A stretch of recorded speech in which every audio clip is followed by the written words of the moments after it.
What's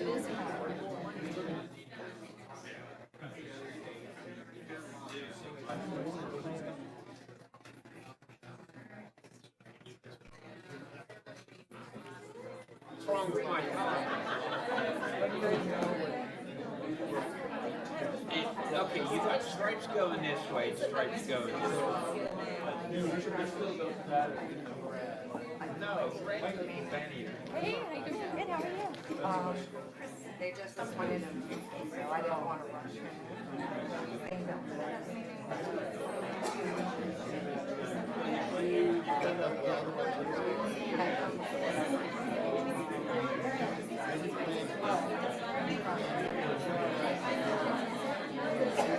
Makes you look better. You know, I do have a black jacket. That fits me.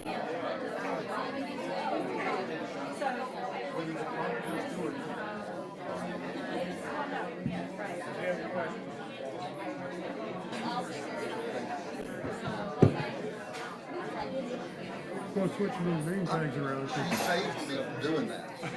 Because you were going to do it anyway. But no, I wasn't. I'm not. Last. All right. I'm not going to park. I'm not going to burn that bridge. I'm the first. You mean the first? Yeah. All right, how's it going? Okay, how you doing, Lee? So I guess you've got kids, grandkids. I've got a grandkid. Why? Your bike's on. But you need to make a copy of it. Very nice article. It's the inside that I think they would be impressed with Granddaddy. You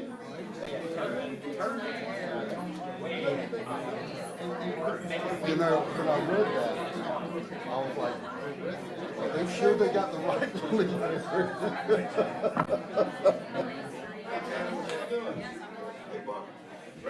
Curtis, how you doing, man? A long time ago, like maybe 3 or 4 meetings ago. I haven't been here. It's been a long time since I've been in these meetings. I've been trying to keep my head light. Still doing stormwater plan? I've recently had to start referring them all to Ross Binkley. I don't know if you ever met Ross before, 'cause I'm overwhelmed. I've been drowning for How are you, What sir? happened? Tennessee, right? You happen No, to know I'm from what here. his backlog Yes, is? sir. How long is it going to take to get The there? developers from. I've sent him 6 in the past week. If you're not a developer, you are He a said he can get them all done in about 2 weeks. designer. Well, I have a part in it. But Ross is, for right now, Ross is doing them overflow. He said he's about 2 to 3 weeks. Oh, that's not too He bad. said. What's his size? Binkley?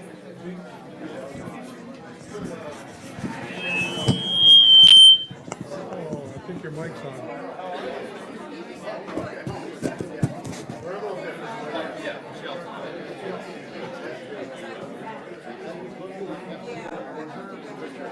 All right, sounds good. You don't need a microphone anyway.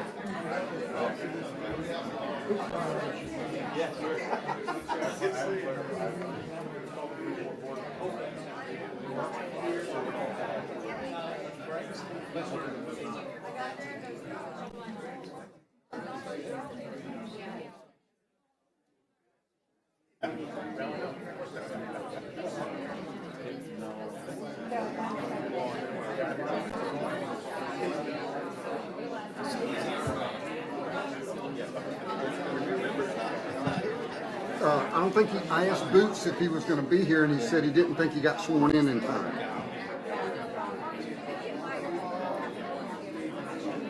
Would have been a good one to cut your teeth on. Got a little bit of everything, you know, from rezoning to. I grew up here. Hey, hey, Steve.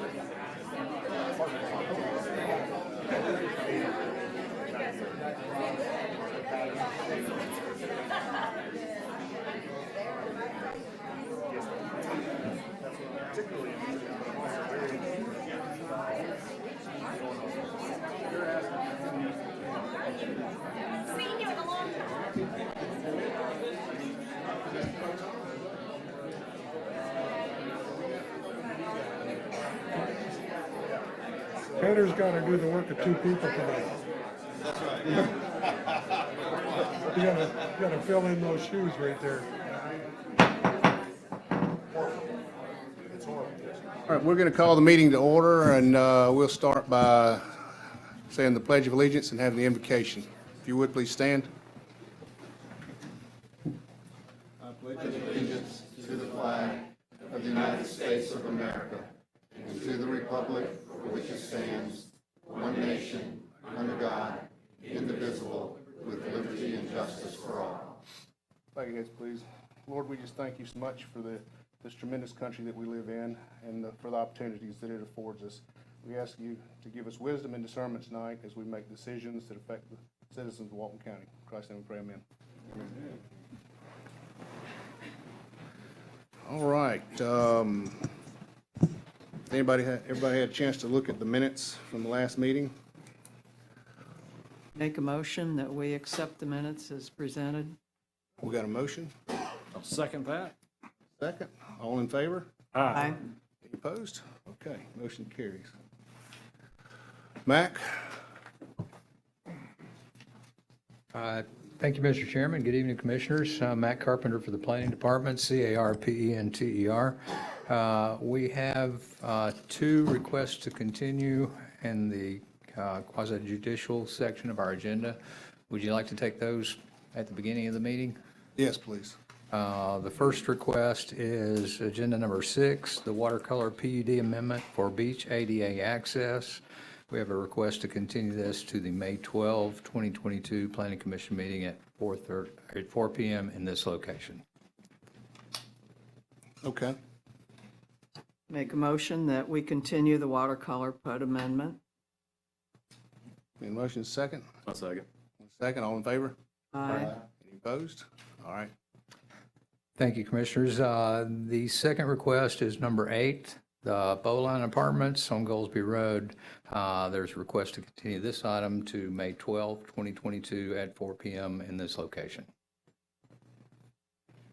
Have a motion? All right, I make a motion that we continue the Bowline Apartments on Goldsby Road. I'll second. Have a motion and a second, all in favor? Any opposed? Motion carries. Thank you. We have a number of items for your consideration tonight. Oh, I want to make an announcement though before, because we've got so many items, we will have a time certain of 9 o'clock to cut things off tonight. So with that being said, if we get into one that takes a while, if you would, please keep your comments short and try not to repeat what somebody else has already come up here and said. Thank you. Several of these are quite interesting for our public, so we're going to have a number of people that would like to speak. The first item for your consideration is agenda item number 2, the short-term rental ordinance. We've had a number of workshops on this particular item, and it appears that the legislature has decided not to further preempt local governments in this session of the legislature, so we're bringing this forward for your consideration. Kristen Schell has spent a tremendous amount of time on this, as has our land use attorney, Steve Hall, and I'd like to ask Kristen to make a presentation for you. All right, thank you.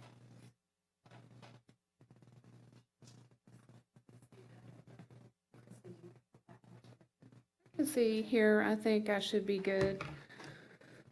Okay, so right, as Max said, we've been working on this for a while, and I kind of want to give you an idea of where we've really been with this. Let's go ahead. Really, we started hearing about short-term rentals back during the update of the comprehensive plan. It was a huge topic among the citizens, and I heard quite a bit about it. And we made some minor changes as part of that update. But then we moved into the mobility plan a few years later, and again, it was a pretty hot issue that we continued to hear quite a bit about. And parking again came up in that series of workshops. And then that brings us to about 8 months ago when the board directed us to start working on an ordinance. And that's what we've been doing. So we've had several community workshops. We've also had some meetings with industry representatives and just various groups along the way. So been a lot of back and forth. We're on the, I believe, third draft with Steve's recent revisions here. So what I'd like to do tonight is kind of go through what the citizens had to say when in a survey effort that we conducted, and I presented this to the TDC also a while back, just to give you an idea of what everybody was saying.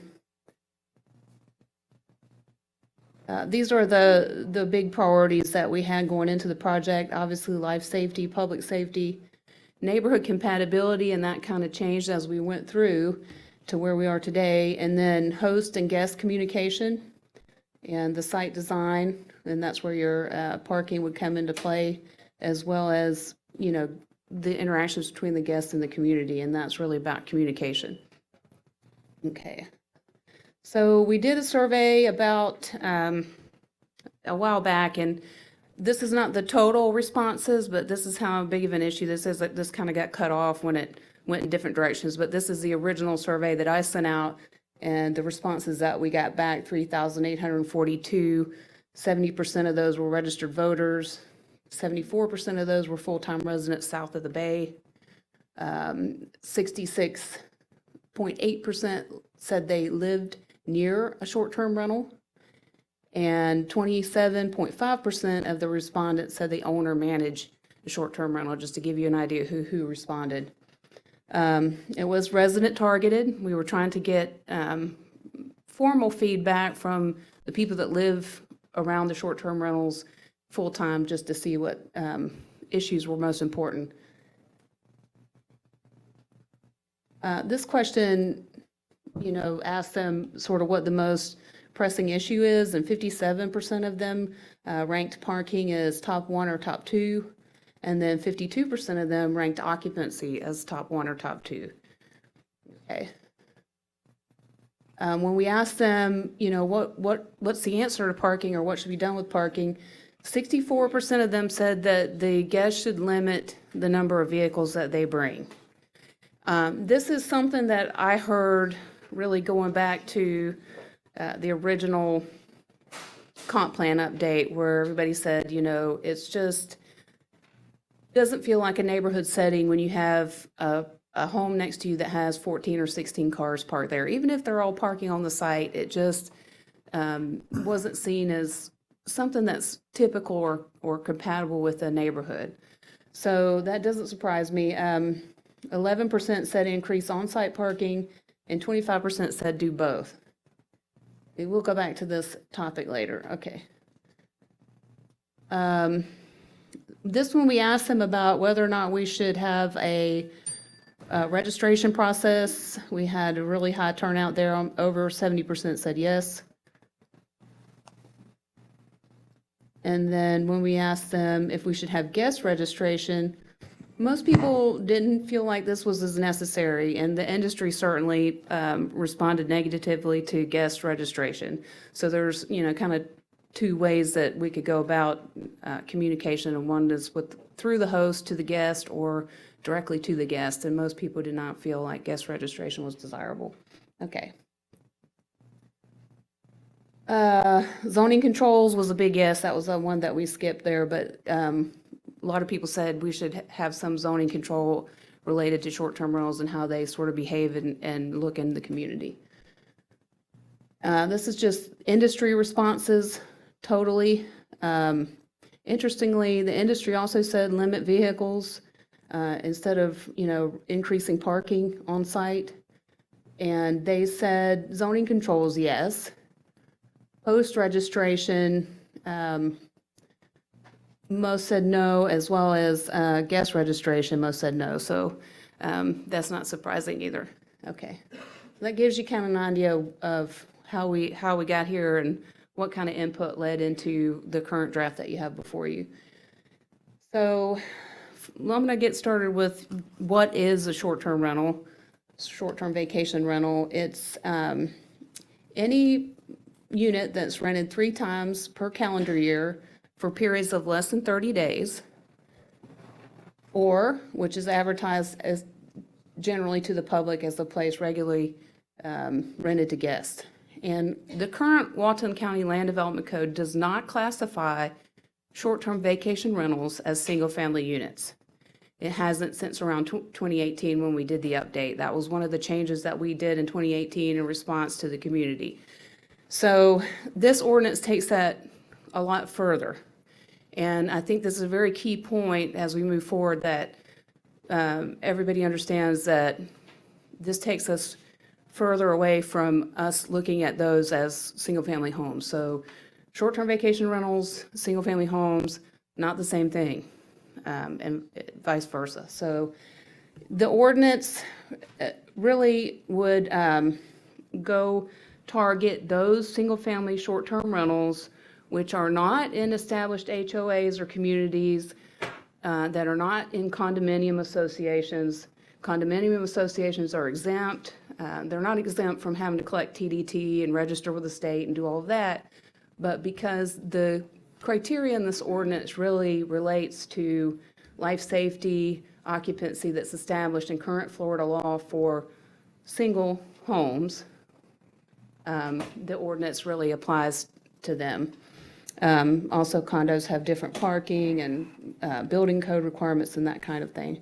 The ordinance does allow homeowners association and community associations to register the entire organization. And so if, let's say you're a Seaside or a Rosemary or one of those communities that's currently managing your short-term rentals through your own program, you would be able to just apply for the certificate for the entire community. Okay.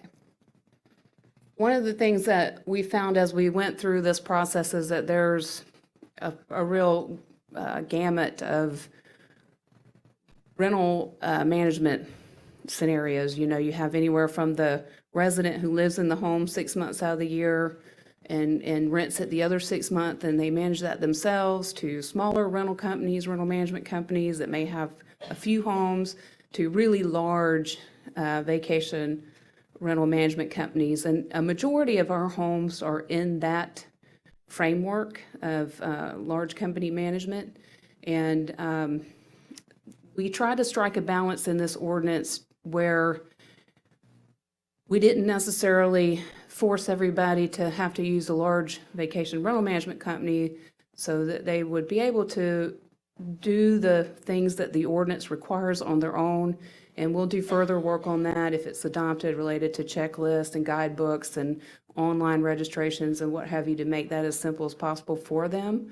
But there's no doubt that it's an additional burden to smaller companies beyond what they might currently be doing.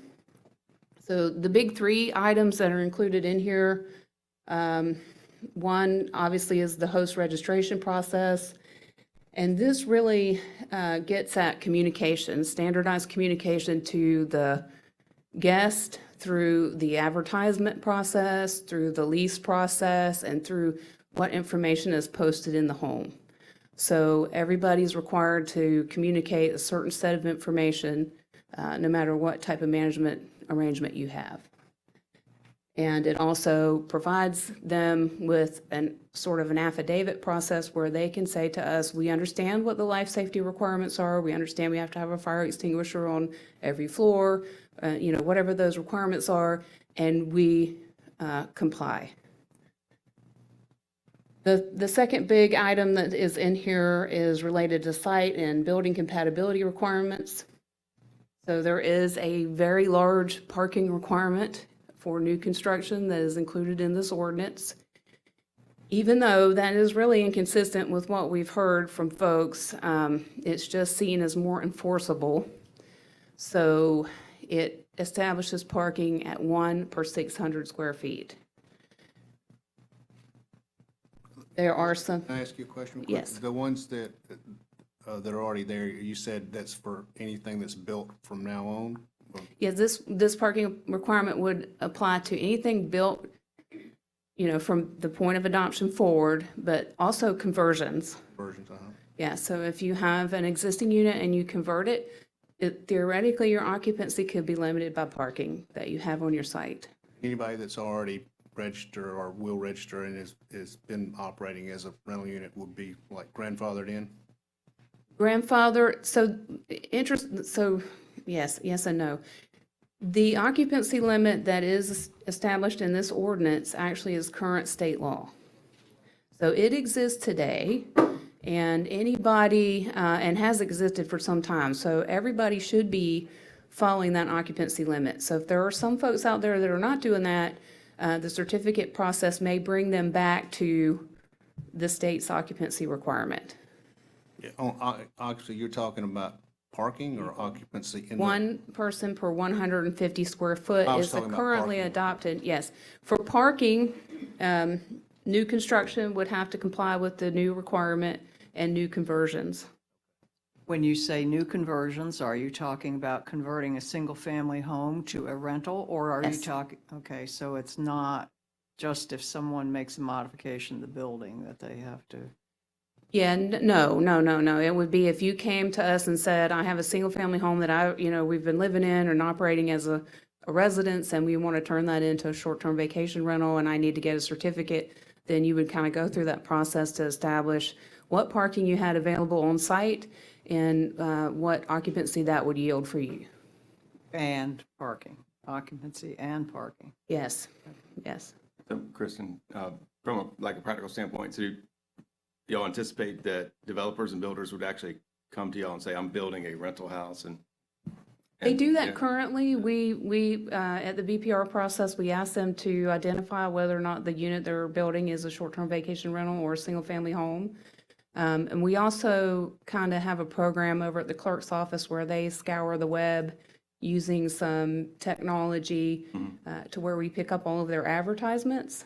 So that's how we enforce TDT collections, tax collection. So they are pretty, I have a report here from that company of all the short-term rentals that are advertised in Walton County. So if you plan on advertising online, we have a pretty good way of knowing that you're out there. Got it. Okay.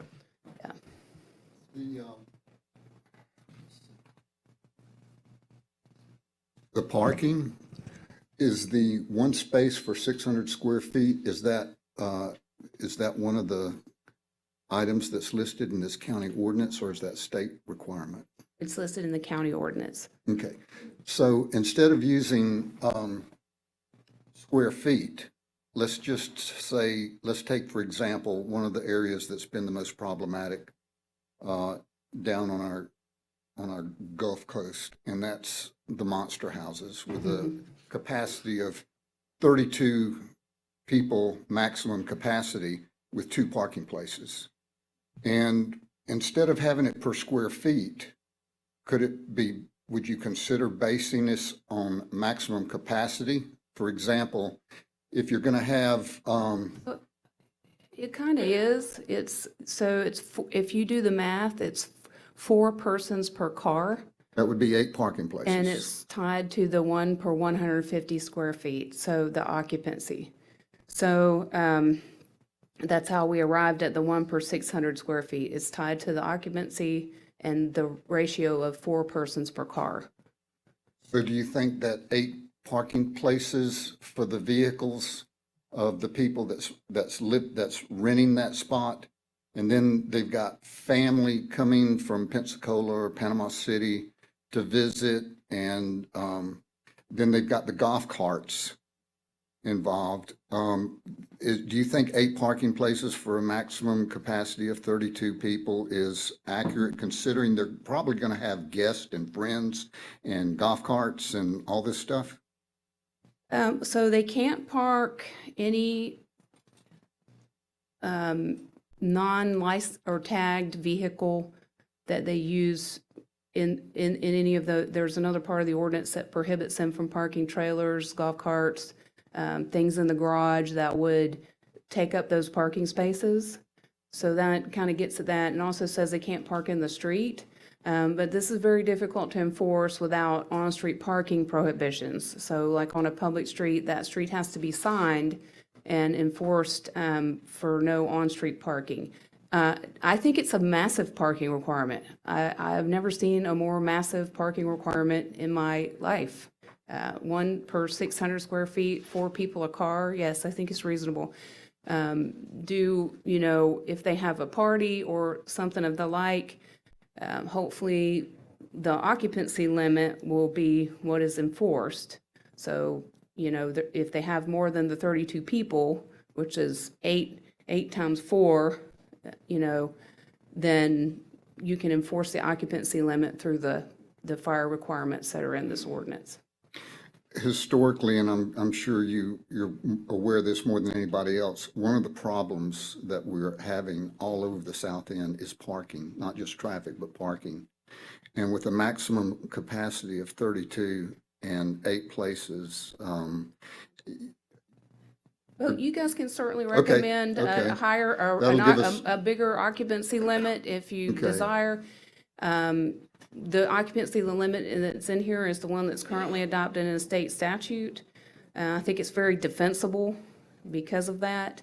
And, it eliminates all of the potential issues that we could have with takings and grandfathering and all of that, because it's been something that's been around for a while. Okay. But, that's not to say, I also would like to mention that I really believe that one thing that's different today is, before 2018, when we updated the Land Development Code, we did not have a 20-foot driveway connection requirement that we have today. So we told them parking per bedroom, and we have some that have 14 parking spots. And what they did is essentially come in and use the entire frontage of the property, which you see all up and down 30A, where the entire buffer and everything's been taken out, because that's the parking for that unit. Today, what is different is there's a 20-foot connection. So it'll be interesting to see, but I really believe that along with the other design requirements that are in here, will actually affect the size of the structure and the way that it looks. And I want to get through some of those other design requirements. You got to kind of look at everything cumulatively, because We'll save our questions to your yeah, through then. How it's about that? big. Okay. There's a lot of steps. So along those lines, we were just about to get to that with the building design. There is a section in here that allows us, can you go to the next slide really quick? Okay, so this is an example of one that we just got in. It has 21 bedrooms. How many people per bedroom? I don't know. This is one that's coming in today under today's requirements. One of the things that I'd like to point out is it has a very sort of monolithic wall facing and institutional almost windows. There's no facade articulation on the building. It really doesn't look residential in nature. It looks more commercial in nature. Do we require a fire suppression system in these houses? If they get over, so you have to have a sprinkler system if you're over 4 stories. If you're under, you don't. Is that a county ordinance or a So state law? that's in the Florida Building Code, and we're not going to be able to mess with that. So that is Florida Building Code. So they do that when the building gets over a certain height. But just in terms of how this, and I hate to use someone's project here as an example like this, but this ordinance really would allow us to say to this applicant that they need to go through a stronger review process, and that the building needs to look a little different. This one also wouldn't be okay with the new parking requirements, and I think it meant the occupancy of 1 per 150, but the building itself would not be able to be designed this way. So that would make it more difficult to get to that full occupancy.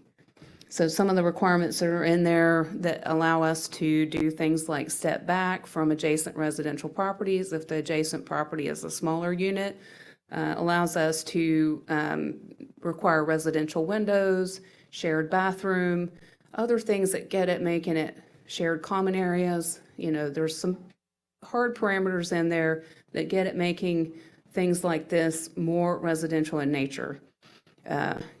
And also, if it was in a zoning district that doesn't allow multifamily development, it would have to be a minor development order. So that would kick up the public review process, the public scrutiny, and the level of staff attention that it gets to the senior planners, the urban design planner, to affect the way the building looks. So that is really different than what we currently have. And we heard from everybody as we went through the public process that this really is what people don't want in their neighborhoods. It's just too much. Not to say that, I think everybody recognized through the process, we love our short-term rentals. They're, they really are part of our economy, and no one wants to do anything that hurts the industry necessarily, but we also need to kind of coexist. We need to figure out a way where these units can work and be good neighbors and not destroy sort of the neighborhood setting that they go into. Okay, we can go back. So you can read, that detail in the ordinance. And Kristen, if I could just interject for just a moment, the one that was just displayed is qualifying for a larger process regardless of what we do here today. Yeah, Max already said that one's, because this is starting to be kind of a new model, and I'm really not sure if it's happening in other communities. I think it is, but it's just something that is a new version that really is too much. So, bigger review requirements. And anyway, the third sort of leg to this that we've really talked a lot about is the life safety requirements. All of the life safety requirements that are included in this ordinance are currently adopted in state law. And we would just be communicating that to them and making sure that they know about those laws and that they're abiding by those laws. So we're not adding anything here that's not currently in place. We're just adding the communication and the enforcement necessary to make sure that they are complying, because the state may not have the resources to do that or at the level. Okay. So any questions? Have y'all reached out to your colleagues in other parts of the state, maybe in a little more mature markets that have been through this growth process absolutely. already, and kind of how did. effective these types of things are? Talk to everybody, and I think a lot of communities, what I found out is a lot of communities did adopt things that are not enforceable. We try to stay away from that as much as possible. A lot of communities are in different situations where they had previous zoning eliminations, so they were not subject to the state preemption that happened around 2011 timeframe. So there's a lot of variation across the board. Lessons learned about, communication and guidebooks and providing information to make sure that everybody, has that and it's easy to follow. We've picked up quite a bit of that. And also the technology used, I think it's really important. One of the things that we've been looking closely at is a hotline, so that citizens, instead of calling us or code enforcement that are having trouble with short-term rentals, can call the hotline number, and the privatized hotline will reach out to the host and try to solve the problem. So they would be required to have a locally available response party that could respond in 2 hours or less.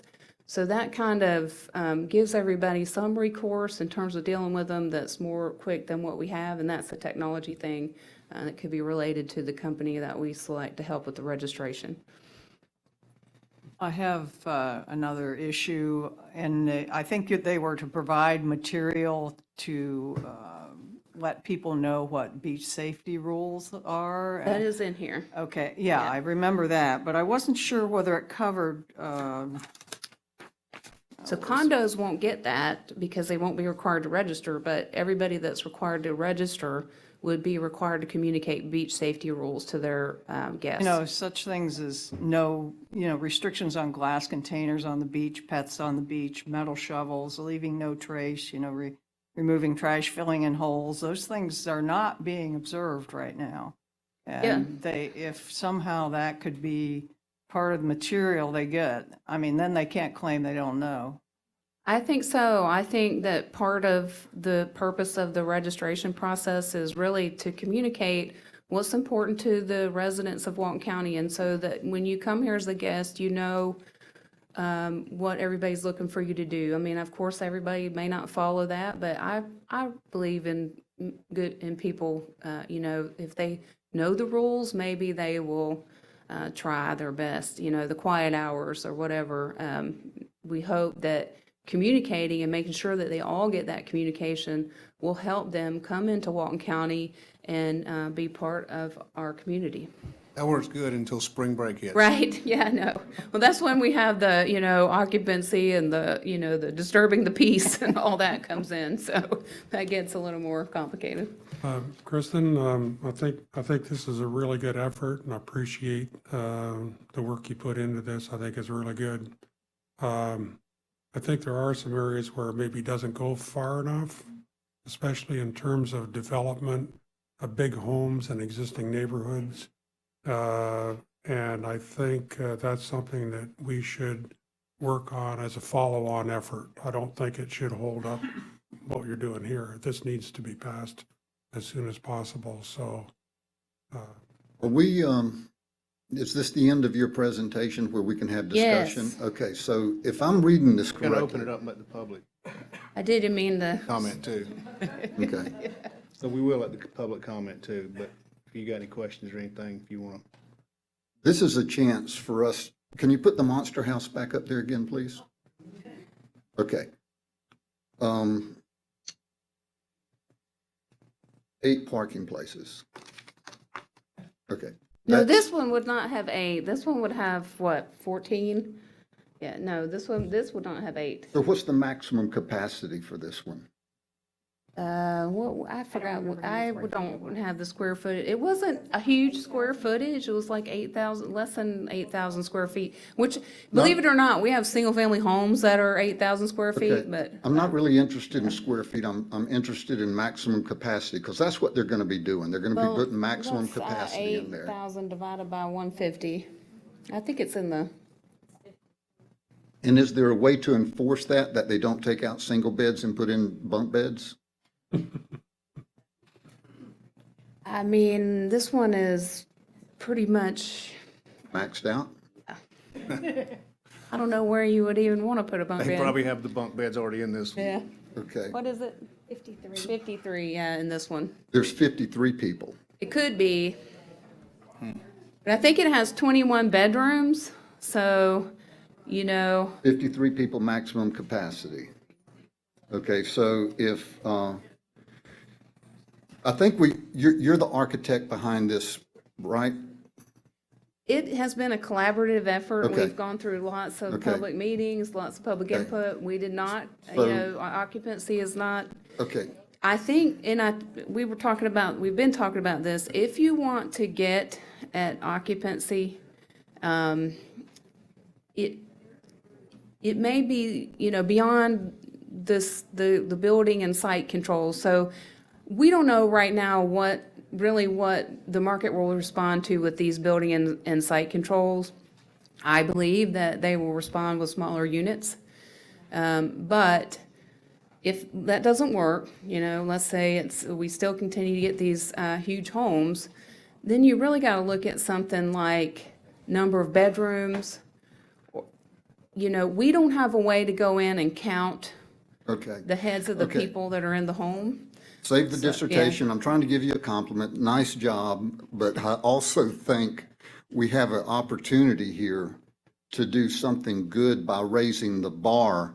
Because if we raise the bar to make it better for the community, we're also going to make it, building these monster houses with extra parking places and extra requirements, that may be a deterrent to this. For example, let's just say, and this is just rough figures, let's just say at the 53 occupants, and you have, let's just say, because of visitors and family members and friends and parties and golf carts, that you have a requirement of 2 people per, that's going to be about 26 parking places. And they're not going to be able to build a monster house with 26 parking places. And what we're doing by requiring that many parking places is that we're solving a problem that we've been inundated with for decades, and that is parking. We're solving our parking problem. And that's just one thing. I've got a few more things. So if you're really open to raising the bar and us having a chance to do some good here. I've got a couple of more.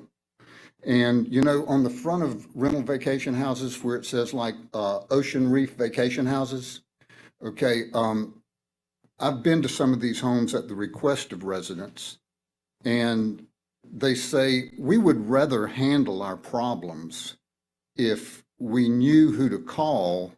And I'm sure there's some database someplace, and most of the people that are talking to me are large demographics of the South End, are senior citizens that's not necessarily tech savvy if it is in a database.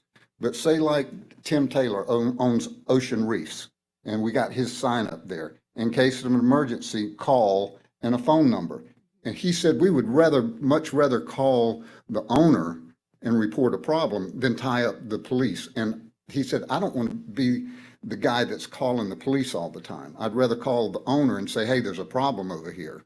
So is that something maybe we could agree on to have some emergency notification information out there for the public? That's certainly been discussed. The current draft does have an online database. It doesn't have the requirement to put the placard in the front of the building. I think Destin does do that, and some other communities do that, and that's certainly, Is it something that you would be willing to entertain? it's not up to me to entertain it. It's up to you guys to entertain it. Does that make sense to the planning commission to be able to have that information readily available? That if there was a problem, instead of tying up the limited resources of our sheriff's office for one property owner to call another property owner and handle that in-house just by giving a little more information out there? Does that sound reasonable? I don't have a problem with that. I mean, most of the larger rental units do that anyway, so. Yes, yeah, I know the information is posted inside the unit, but definitely not outside in every case. So, I mean, that's certainly, we like the hotline idea because we, also want the host to take care of the problem.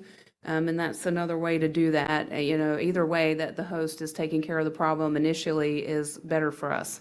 And if I read through this thing right, you've got something in there about a 2-hour notification for, say, if the sheriff's office pulls up there or the inspection pulls up there and they need to get in there or they have a problem to address.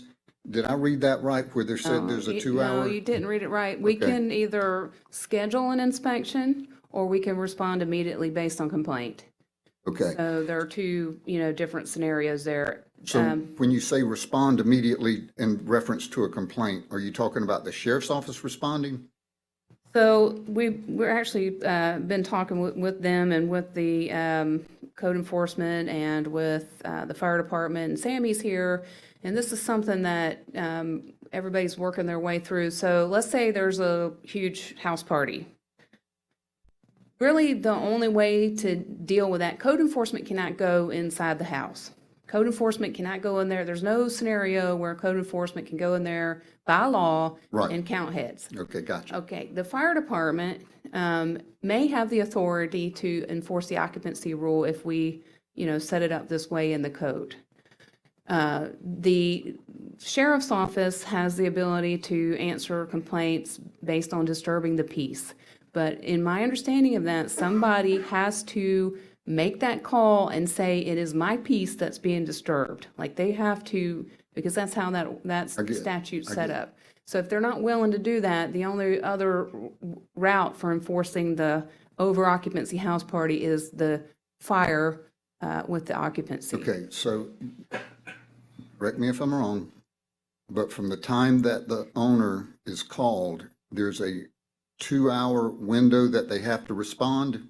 No, if the way we had, whether they call if they call the hotline, if the county establishes a short-term rental hotline, and they call the hotline will either advise them, you can make disturbing the peace complaint with the sheriff, and that's, an immediate response, or we can reach out to the host. The host has up to 2 hours to respond. Okay, now we're getting somewhere. Yeah.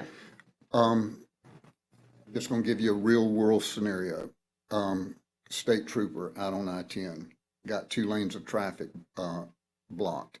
He calls the next wrecker on rotation. They got 30 minutes to get there to get the vehicles off the road, or they call the next rotation. My point is. That's the same two- thing, though, with the fire department. They're the only other ones that can enforce the occupancy. Right. So you So- have that same problem. Right. What I'm getting at is, can we change the 2-hour response notification, instead of them having 2 hours to get there? Can we close the gap on that to, would 30 minutes be reasonable? If not, would an hour be reasonable?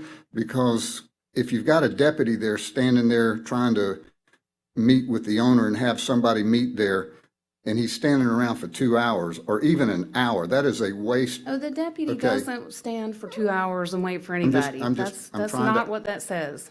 So the 2-hour notification before the owner gets there. The host, if the caller, let's say they called the hotline, if they wanted to wait for the host to respond, let's say they are like you say, and they don't want to bother the sheriff has to have a complaint. They cannot just ride by or any of those things.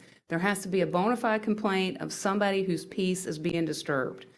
This was explained to me at length. Okay. So, I'm just wondering if that 2-hour response could be shortened.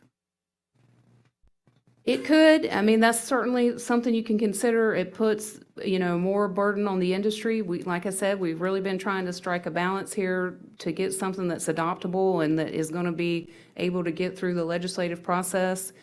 2 hours was what other communities had adopted.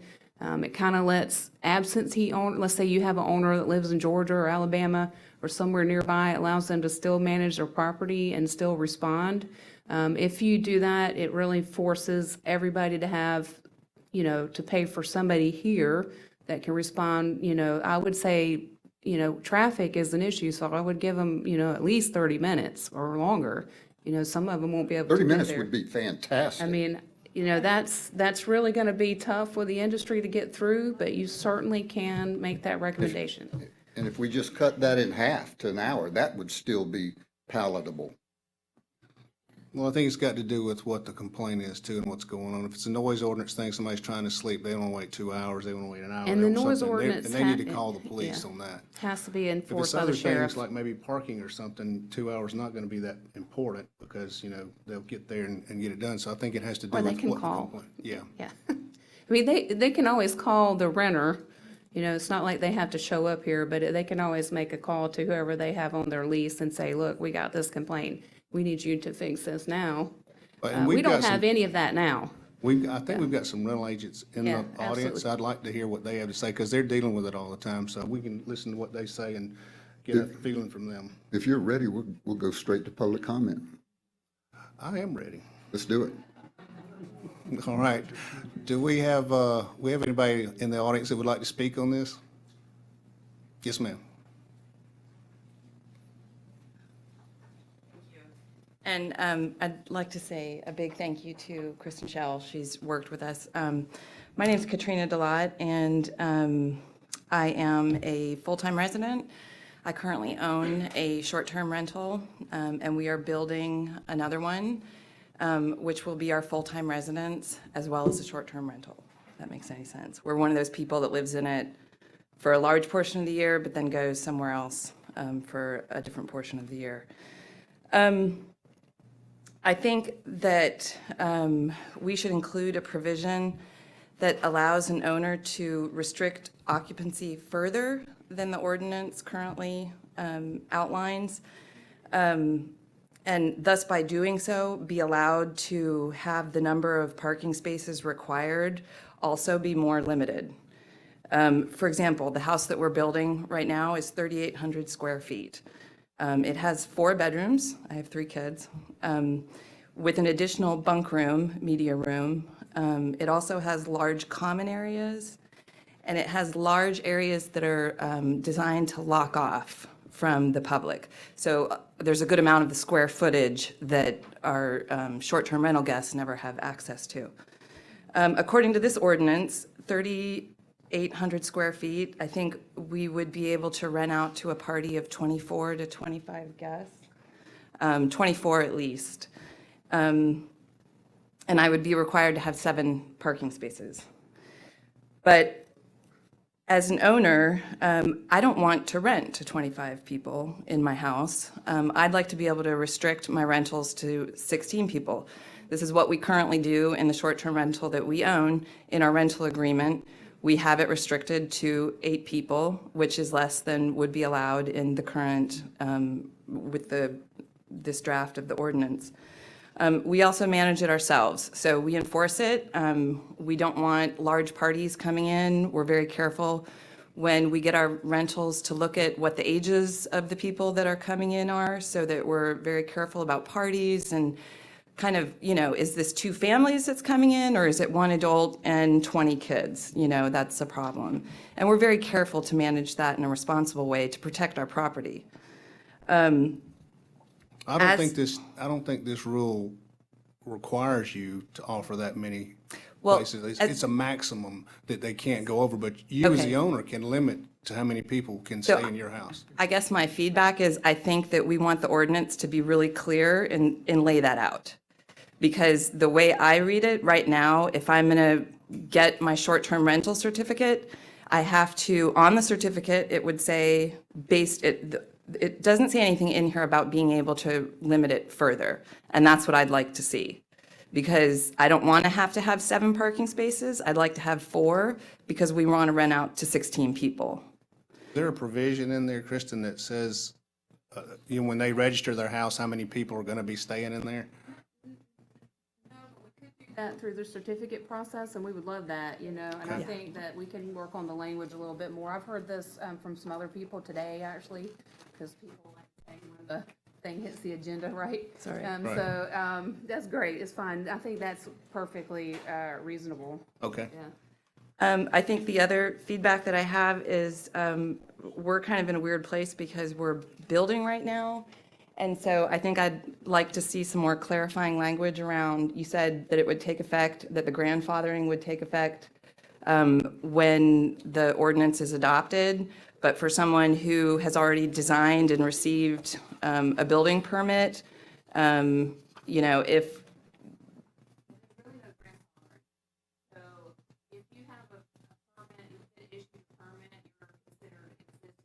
That's what I mean. If you don't meet the new ordinance, Okay. you'd be illegal non-compliant.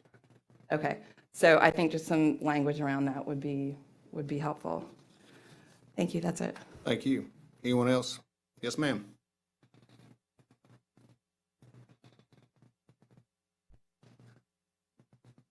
Oh, I'm sorry. My pointer wasn't working as good as it should have, so. Hi, Donna Johns, JOHNS. Just a couple of questions. Number one, is there any way that we could maximize the setbacks for these big homes? Can we require that the setbacks are larger than whatever the current requirement is? Pretty sure we did that last meeting. We did something like that, I know. Mac, what is that? Is it on height, or how does that work? We added a definition for a story that would come into play when there's a setback that's related to To the number of stories, okay. Yeah, I think it squeezes it in. If you go higher, you've got to come in on your side setbacks. Got to come in on your side setbacks, or? Your setbacks get larger. In other words, Okay. if you go from 7.5, it may go to 10. I don't remember what it was, Okay. but your setbacks get bigger if you go higher. Okay. Can we also require that they keep everything on their property? That also may help reduce the footprint of these big homes. Things such as like their trash components and their bicycle racks or whatever else they may have out there, that, can we make sure that that stays within their property? I think that is already the requirement. All their development has to be within their lot. I think the only question you may have on that is if it's on the road right away. Because Right. some people will use that kind of as their yard, but I don't think it may not be legal. It's Max saying it's not, so you can't do that, but I know some do. It would be a code violation, I guess. Great. Thank you very much. Yes, ma'am. Oh, I'm sorry. Yes, please.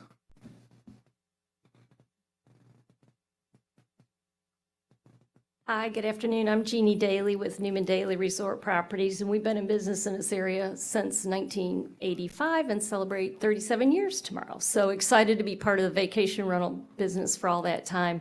First thing I want to say is thank you to Kristen, because she has done a yeoman's job on this ordinance and really listened to all sides, and you've been awesome to work with. Thank you very much. Just wanted to say that 1 hour response time is not out of the realm. I think that's actually better. I think it helps keep a local person requirement to manage the units and respond to the problems and to be more responsible. And truthfully, as an industry, we want to create a win-win ordinance to help make it the best that it can, because we don't want to lose the quality of life in Walton County either. And we don't want to lose the ambiance of Walton County by having 21-bedroom places either. So I'm speaking, I know there isn't a lot of the industry here, but I know the cohorts that I work with feel the same way. Thank you, ma'am. So thank you. Thanks for your response. Anyone else want to speak on this?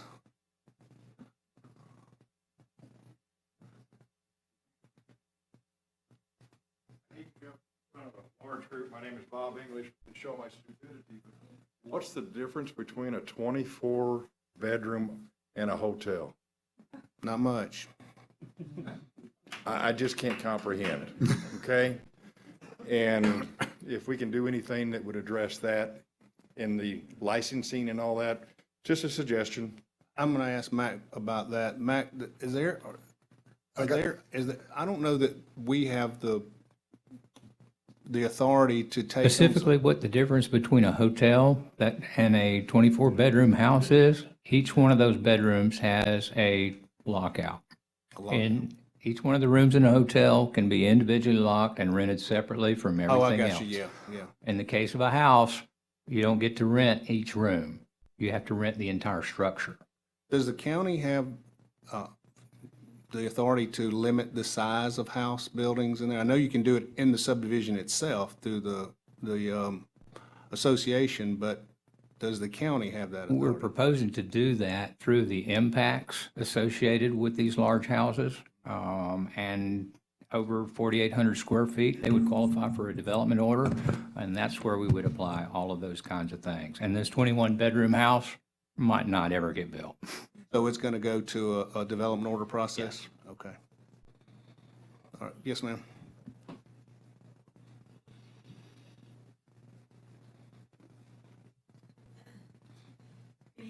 Melissa Ward with Dunlap and Shipman.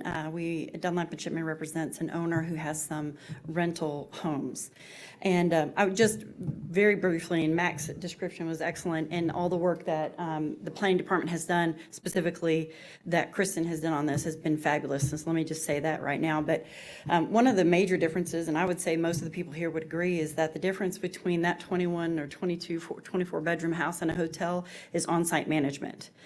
At least with a hotel, you have some way, some security guard telling people to stop what they're doing.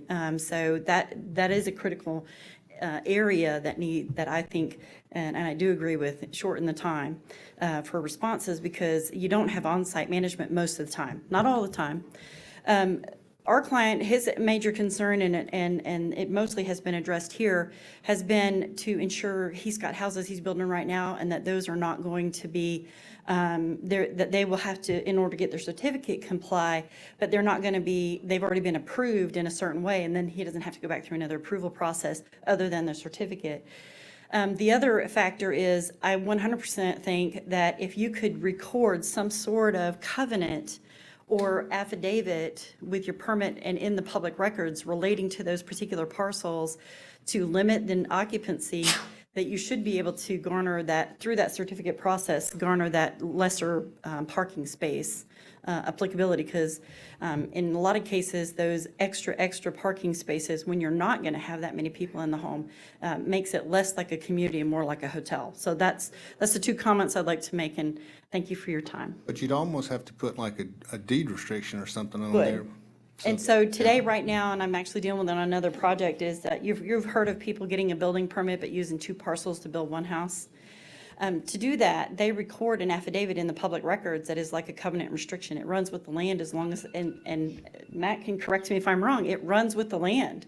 So the only way to remove any of those restrictions is to go back and have the planning department work that out with you and then record another document on top of that in the public records. So they get it when they get notice and title.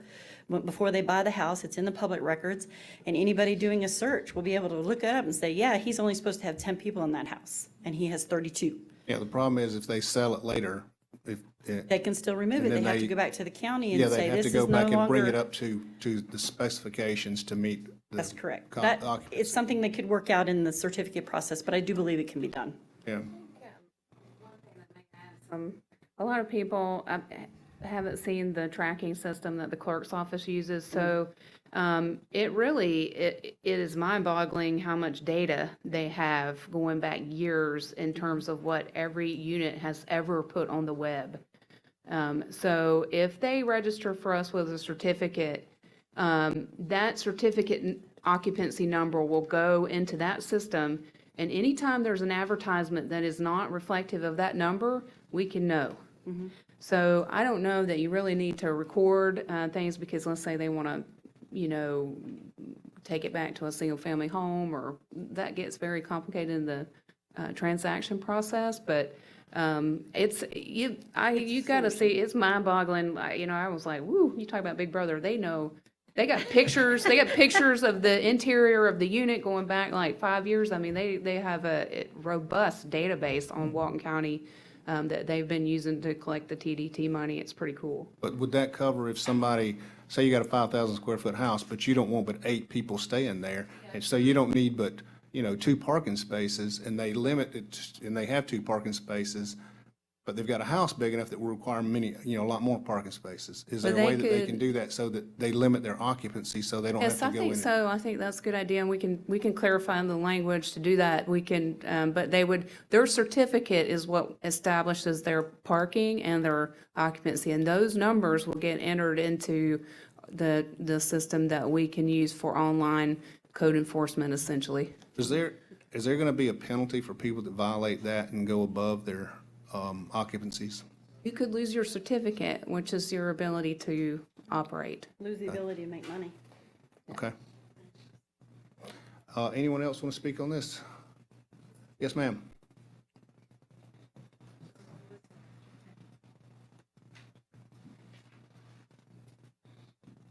Good evening, Barbara Morano.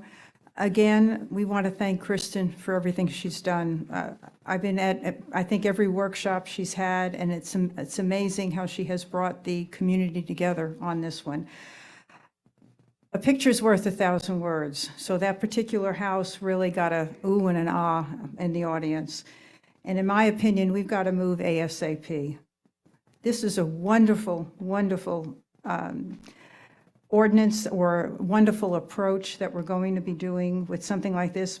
But what I'm hearing, and what I'm on Facebook especially, is it sounds a little complicated for some people, but there's a cheat sheet. It's page 13 and page 14 right here. So if people are listening and want to go into the agenda, the most important thing is the responsible party, and it requires a responsible party. Mac mentioned this in some of the workshops. That's almost going to open up a job for someone to be that responsible party, because we have a lot of owners who live out of state. So we just don't want someone out of state. We want somebody boots on the ground. So that in particular is an excellent part of this ordinance. And the other one is the compatibility. We've been talking about that. I know Mr. Tricker's been talking about compatibility, and also the idea of them going through a minor development review. Now, with that comes funding. Where does the funding go to help the planning department get all this in shape? And I'm sure they might need more people. And well as code. Everyone says, how is it going to be enforced? So those are things I think that we need to hear a little bit more. So thank you. Yes, ma'am. Anyone else want to speak on this? Yes, ma'am.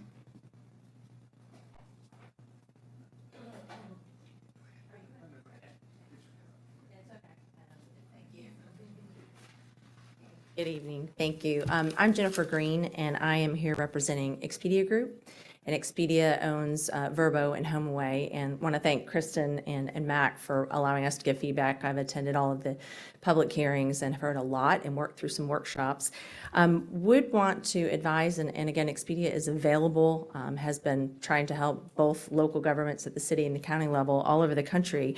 And one of the things that we found that has been successful is to really focus on the responsibility being that of the owner. I know there's a phrase that's being used about host and responsible party. At the end of the day, the owner of the property is ultimately responsible. So we would suggest looking at perhaps some clarifying language that says owner or operator or owner or something similar, so that they, the owner can designate whoever they want to do whatever they want on behalf of the property, but at the end of the day, it is ultimately the owner.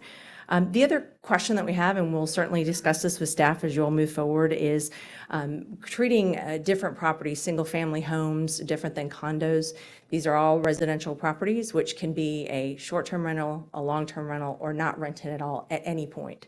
So you're going to be treating condos differently than single-family homes. And say I'm an individual, like the lady that was up here previously, I live in my house that is a short-term rental part of the year, and I come and I stay.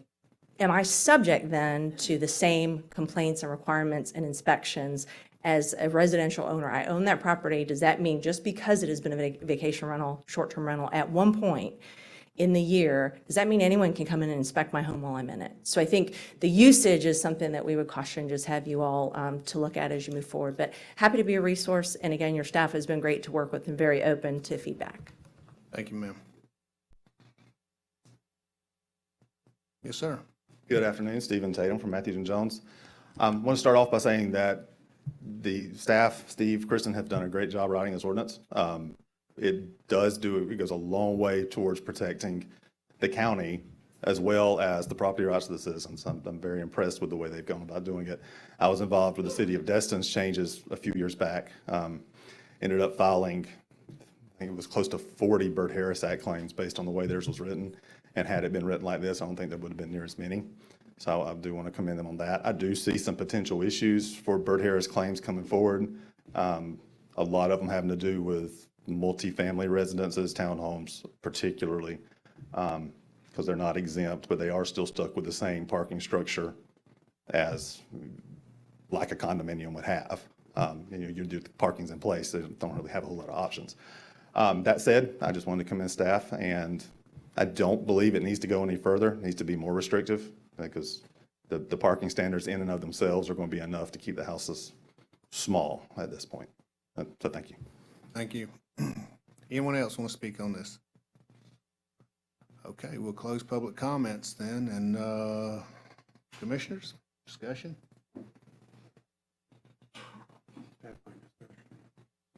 Okay, this is an opportunity to raise the bar. And instead of using Okaloosa County or Bay County as our yardstick, one of the areas that we have failed miserably on in the past is parking. And we've got a chance to raise the bar just a little higher and be the benchmark for the surrounding counties, so that they'll say, well, look what Walton County did. They raised the bar and they really took a big bite out of their parking problems over there. So I just randomly picked Tim Taylor's outfit, Ocean Reef, as an example of information, contact information for a responsible party, to try and let people handle it without calling the sheriff's office. So now I'm going to take another random but real life example. Some of you realtors here may know where Sea Turtle Drive is. You go into Sea Turtle Drive and it's surrounded by these monster homes on each side with 2 parking places. And you go all the way down and there's a home that was built in 2004 that is a Norman Rockwell beach cottage. It's beautiful, it's appropriate, and they can't even get in and out of their to their home because there's not enough parking there. And when there's not enough parking there, they park in the street. And when you park in the street, you block emergency vehicles. And the problem we've had in the past, and we've got 3 ex-deputy sheriffs that's sitting on our county commission right now that have been on their way to emergency calls on 30A and have been stuck in standstill traffic and could not get to an emergency call because we have failed on our infrastructure, our roads, our parking. And this is a chance to, if you've got a maximum occupancy of, say, 53 people, and you say, okay, we're going to rent this for, and I believe the going rent, and realtors on the board, correct me if I'm wrong, but these monster houses of this size go for about $30,000 a week. Is that the going price? I work in sales. I don't know. Okay. I think it depends on where it is, too. Okay, so if you can, if you're getting that much income,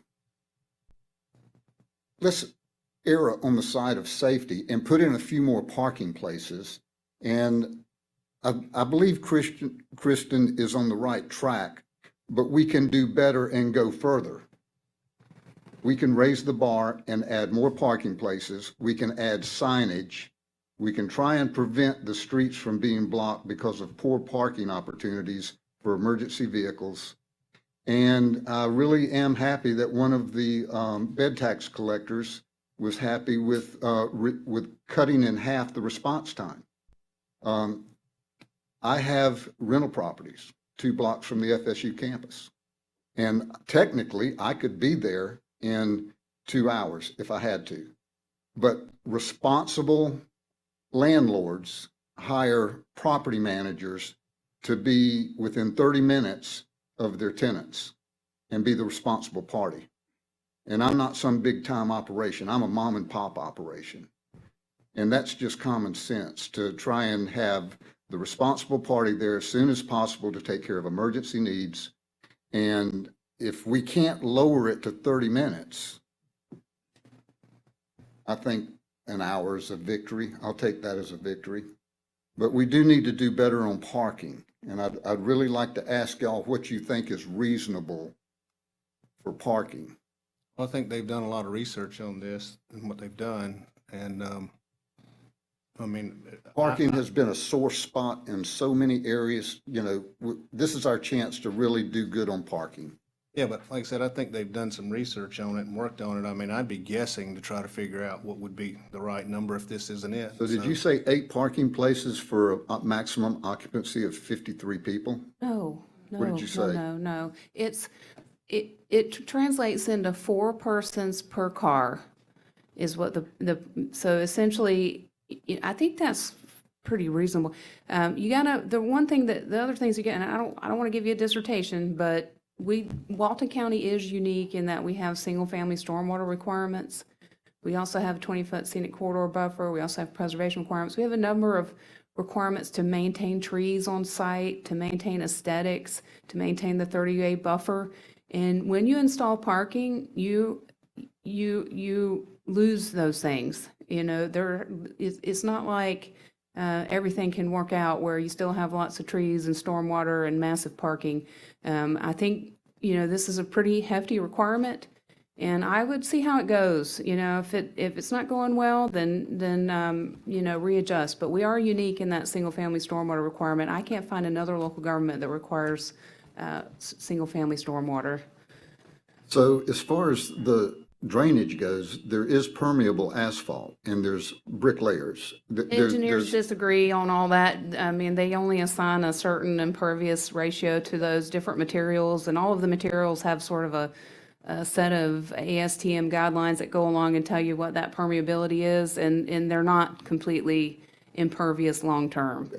Yeah. And if we think that they're not going to have family visitors when they come down here, because they come down here, I have a personal family connection to this. We have in-laws that come down from Ohio, and when they do, all their Florida family comes and sees them. And then, of course, the big thing going on now that everybody on the south end is aware of is the golf carts and the current parking spaces that you're requiring in the new ordinance, based on experience, based on what's going on right now, based on what we can see with our eyes, real time right now, visitors, golf carts, this is not sufficient. We need to raise the bar. And when you start putting cars in parking places where they belong, then you start freeing up the roads for emergency vehicles. Well, have you got something you want to suggest then? Because like I said, I'm not an engineer. I didn't study this. I'd be guessing. I mean, that's what they've been doing. They've been working on this. They've been studying it. And like Kristen said, if it doesn't work, we can come back and change Yeah, it. I mean, But right now, we need to. You suggesting we continue and give them time to take a longer, closer look at it? I'd like to, if you go to 2 people per car, you're allowing room for visitors and the golf carts, and we've eliminated the problem. You can't do that?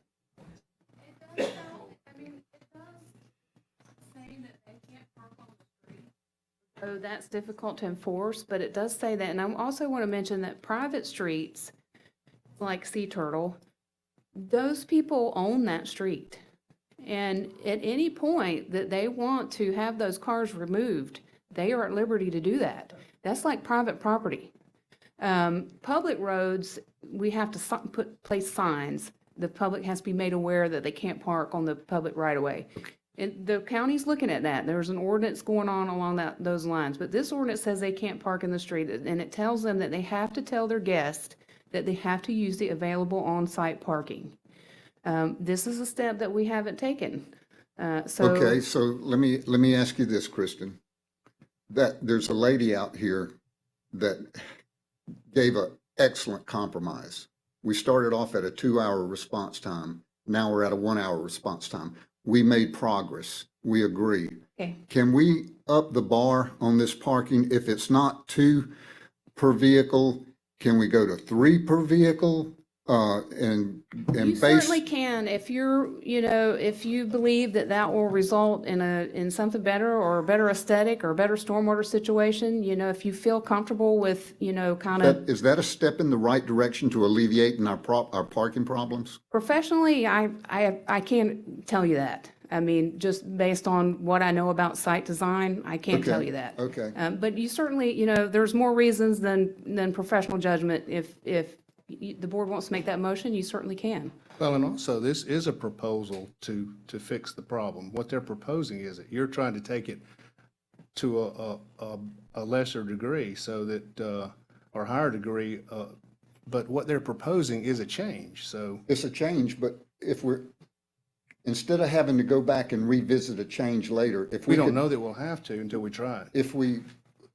Let's err on the side of what's better for Well, congestion. I'll go back to the fact that they've been studying this. They've been working on it. These are the Right. numbers they came up with.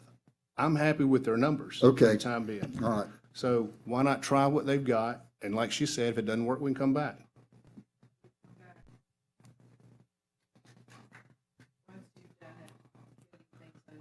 I'm sorry if we've closed public comments, but thank you, ma'am. And that was exactly my thought. Why not do it right the first time? Well, we don't know that we're not doing it right because we haven't tried this yet. Well, based on our history with problems in parking, I think we kind of know about that. I don't, because this hasn't been tried. I see it every day, and you live down there and you see it too. This requirement is not in place now, so that we don't know if you put it in place, what the full impact will Okay. be. It's not in place. So I believe in a high bar, and I think we can do better. You can make Yeah, a make motion, see if you get a second, and whether you get a vote on it. That's an option. Yeah. Give me a reasonable compromise. You're proposing something different, I believe. I trust that they have tried to work on this, and we've heard that they've had many public meetings. They've looked at other things. I don't know that I want to change it. Is it the best? We Okay. don't know Then that. we'll go But to, if you want to do that, you have that option to propose something different and see whether you get agreement on it or not. okay, I'd like to propose that we increase the parking places based on maximum capacity. To what? Well, instead of going from 4 people per car per parking place, in a perfect world, I'd like to see 2 people, but that I can tell by y'all's attitude, that's not going to fly. Can we meet in the middle and go 3 people per parking place based on maximum capacity? That's middle ground. I don't know that it was determined by, was it capacity or was it based on size? There was 600 square feet, so you'd have to take that down to what, 450 square feet? The square feet is what's confusing. If it would be so much simpler if we based it on maximum. Maybe it's confusing, but it's very defensible because it's current Florida law. And that has value. That has value, trust me. So, I know you don't trust me, but that's clear. But that has value, that the occupancy is 1 per 150 in current Florida law, and tying that parking standard back to that, with some level of rationality in terms of how many people are in a car, puts us in a good place in case we have challenges. And now, is that the only reason to do something? No. But, we also have other things that we give up when we add parking. This is a massive parking requirement. This is not what we currently have with the max. This is not what we had with the 1 per bedroom. This is even more than we had prior to 2018 when we did the 1 per bedroom parking requirement. So, I'm not here to advocate, but I did play around with a couple of site plans with the 20-foot driveway, reduction and the other compatibility requirements, just to see how, what the market would yield. And, without doing that, or at least seeing that, I'm not willing to recommend, doing something on the fly. That's just where I'm at. But, the board can do that. Thank you, ma'am. Mr. Chairman. Yes, sir. Few comments, and I think it may go somewhat to the point by Mr. Cozen. Understand what we have in front of us here is an ordinance that implementation is going to be critical. We have repeatedly heard what we need to do to start helping the problems that it appears we all see. But implementation that's too heavy-handed, too exacting, could have serious implications for the county. Not just from litigation, which you've heard of. I'd be remiss if I didn't address the new passed legislation that if a business, that could be a vacation rental, for instance, sees a 15% reduction in its revenue based on a county law, they now have the ability to sue us over that. So those type of things go beyond even the Byrd-Harris Act. So that's where implementation becomes very critical. The other side is Florida legislature makes it clear. Vacation rentals are public lodging establishments. And the regulation of those in all ways is effectively preempted to the state. Now, certainly we know with vacation rentals, you can never mess with duration or frequency. Not suggesting what we have here is an ordinance that actually does run afoul of preemption. But as most local governments can tell you, rarely does somebody pass a law that is so flagrantly in violation of a preemption statute that they can get challenged before they ever try to enforce it. It's usually in how it's implemented. It's all that space between what's on paper and what happens in practice. So understand there are going to be areas of this, whether this ordinance is adopted by the BCC as written or in any other form or format, that there's going to be additional consideration. Second part is one of the methods that I don't want anybody here, either in the public or on this planning commission, to be confused about or to feel like is not where this is going. Staff has developed a document and gone through numerous public hearings That has worked in parallel with the county's parking ordinance that's coming up for adoption, as well as other regulations the county has been addressing, the habitable story or of each structure, things of that nature. Ultimately, it may well be that when this is presented to the board, after public workshops at the lower level and the BCC input and staff input who are going to be doing the implementation of this, that what we may find out is that there will be revisions of this so that key pieces are broken out into zoning code, building code, parking regulations, etc. And it may not just end up being one ordinance that's passed that has this exact language, but it rather may be an omnibus piece of code reform across the entire code of ordinances. That does not mean this ordinance, if you recommend that the BC passes, it won't be adopted.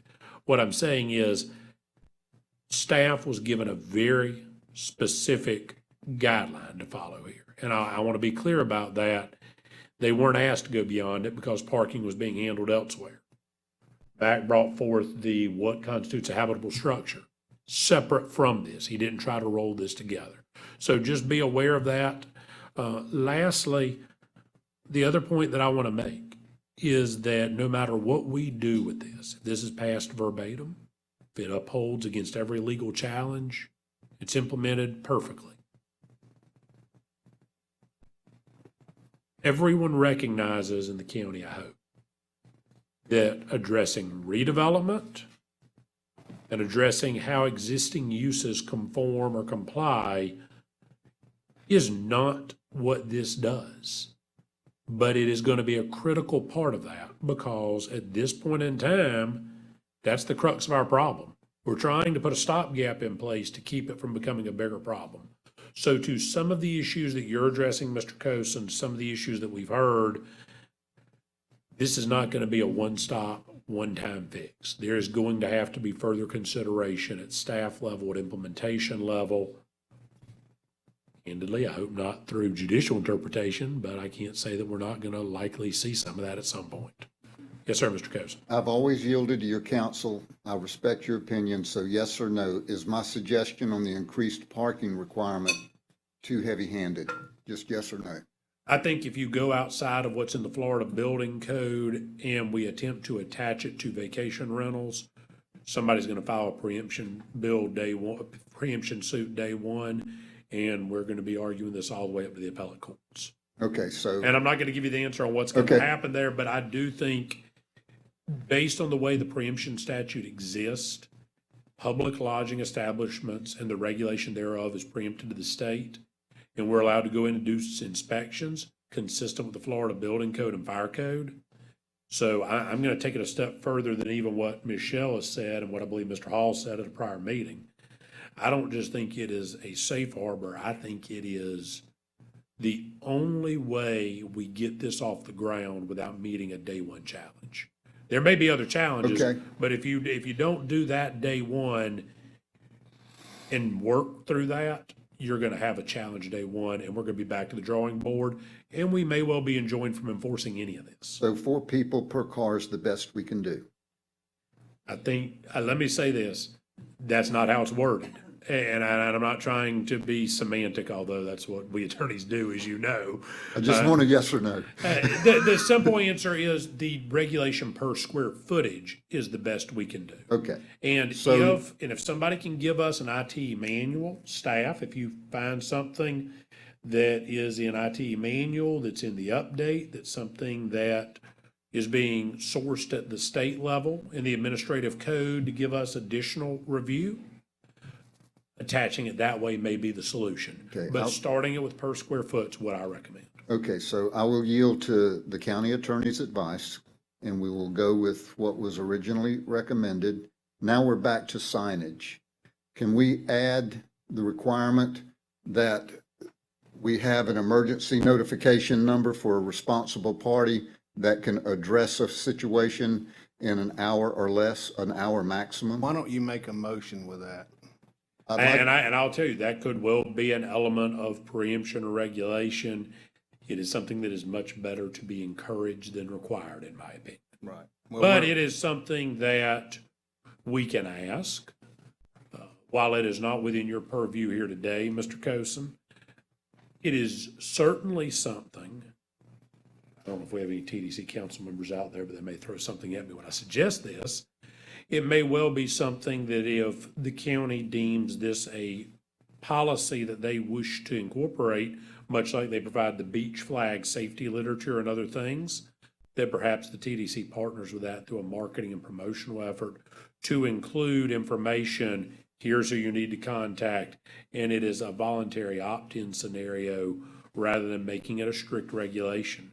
Because requiring people to post signage could well be deemed, in my opinion, a regulation of public lodging establishments that aren't already found by the state. Yet, of course, anybody who stayed in a hotel knows there's all kinds of signage you have to post. Your elevators have to be posted. Your room has to have your maximum occupancy rate. That's all by the state. And we counties do not get to change that because of the express language of Florida statute.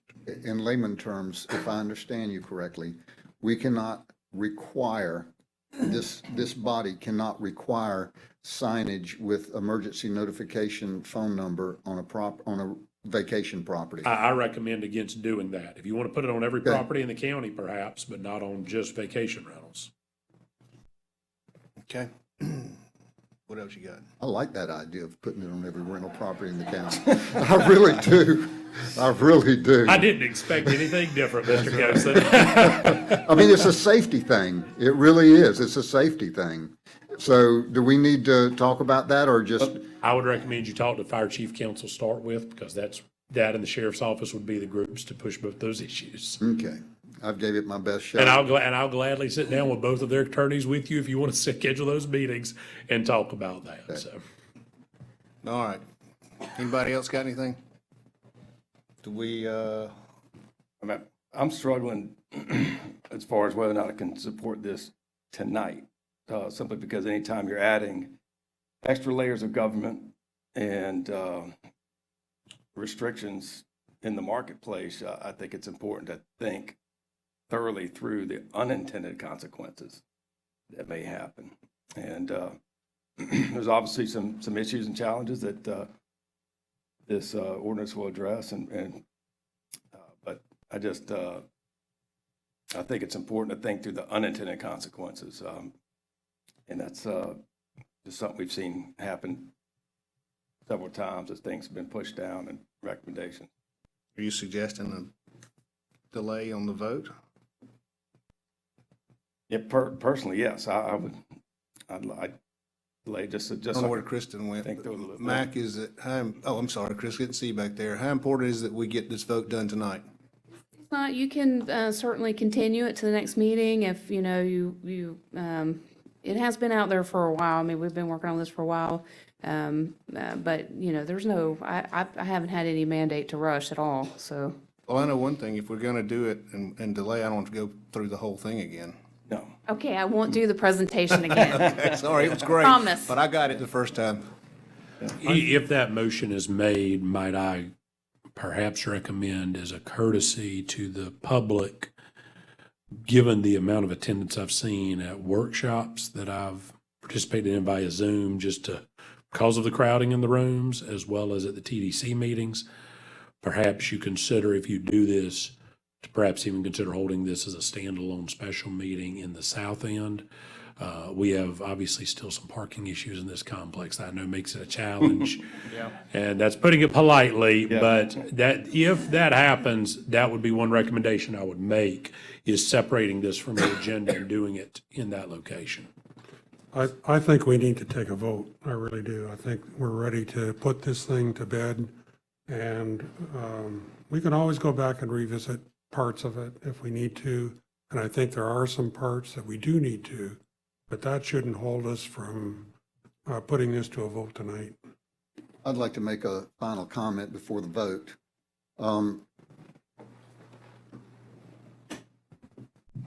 I think the bar is too low, and my motto for the people of Walton County is we can do better. Having said that, this is an improvement. This is better than what we've got now.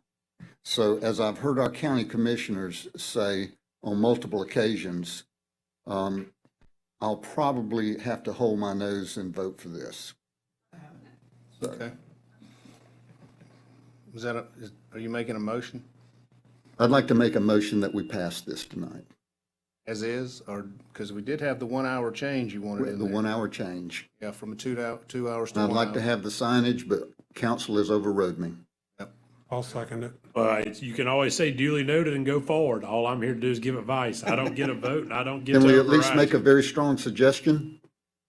And not a. But I can't stop you. All I can do is give you We're an advice. opinion board anyway. They're going to have to take that up to the county commission Okay. level. I'd like to make an added recommendation that for safety purposes and fire rescue, law enforcement, that they post the phone number for a responsible party that could respond within an hour or less. You want them to take that up for consideration? Please. Would that be all right? I can't stop you. I'll give All right. you my Do advice. you want a second with that, or are you? Yeah, I'll second it. All right, we have a motion and a second. Any further discussion? All in favor, say aye. Aye. Aye. We've already done public comment, haven't we? Yes. We've already done public comment, I'm sorry. All in favor, one more time, say aye. Aye. Any opposed? Opposed. One opposed. Welcome Motion to the passes. club. That's usually me over there opposing by Okay. myself. Thank you, Mac. What's our next, thank you, Kristen, appreciate that. Thank you, Commissioners. I think it Yeah, is you wanna take important a that we couple move minutes this to let forward. anybody leave? Y'all want to, can we take 5 minutes and let everybody that's leaving clear out, and we'll come back then? I got another water in the car, I'll go get you. That'd be great. We can go for an hour and a half. We can go for an hour and a half. I know, right? I need to sit.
We're going to call the meeting back to order and take up our next agenda item.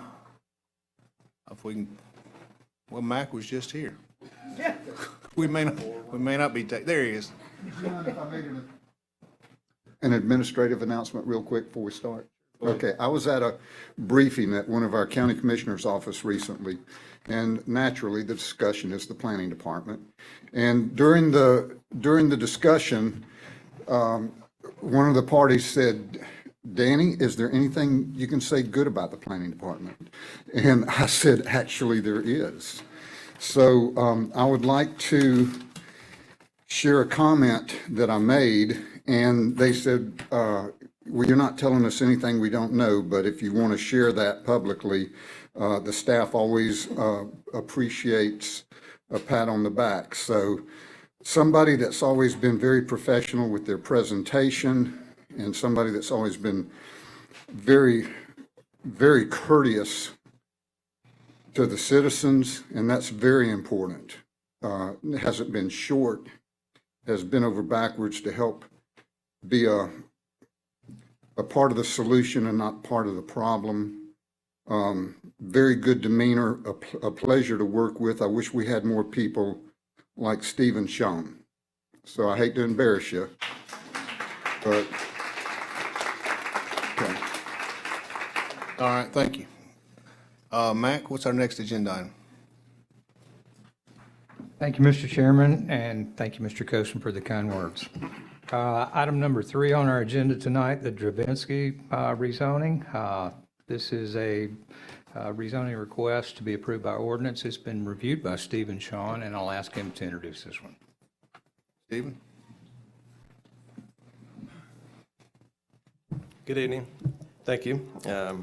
You earned it. I'm just a lowly planner with all our dedicated planners in the department. I certainly don't take that comment lightly, but there's a lot of good folks in the planning department. That being said, the Dravinsky rezoning is a request to approve by ordinance, project number REZ 22-000001 is being reviewed by me. This is a rezoning application submitted by Avcon Inc. on behalf of Andre Dravinsky, requesting to change the zoning district from village mixed use to coastal center mixed use with a future land use of mixed use on 2.34 plus or minus acres. The property is in District 4 and can be identified by the parcel numbers in your staff report. If I could please enter the staff report into the record. Yes, sir. Thank you. I just want to touch on a couple things here. As you can see, there is no need for a land use change. This is just going from one zoning district to another. And this is simply to allow for, or to not allow for the limitation under VMU for a parcel under 3 acres for neighborhood commercial uses, right? They want what's considered a commercial use, a general commercial use. The coastal center allows for it at this particular site. VMU allows for it, just you have to have over 3 acres, right? So this isn't necessarily something that would be needed in another zoning district or a land use change. Just want to clarify that. Additionally, staff has determined based on the application that their application satisfies the comprehensive plan and the land development code. The agent is here. I'll turn it over to them if you don't have any questions for me. Any questions for staff? This is a request for zoning change? Yes, sir. Okay. Thank you. Thank you, Stephen. Yes, ma'am. Hi, my name is Tanya Nation. I'm with Avcon. I'm representing the owner, Andre Dravinsky, and he is here tonight as well. He is looking to do a commercial center with some a small scale warehousing and some commercial in the front. He does realize that it is more of a lateral move, but there are some restrictive features to it, like you can't display things outside. There are some additional provisions to this rezoning change. But this would allow him to develop a commercial center that is more compatible with the surrounding businesses. This is adjacent to the Fayard storage facility. So this would allow for that to be a little bit more compatible, but it will definitely be still a much, much smaller scale because this is less than 3 acres. We do have a layout. This is purely conceptual at this time, but we would, and he will have to go through the full development order process. And this is just one of the options, just something for you to look at with some retail in the front and then some warehouse type facilities in the back that would allow for artisans who may need the storage component, but a small office space. So it would just allow for him to have some varying, and then potentially some type of vehicle maintenance in the rear as well. But this is just one concept. We haven't nailed down the full concept yet until we get the rezoning approval. Any questions for the applicant? Yeah, I'm just wondering why you're going for coastal center mixed use.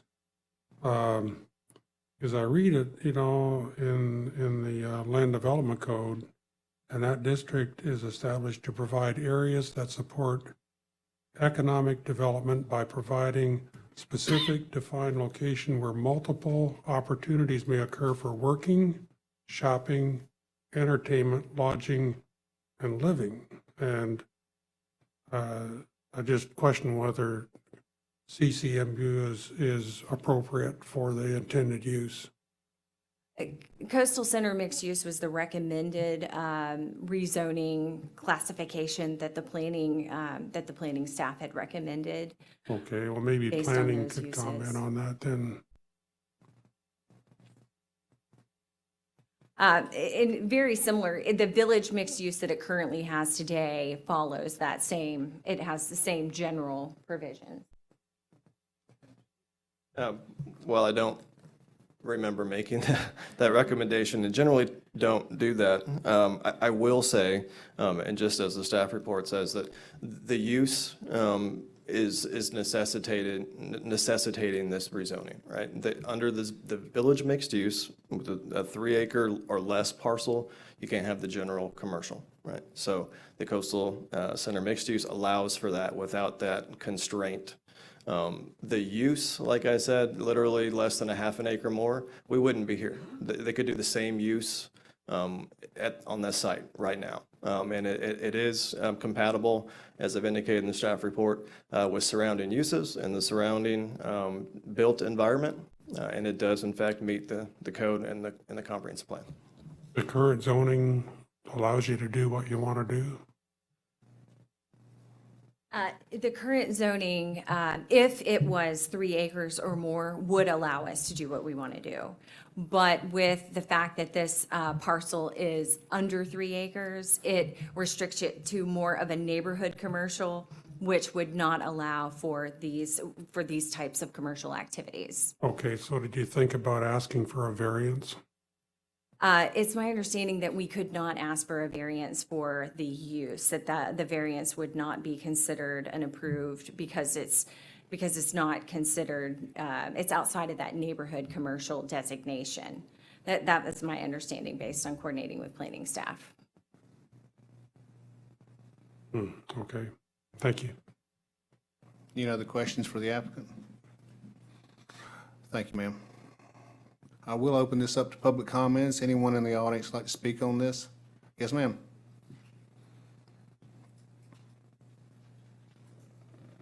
Hi, Donna Johns, JOHNS. First of all, I'd like to ask that you don't change the zoning, that this particular zoning is a little more intense than that what they would otherwise be allowed. And also, it says that in your documents that there does seem to appear to be available, there does not appear to be available capacity on the impacted segments of US 98. And we all know how US 98 is right now. We're over capacity right now. The traffic is a nightmare.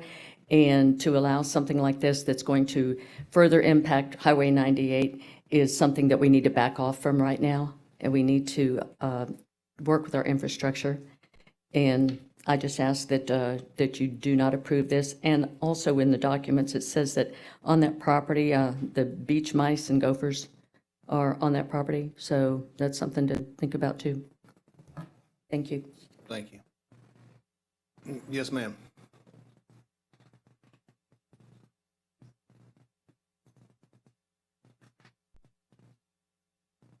Barbara Morano.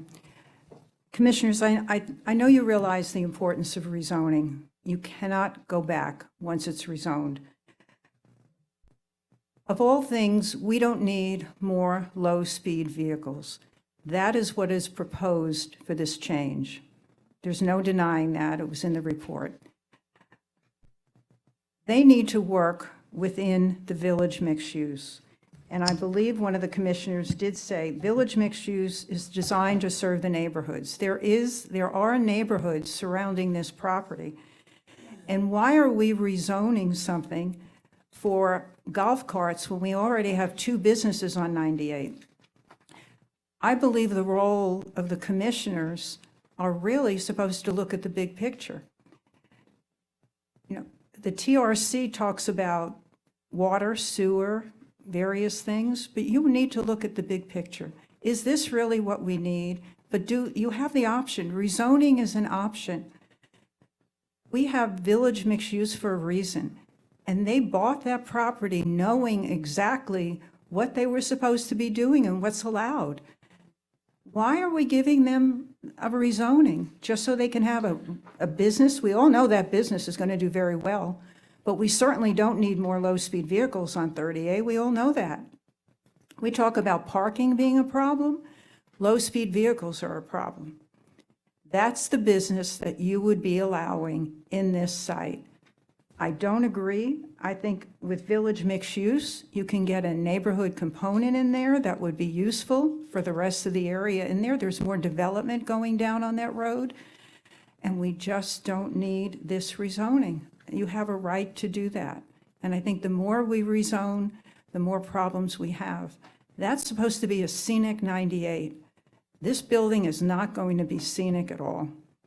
So I ask, when they talk about it fits the land development code and the comp plan, they're talking about if you rezone it.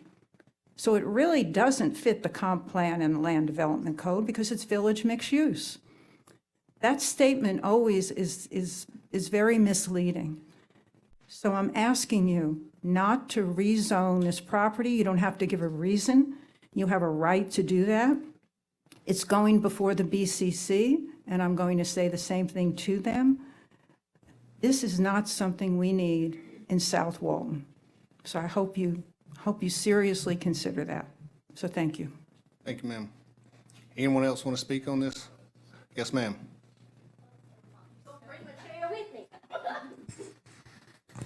Mr. Chairman, while she's coming up, staff just indicated that appears they made an error in the documentation, as this does in fact change the future land use map.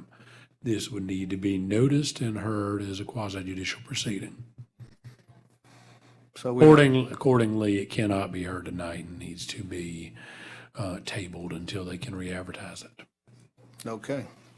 So I guess we can, do we need to continue it? We need to or- take a motion to table it and let them deal with, staff come back with how they need I'd to like to do make it. a motion, we table this and come back and visit it at a future date. Okay. Yes, it will have to be re-advertised as a quasi-judicial. Okay, we have a And motion. it'll have to go through the notice and posting requirements for a flume. That's not, Kristen, what's the issue? Right, so it's going to have to go through everything it would if it was not a flume. I said, I left off the not there, my apologies there, Ms. Nation. All right, we have a motion to table this. Second. And a second. All in favor? Aye. Any opposed? All right, we'll table it. Sorry.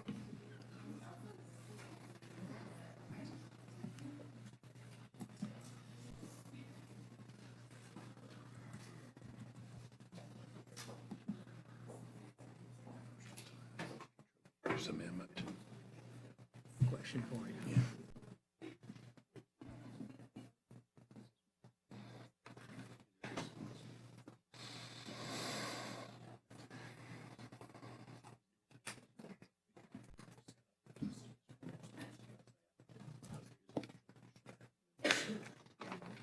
Yeah, there's a fine line on that, but we do those.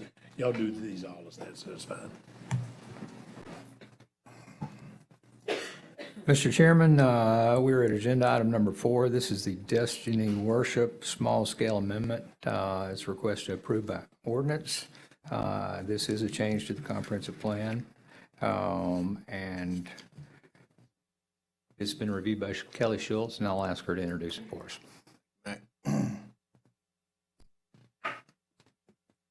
Thank you. Again, this is a request to approve by ordinance, project number FLU 2200002. This is a future land use amendment with a rezoning application submitted by Matthews and Jones LLP on behalf of Destiny Worship Center Incorporated, requesting to change the future land use from public facilities and institutional to mixed use, and the current zoning district from institutional to coastal mixed center on 1.67 acres of land. The property is located in District 4 at 244 Holiday Road, North Miramar Beach, Florida, and also a second parcel at 276 Holiday Road, North Miramar Beach, Florida. That's identified by the parcel numbers in your packet. Would like to request that the staff report please be entered into the public record for the project. Okay. Just a couple of things. The applicant has stated that the reason for the request is that it's been traditionally used and operated by a religious institution, by Destiny Worship Center, and they are selling the property to a beach service company. Currently, the property is already developed. It consists of dormitories. It has some storage area, some office area, and the beach company intends to use the property basically exactly like it is now, only instead of it being used by a religious institution, which is allowable under the institutional zoning district, it's going to be a private company. And the company wanted that change to be made so that they're not automatically a non-conforming use under the zoning. So staff has reviewed the project. It's been approved by TRC. One of the conditions under TRC was that they hold a public meeting. That did occur. I believe the date was March the 3rd, but that meeting has happened and is documented. To date, we've not received any public comment on the project, and we have found that the project is in substantial conformance with the comprehensive plan and the land development code. The applicant is here, so unless you have questions for me, I'm sure he would be glad to speak to you on the project. Questions for staff? Let's say hypothetically that we decide to change the zoning on this. Is there any safeguard where the owner could say, you know what, now that I've got this change, instead of using it like it's always been used with virtually no change, I want to build a high-rise development here. The only safeguard against that would probably be a developer's agreement contract. Is that correct? Most likely. That is probably the most effective way to do it. And I'm going to tell you up front, it's not what we typically recommend the county to do for a lot of reasons, because it has drawbacks even for the county. Okay, do we have to change the zoning because it's no longer owned by a tax exempt organization? Yes. Ultimately, you're going to have to change it to some. One caveat here is whoever chooses to operate any real estate development on that site will have to go through the development order process, because this is a complete change of use of this site. So they could put a high-rise development and do maximum No, sir. density? The only two places in Walton County, in South Walton County, that you can put a high-rise development are Sandestin and Seascape. Both are DRIs. 4-story. Everything else is limited to 50 feet or less. Yes, sir. So they could build hypothetically speaking, a few monster houses there if they wanted to? Not without going through a development review process of some type. I anticipate a development order on this particular site will be applied for, because they won't be able to do anything until they do that, unless they want to have a church. Thank you. Church is allowed in any district. It helps in any way you can look at the zoning map and see the coastal center and use all around the the institutional, and if you look at the parcel that is immediately to the west, that is currently operated by a beach service company. Not knowing if that's who's buying this one, but that's. I think it is, based on. I mean, there is somebody operating right next door to this parcel in that Yeah. same business. Okay. Yeah, Anything else for me? I think we're good. Okay. If we need you, we'll call you back. Thanks. Thank you, Ms. Schultz. All right, good evening, gentlemen, and Ms. Brooke. Basically, Kelly explained everything. I'll just jump into some of your concerns. We have no intention of doing anything with the property, and I understand what you're saying, that some 20 years down the road, someone could come in and bulldoze the entire establishment and build something else. That's always possible. I don't know if there's any safeguards against that. Even a developer agreement won't get you around that. They're only good for 10 years. So our intention in purchasing this, it is La Dolce Vita that's buying it. They are right next door. All of our public comment from the community has been in support of this change. They like us being there. They like the changes we've made. We've made it look better. I actually have a letter. We had a community meeting on March the 3rd. We had one person show up, and she brought us a letter welcoming us to the community and making it look better. And that actually is in, I don't know if it's in your staff report or not, but was uploaded to the portal. But that's the only feedback we've gotten about what's happening at the property. The reason La Dolce Vita was interested in it is it does have, right now it has 29 dormitory units in it. Or I say units, there's beds for 29 people in these dorms. The church Destiny purchased the property from the, if I can find the name of these people, the Orthodox Brotherhood of St. Simeon. Now, the Orthodox Brotherhood of St. Simeon started in 1990-ish in that area. They started building these dorms. I was told today they were permitted, so we're going to have to do some more digging into the county records to see if we can find that these dorms were actually permitted. But they started during that time period, and they owned it all the way up to 2011 and used the dorms for training purposes. They had people who would live there on the property. There was a small gathering fellowship hall, a chapel, library, and they trained people up into their, to be priests, fathers, whatever. I'm not sure what they call them there. After that point, when they sold it in 2011, Destiny purchased it. They've used it they were going to use it as a campus for a school, but they've housed their interns there. So the dorms have still been in use since then. They use the fellowship hall for group training purposes for the interns. They have no need for the property anymore. La Dolce Vita happens to have a need for temporary seasonal housing. They have college students that come in during the summer, 100 days of summer, they're here, they work the beach. He wants to provide them somewhere to live, given the cost of housing. So he's buying this property, fixing it up, making it look better. It's going to contain it with a fence. He has an agreement that these people are going to sign to live there. If they break any of the rules, they're kicked out immediately, lose their job and kicked out. So the intent is so that he can have his workers, have a place for them to live. They'll only be there 3.5 months out of the year. The rest of the time, those dorms will not be used. There will be stuff stored in the property. There's a little gazebo type shed out there. I don't know if gazebo is the right word because it's quite large, but there'll be stuff stored in there. But again, it's going to be behind a fence. And then there is what they used to use as the chapel back when the Orthodox owned it. It's since been turned into storage by Destiny. They'll continue to use it for storage purposes. But the majority of, majority of LDV's storage will be in the facility next door, where it keeps all of its chairs and paddle boards and things of that nature. I don't know if you've driven by there or not, but it does look really good. He's put a lot of work into it, and the rumor is it's putting pressure on the people across the street to start looking a little bit better too. Aside from that fact, excuse me, from a traffic standpoint, you were concerned about what could be done at the property. Well, right now at the property, as it's on public institutional, you could do medical facilities there, and this is all in the transportation traffic study in your packet.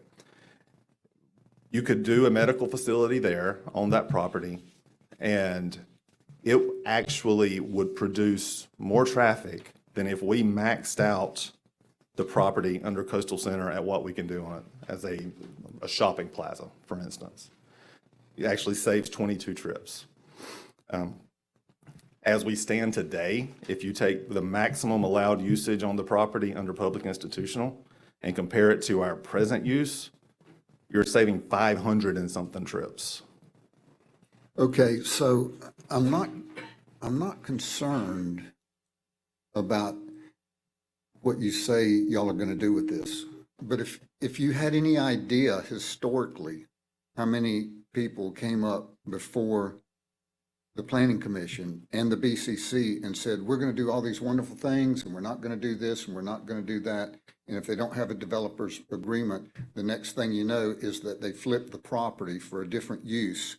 And everything they said at the board, at the hearing, was just a dog and pony show and just to convince people to change the zoning or whatever. I understand. So I'm not saying that's you. I'm not saying that's you, but historically that has been a tactic that the Planning Commission and the BCC has fell for because they thought the people were upfront and honest, and everybody's not upfront and honest. So would you be willing to consider a developer's agreement that you wouldn't change the use of what you're saying for the next 20 years? Well, 10, but my client actually suggested that to me to offer that. I don't think that's a good idea to offer that, not because I want him to be able to flip it and use it as another use. Are you an attorney? But, yes, sir. Of course you'd offer. But we can't suggest see that. But we can't see 10 years down the road what's going to happen. Okay. But I do want you to understand one thing. It's public institutional right now. Someone could go in there and put a school in, a private school that would attract I far understand. more. It was just a intense use. question. It was just a Right, but question. I mean, it's right next door to Coastal Center.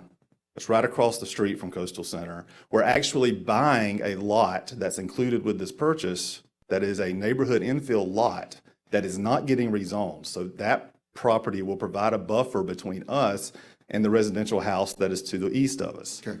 We also are in talks, well, not in talks, we're going to put a fence up for the neighbor next door to us. It's not a requirement at all. The fence is already there, but we want to do it. Okay. I don't know that I've got anything else that you need to hear from me right this minute, except that, we have a locally owned business that sees a need and is trying to fix the need, has found a way to fix the need without having to go in and redevelop a property. There's a need for housing. He's found housing that's available. He's not going to have to tear anything down to continue that use. So I just would urge you to approve the use so that we can, or the change so that we can move forward with whatever development order we end up with in this. Can I ask a question? Yes, sir. Mr. Chairman? Okay, so the stated purpose of the amendment is to change the future land use and zoning to ensure that the existing uses remain conforming. That's correct. They're conforming right now. Yes, sir. So you want a zoning change. It's not because of that. It's because you want to sell the property. No, The sir. owner wants to sell the property. Oh, I see what you're saying. Destiny wants to sell the property to LDV. Yeah. Yes, sir. It closes tomorrow, so in my mind, it's already sold. Right. So again, it's like the last one we heard. It's the proposed use that's driving the need for a zoning change. No, that's not correct. The use is existing right now. It's conforming right now because it's owned by a church. Right. Whenever the church no longer owns it, whenever a public or institutional company does not own that property and a commercial entity owns the property, the use would no longer be conforming. But like Dan says, that, we don't know what's going to happen in the future. But Coastal Center does, again, questioning why Coastal Center. It's primarily residential, allowing medium residential densities and supporting uses. All development is required to be connected. Well, forget about that part. So I question whether Coastal Center is appropriate. I can address that for you, actually. Neighborhood infill wouldn't allow it. Residential preservation wouldn't allow it. Those are the two zoning districts that we are anywhere near besides Coastal Center. You hear all the time people accusing the county of spot zoning. This is spot zoning. This is spot zoning. This would not be spot zoning. This is joining right up to Coastal Center, right next door to us. That's just continuing the pattern of development of that area. And that's the reason Coastal Center makes the most sense. Okay, then I'll go back to what Dan said. A beach equipment operation on that property. I think there's better uses for that property, I would expect, as an institutional property. Right? There's a lot of things you could put on it that would not require a zoning change. Right? I mean, No, sir, there's not. There's not? No, there's not, unless it was bought by another public institutional entity. Exactly. But we don't have anybody buying it that's a public institutional entity. Well, the purchase is driving the rezoning. I'm not sure I've got anything else I can respond to that. Okay, me neither. I got no more questions. Any other questions for the applicant? Thank you, sir. We'll open it up to public comments. Anyone would like to comment on this? Yes, ma'am.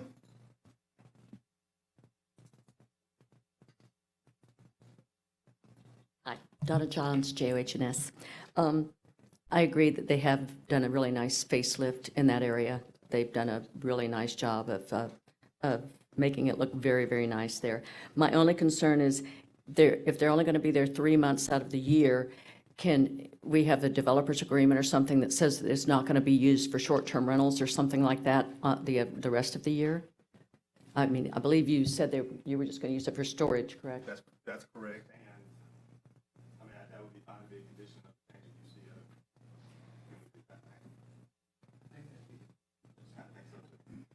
Okay. No problems with that. Thank you. Thank you. Anyone else want to speak on this?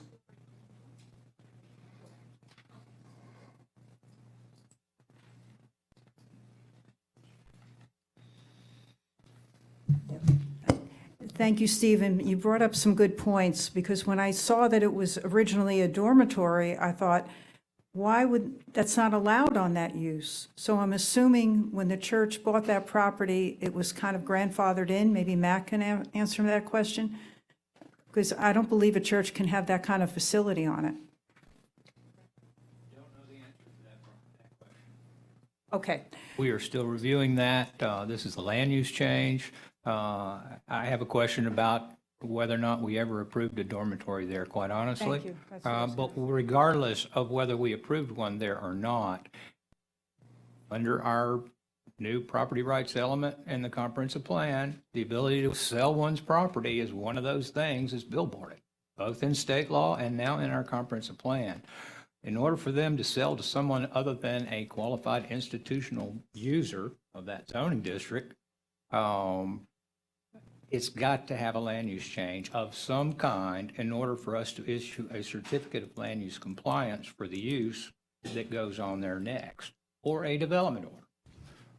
So we need some kind of land use change. We're not agreeing to anything they're proposing tonight as a proposed use or the reason for the land use change. We believe it's appropriate to change the land use from institutional to something else. The predominant land use right there for non-residential is coastal center. We have some litigation history on that street related to the uses in coastal center.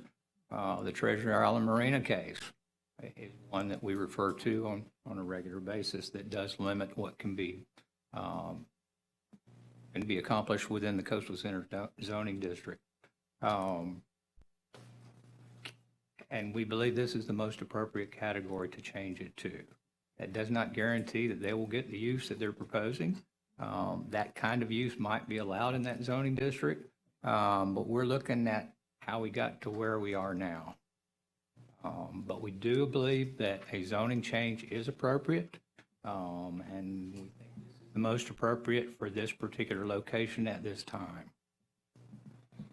But we are not approving a proposed use tonight. That will be a development order process that will come later for whatever they propose to do. That would have to conform to the coastal center zoning district that's being proposed tonight. Thanks, Matt. Yes, ma'am. No, I'm glad that came out, because that was my concern, was those dorms, were they permitted? And Steve had, did say they were checking into it. And Stephen also mentioned that about the use, which is when you are rezoning, you really want to know what's happening.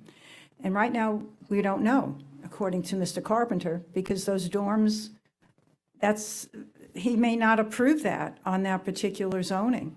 So right now, it seems like the question is, do you want to rezone that from institutional civic to coastal center mixed use, not knowing what's going in there? And I agree with Stephen, it could be a school. I mean, there's a ton of civic uses, and there's a ton of the other type of uses that could go in there. But right now, we don't know. Most of the time when people rezone, they'll give you a plan. It still is not a development order, but it's an idea, because we're going to be hearing about apartments later. So that's a big decision. And I am glad about the dorm situation has come to a head, because that wasn't going to happen unless we spoke about it. So thank you. Ms. Morano, let me ask a question, please. Would it make you, and you're very involved in the community, you know, the South Walton Community Council that you represent is massive. Your opinion is respected. You've schooled the planning department in the past, and we're listening to you. Having said that, would you feel better about this? The most encouraging thing I've heard so far is that the owner said he would be willing to go with a developer agreement, you know, saying what this is going to be used for the next X number of years. Now, I said 20. The owner's council suggested 10, and we're right back to compromising someplace in the middle. If he did a developer's agreement for 15 years, not to change the use of the property as it is currently right now today, would you find that agreeable? I think it's more complicated than that, Dan, in the sense that we know what the developer wants to do. He likes the dorms and the storage, but I don't know when it goes through a DO if that is going to be approved to put some kind of housing on that. So I'm getting a little confused, but I don't think we can even get a developer agreement if we don't know really what's going to be on there and approved by Mr. Carpenter, because Mr. Carpenter said the dorms, he's not sure. Yeah, oh, Mr. good. Hall, I Steve, think he can answer this. school me, please. Steve Hall, land use attorney for the planning department. This is exactly the reason that I keep up with case law that's developing across the state of Florida. I read 2 cases this week, both from the Division of Administrative Hearings and comp plan challenges, where the hearing officer invalidated a comprehensive plan amendment because of this kind of discussion. And as the Planning Commission, that's not new law. It happens practically all of the time. In fact, our code even has a reference in it that I would like to change, which says the application will include some proposed uses. The consideration by this planning commission of any rezoning or future land use map amendment ostensibly should be untied from any particular use. We do have provisions in the Land Development Code in certain circumstances where density is being increased in a floodplain.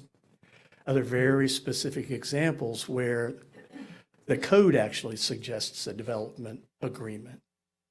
But the idea that we continue to move forward as a planning commission with the idea that we need to know what's going on the site before we rezone it, and that if we can, we'd like a development agreement which fixes those uses in place for 20 years. I think you just cleared it up. Thank you. We're moving in a way that doesn't comply with the law of the land. And Yeah, you've heard this time and again, counsel. At the end of the day, it doesn't matter what they tell you tonight. And I want everybody to understand that. You can have an applicant who's very forthright and tell you that, but they're not actually bound by it. Right. And flip side, they don't have to be. They can stand up here and tell you whatever they want. When you rezone something, anything under that category is allowable. And the public has to understand that, the developer has to understand that, the board has to. And that's why when we make a legislative determination, it is a policy determination about whether the rezoning and any potential use allowable thereafter fits within the intent of what is in the best interest of the county and complies with the comp plan. You don't get to call balls and strikes on what may happen after the fact. Okay. And you should never base a decision. Typically we go a step further. I know some of you've heard me admonish this before. Just because you like a project, because the guy's told you he's gonna do something great, Don't take same that to thing. the You bank. can't consider it. You can't hold it against them, but also don't use it in their favor. It just is not the nature of a rezoning consideration. Okay. The appropriate things that you've heard from Mac and other staff in terms of these staff reports.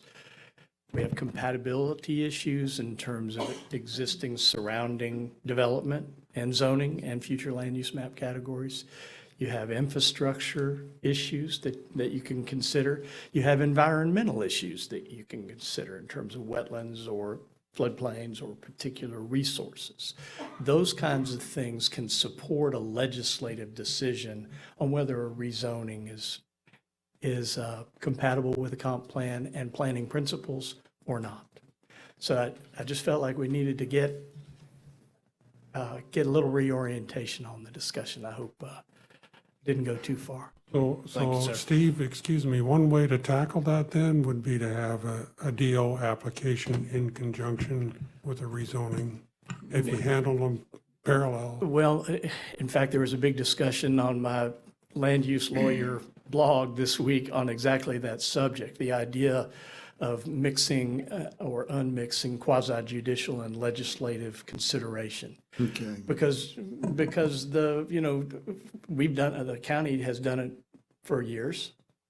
But the law is very clear now that you have to separate those quasi-judicial and legislative determinations.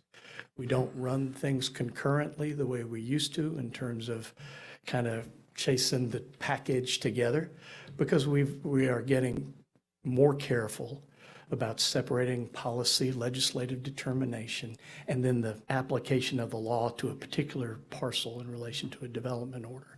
And no matter how good of a job staff does in presenting these in joint meetings, all it takes is one of you conflating the two issues or mixing them up when you're discussing why you like it or not like it.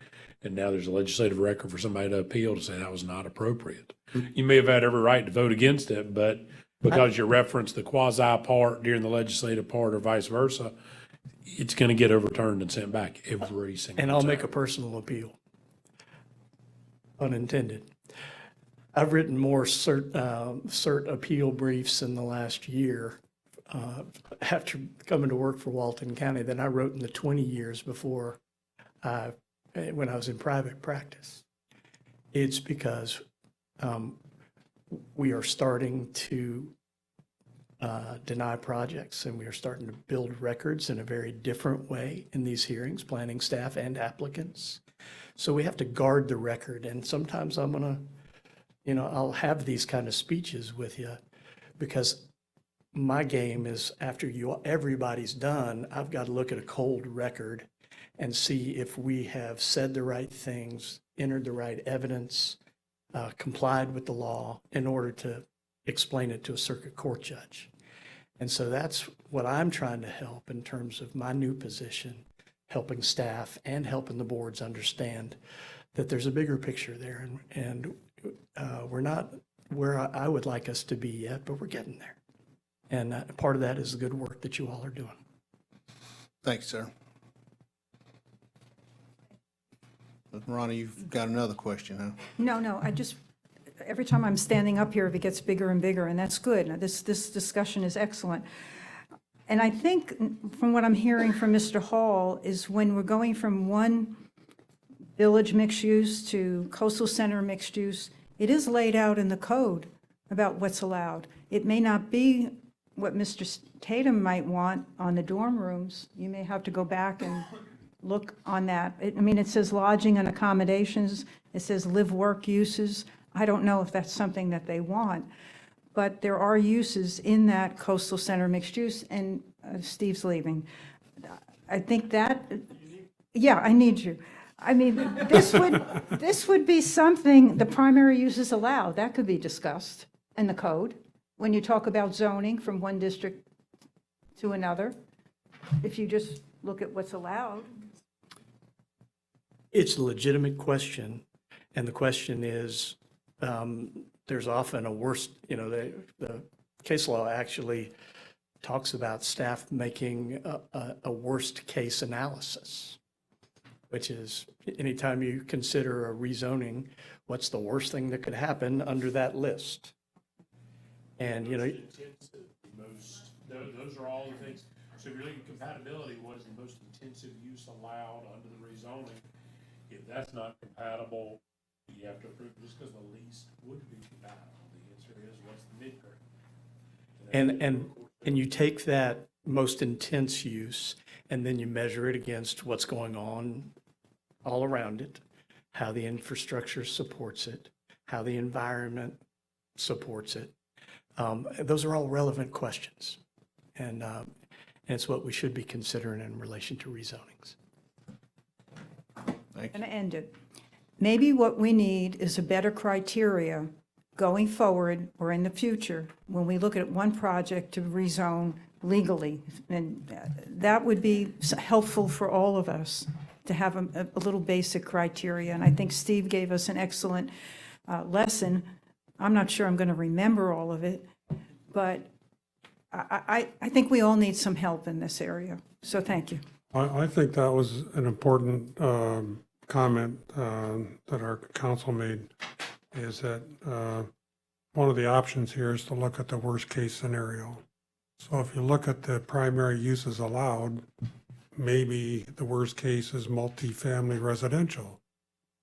And if that's what could potentially go there, then that shines a whole different light on things. Do we have any more public comment? I don't know. We got sidetracked. Yes, ma'am. Come on up. I'm not near as smart as those other two, but what I want to say is we just need to take into, Lori Eccles, I'm sorry. I thought you knew me by now. I'm the other part of your crazy glass. We have to take into consideration where this is. And if you are coming, either way you come, up Holiday Road or down Holiday Road and around, this is right there at that major curve where it comes around. And I do want to say this, I don't know who the Devotee Vita guy is, but he has done a fabulous job. It is beautiful. Y'all have done a great job. It is really spectacular. I ride by there every day, so I know that those dorms are there, and if he kept it the way it was, that'd be all well and good. We'd be hunky-dory with it. But with the county commissioners wanting to run the road over at Driftwood, down through the neighborhoods, and coming out there at either Holiday or Forest Shore or Geronimo, wherever you can get off of that road when they run it back there. It's already so difficult to even get in that area, and you're taking those curves. You've got that landscape in place right across from the guys that are doing they're blowing off the beach stuff all the time, and everybody's busy. That's just a busy, congested little area right there. And if it were left the way it was, it would be great. But the unknown in that area, you've got that little road that goes straight into that Mariner Way. You have, 70 houses back in there. Then you've got that turn and this turn, and it's just a lot. And the unknown right now in this county scares me. It scares me to death. The parking, we come in here, I feel like I'm in here at least once a month for the past 4 or 5 months. Me too. And we talk, but you have to be here. But we talk about the same things, and it's either rezoning, or it is the stormwater, or it's the density, or it's the parking. And somewhere we have to sit at some of these meetings and make a decision on how far we're really willing to go. Because, y'all are who we have. The county commissioners are who we have. I've talked to all of you. I've been at every meeting. Poor Mac, I know you're sick of seeing me. But somewhere, you people who are making the decisions have to start looking at a broader picture for this county opposed to each individual little thing. So I would just y'all look at that. Look at it as a whole. Look at what your jobs are, or not jobs. I know you don't get paid, and we appreciate y'all. We really do. I wouldn't want to have to sit back there and listen to all this stuff all the time, but y'all do take into consideration where these things are. And that's all I have to say. But y'all really think, and where do we go if nobody wants to stand up? If everybody just looks at a land use development and say, oh, well, that's in the rules. Oh, that's in the rules. Well, you know what? Sometimes rules are made to be broken. Bye. Well, we do have to take into consider both sides, though. You know, we're here also representing the property owners. You know, it's not just a one-sided deal, so we have to look at both sides and have to try to be fair. And so it puts us in a tough situation sometimes because, you know, you get a lot of people that don't want something going in, but that may not be what's fair to the property owner because they have the right to develop their property. So we got to look at that side too. I do. But thank y'all for letting me talk. Yes, ma'am. Yes, sir. Talking on this one. My name's Uriah Matthews. First name's Uriah, Matthews, 2 T's. 3 of 4 of my brothers have actually worked for La Dolce Vita. The guy who owns it's an amazing person, takes care of all of his guys. The whole concept is fascinating. Broad picture, you put guys living at Walton Way right there or Holiday Road, they work right across the street. So when we talk about traffic, you'd be removing a bunch of traffic off 98 by letting a dormitory happen right where all those guys are living. Let's talk about housing. Housing for a 1-bedroom for 3 months. How much you guys think that costs? $3,000, $3,500 a month in some of these places around town. So a guy coming down here to work on the beach can't afford that. You can't find it. Right. It's impossible. So I just want to say this is, if it is what he says it is, an amazing idea. And from a broad picture perspective, you're taking a bunch of traffic off 98. You're letting these beach guys work right across the street from where they work, and they can hop across on Holiday Road and get right to work. So I think it's an awesome idea, just for whatever that's worth. Thank you. Anyone else want to speak on this? Yes, ma'am.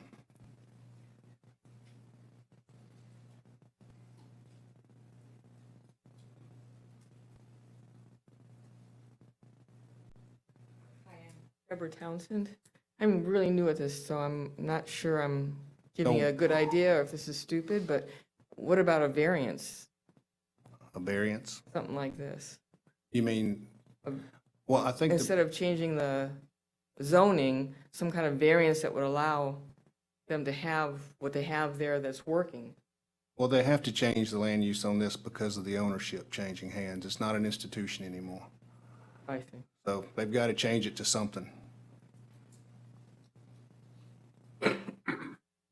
Anyone else?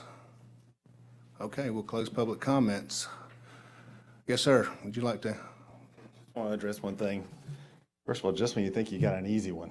There's no such thing Yeah, anymore. I got there, I thought, yeah, okay, this will be fine. That's why you get paid. Oh, man. That's why you get paid the big money, Steve. I wish. So the worst case scenario idea, we won't talk about particular uses. I agree with Mr. Hall completely. I've wanted it to be that way for a long time. But I can tell you what, and this is according to your traffic report that's in your packet. You know, the traffic, I think, is what everybody's worried about in that area. And under the current institutional zoning, someone could come in and build find my numbers here, a 146,275 square foot medical facility on that property. You're allowed an FAR and public institutional of 2.0. That medical facility would produce 592 trips in the PM peak hour. That's a lot of trips. Under the proposed zoning, coastal center, the largest thing, most intense thing that could be built there from a traffic standpoint is a shopping plaza of 109,728 square feet. It would produce 570 trips. That's a difference of 22 trips. So we're actually, by approving this zoning, or this land use change and rezoning, we're reducing the number of potential trips that could be on there. If someone were to maximize the use of that property under public institutional, they could put more trips on the road in that area than we could as a coastal center project. That's the reason, to me, it just makes sense to do this. It has to go to something. So unless y'all have any more questions for me. Any questions? Thanks, All sir. right, thank you. All right, commissioners, discussion? Dan, you don't want to say anything, do you? Okay, so right now, I'm talking to the two county attorneys, and what I think I heard you say was, if we agree to change the zoning, then we open Pandora's box to the worst-case scenario. You're allowed to look at it that way, yes, sir. Okay, so I think I heard what you said. But the applicant also said that the worst-case scenario as it sits is worse than the worst-case scenario that it's going to be changed to, as far as density and traffic. And Yeah, again, but I'll it's a- make the same admonishment I think Mr. Hall did. You can't take that into consideration, pro or con. But it's a lot worse than the existing use. Much worse. Not if they leave it like it is and they turn it into a medical facility.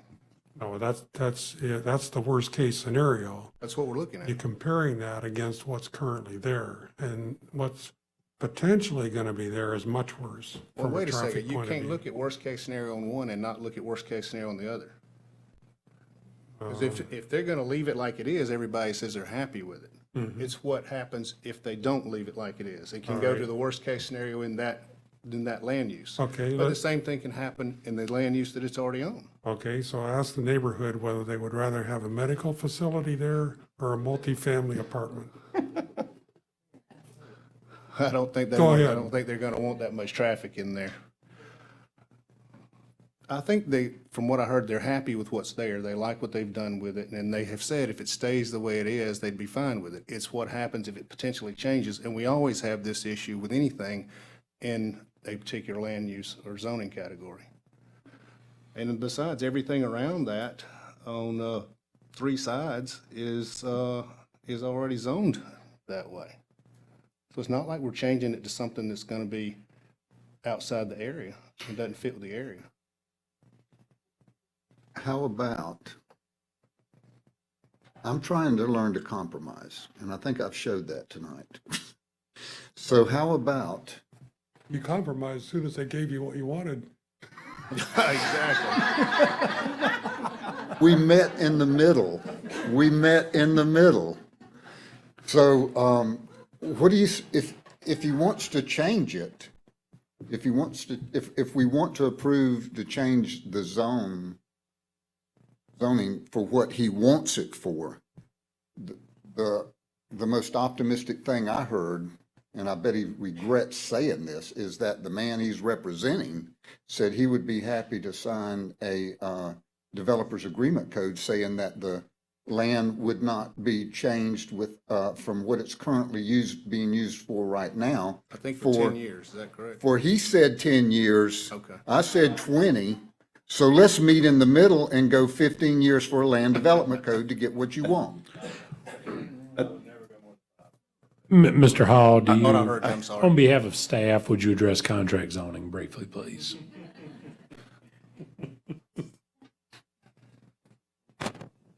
Talking time tonight, Steve. It's the same, it's a different term, but it's the same thing that I was speaking about earlier. We are not allowed as local government to change a zone or a future land use in exchange for a promise to do a particular use. And when you say a promise, you mean a land development code? No, a developer's A agreement. developer's What he's agreement. saying A is land this- development code, I meant, Developer. A developer's developer's agreement. deed restrictions, there's You a can't variety ask of ways them to say, well, accomplish we'll approve this if you do that. And they say, sure. Yeah, that's the problem. That's contract zoning. it. Okay. It's a real world temptation and it happens across the Okay. United States. Okay. But it's something that we try to argue against Okay. as your Gotcha. lawyers. Gotcha. I got another question for you, Steve, while you're up there. It may be a Matt question, but obviously, an institution is not going to own this any longer. It's going to go to private citizen and commercial use.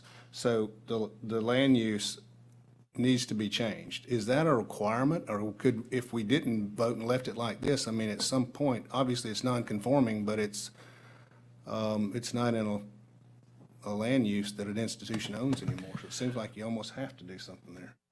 I'll let your counsel answer that. Well, that's going to become a non-conforming use. So the question is when they want to do something with it, if they try to change the use or do something different, you're going to have to give them something.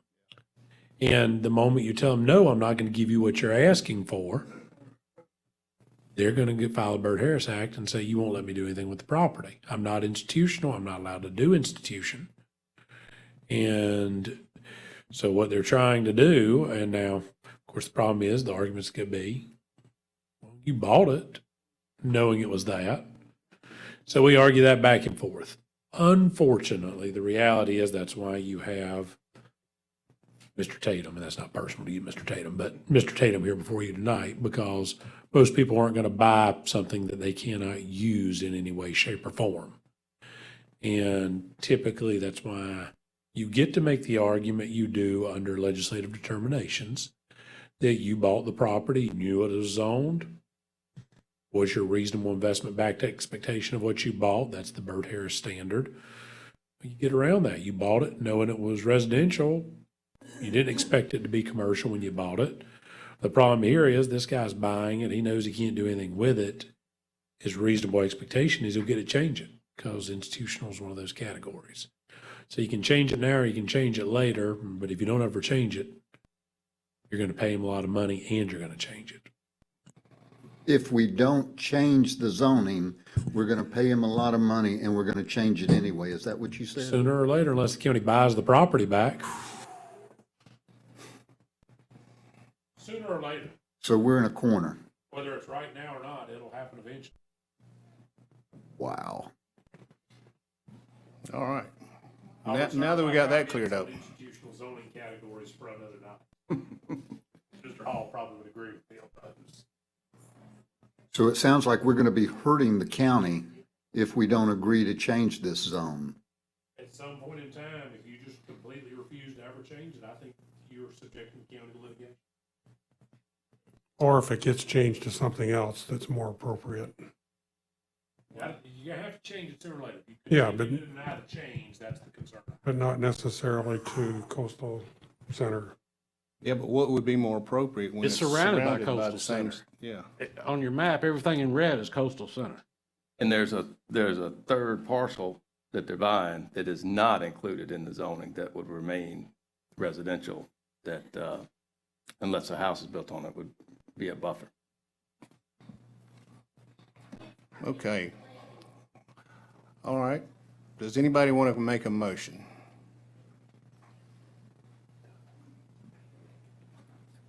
I make a motion that we approve the change from public facilities and institutional to mixed use for the Destiny Worship property, The Coastal Center? the Coastal Center, yes. Coastal center. Coastal Yes, Center. Coastal Not Center. just broad. Okay. All right, we have a motion. I'll second it. We have a motion and a second. All in favor, say aye. Aye. Any nays? Nay. Nay. 2 nays. Actually, I think on this map, I see two. One says Coastal Center Mixed Use, which is a slightly different color than Coastal Center.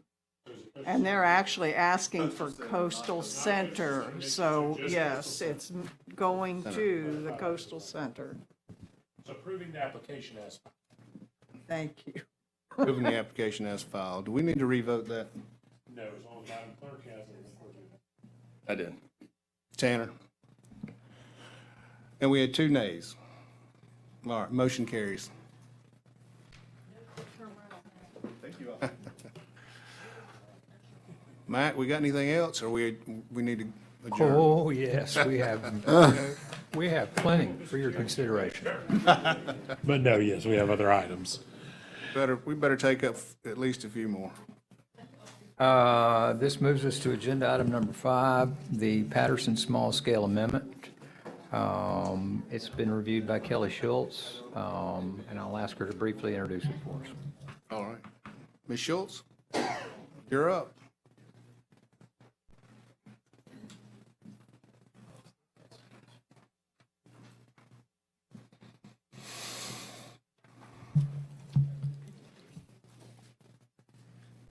This is a request to approve by ordinance project number FLU 22000003. This is a rezoning application submitted by Stone Architecture LLC on behalf of Linda Sue Patterson, requesting to change the future land use designation from rural residential to commercial and to change the zoning district from rural village to general commercial on 22 acres of land. The property is located in District 1 and is located on the south side of State Road 20, approximately 3.1 miles from the intersection of US 331 and State Road 20. It's identified by the parcel numbers in your packet. There is an email in your packet that was submitted by a citizen who is in opposition to the request. I did receive 2 additional calls. One was from a citizen who had questions, but she was not necessarily opposed or against. Actually, the third communication was a lady who walked in one day when I had planner duty, and she inquired on how to get on a waiting list for the affordable housing units. And so I put her in touch with the applicant.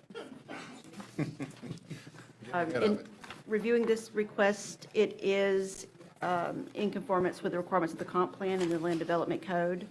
Would like to request that the staff report be entered into the record, please. Sure. And if you have any questions for me, I'll be glad to try to answer. Any questions for staff? How many notification forms went out? I don't know if the applicant knows that off the top of his head. It was done within the 300-foot radius as required. Not only did they do their required public meeting, they also did an additional public meeting to specifically address the concerns of people within Hammock Bay. And I'm sure that the applicant can talk more on that. I was not in attendance at that meeting, but I understand that it was pretty well attended. Thank you, Ms. Schultz. You're welcome. Thank you. All right, is the applicant here? Yes, here. Thank you, Mr. Chairman. Shelton Stone with Stone Architecture.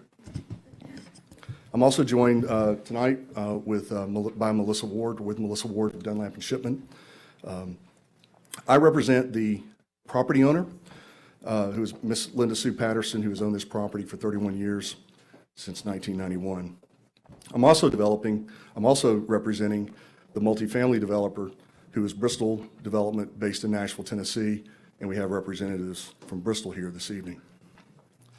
The property is a 28-acre parcel located on the southeast corner of State Road 20 and 83A, West Bay Loop.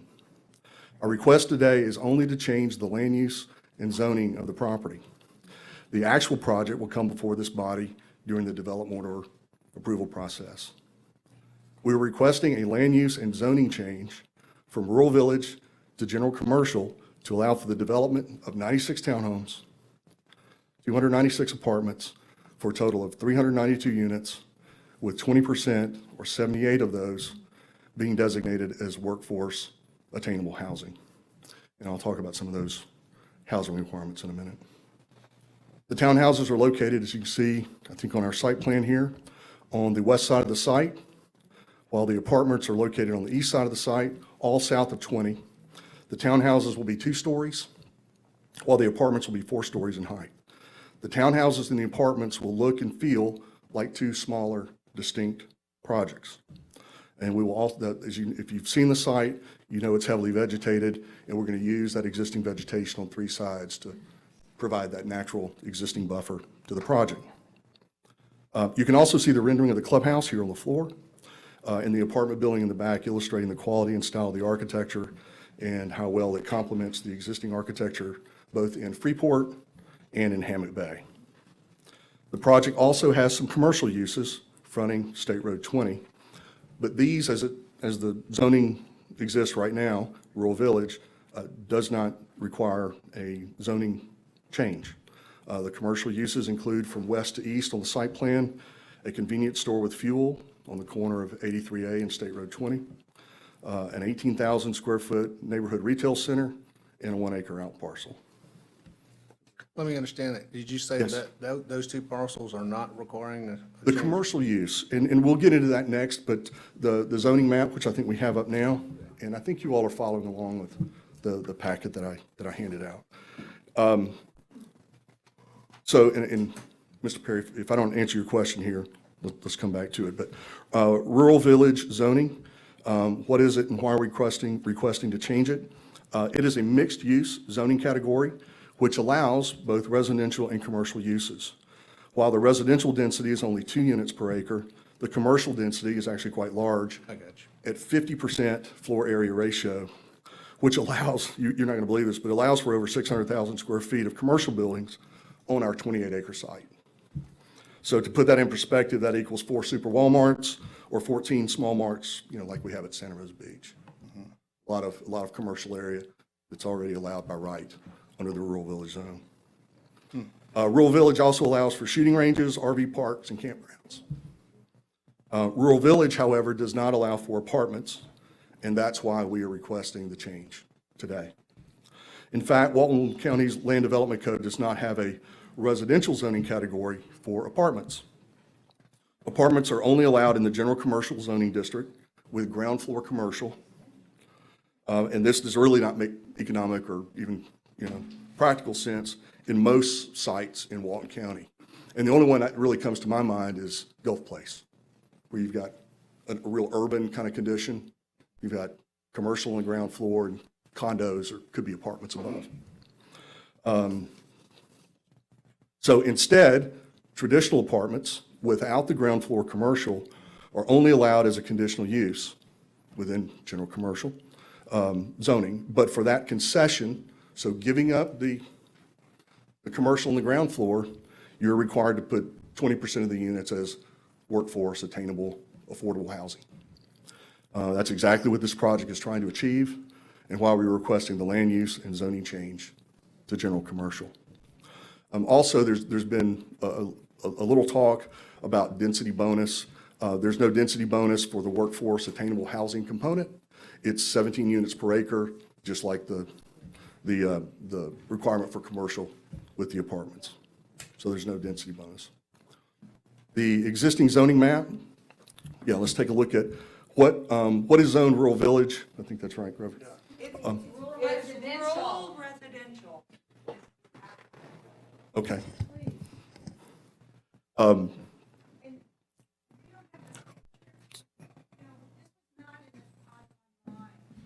It wasn't submitted. Grover, you can turn that around if you'd like. I'm sorry, Ms. Morano, but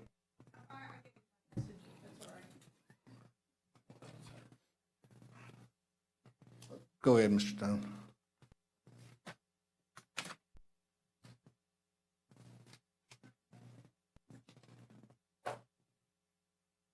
I think what I just heard was that the people who came here in regards to this project are in the blind and have no information and can't see. Let's let the applicant finish, and then we'll address that, okay? Mr. Cos, we can certainly talk to that as we move forward. The existing zoning map, the colored areas shown are in the county. The grayed out areas are in the city of Freeport. You see right there on the border. The orange areas are zoned rural village, and Ms. Patterson's property is outlined in black.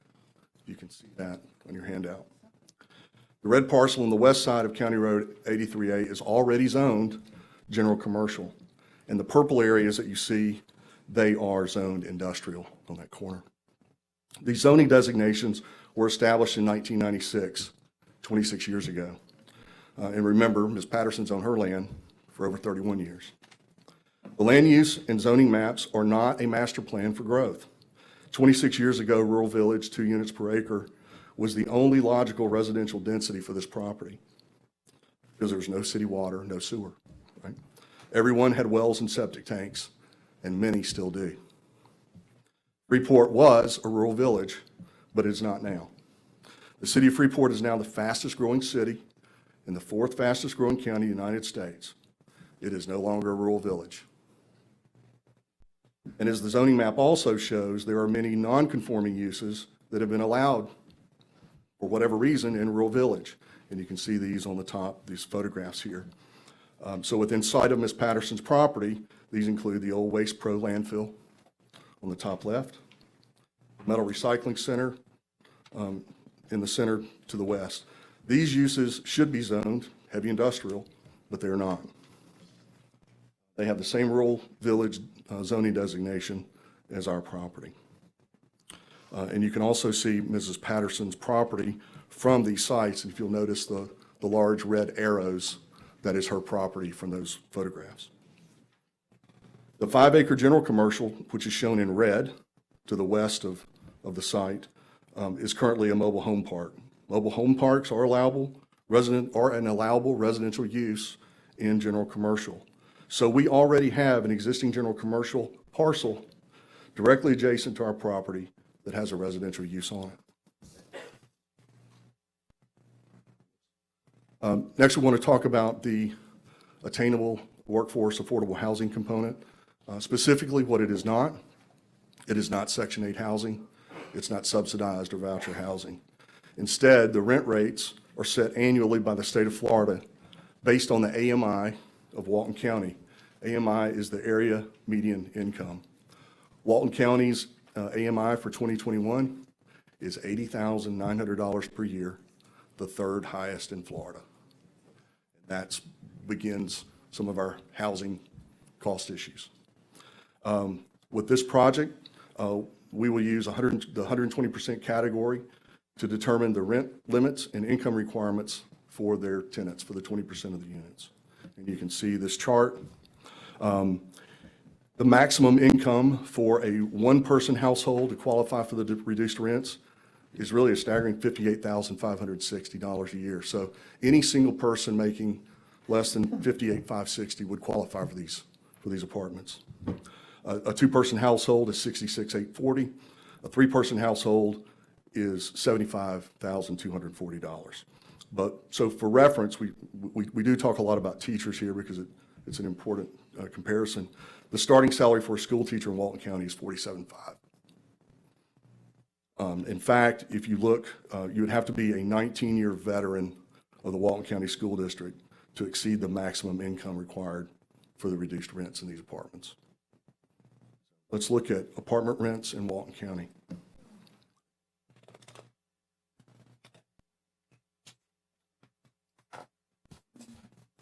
The average rent, and I'm going to get to mine.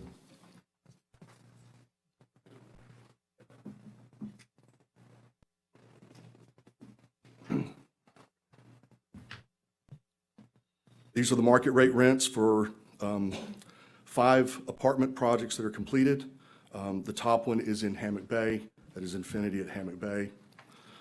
And you can see the rents across the board. The 1-bedroom average rent is $1,855. 2-bedroom is $2,160. The 3 bedrooms are average for $2,517.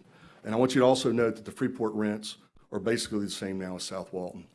So the idea that Freeport is somehow this affordable place, it used to be, but it's really not anymore. It's really an extension of South Walton, and the rents reflect that. So the affordable rents are a discount really to the market rate. And they represent a 16% discount for the 1-bedroom, a 13% for the 2, and a 14% respectively for the 3-bedroom units. Annual savings are $3,400 for the 1-bedroom, $3,348 for the 2s, and a little over $4,000 for the 3 bedrooms. And of the 1,420 units existing in Walton County, 0 are workforce attainable units.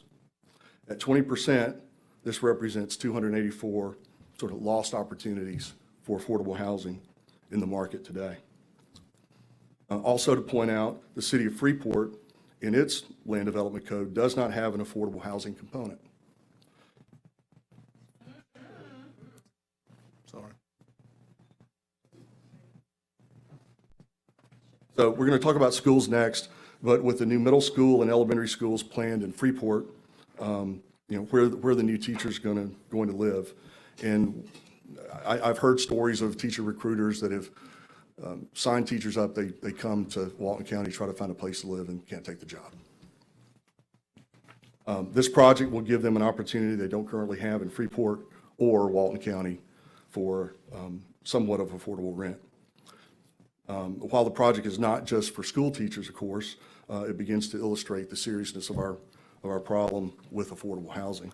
But it works for anybody. Anybody making less than $58,000 a year really needs a break, right? So we can also talk about school enrollment. We have those figures. Another metric, take that off. Another metric we looked at, because we've heard, is the idea that somehow the apartments will generate an overburden on the school district. And today I received the data from the Walton County School District on how many students are actually enrolled and live at each of the apartment complexes. You'll see at Hammock Bay, Infinity at Hammock Bay, currently, these are 2022 data, they only have 9 students. The Sanctuary 17, Ariza 37, Watersound Origins 19, Terramar 25. So for the 1,252 existing units from Hammock Bay South, there are only 107 students enrolled in the school district. When you look at the taxes that these properties pay, it ranges from $57.48 all the way to Hammock Bay actually pays the most on a per student basis to $12,857 per student. So the property is actually carrying their weight for the expense of the school district and educating the kids.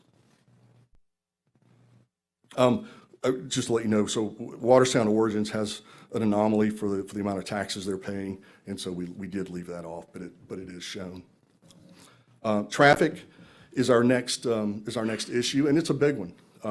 Our traffic study indicated that there is available volume capacity on State Road 20 and 83A to support the project, but the intersection of 20 and 83A is a major concern. It's a concern for Hammock Bay. We learned that at our 2 meetings, and it's a concern for us.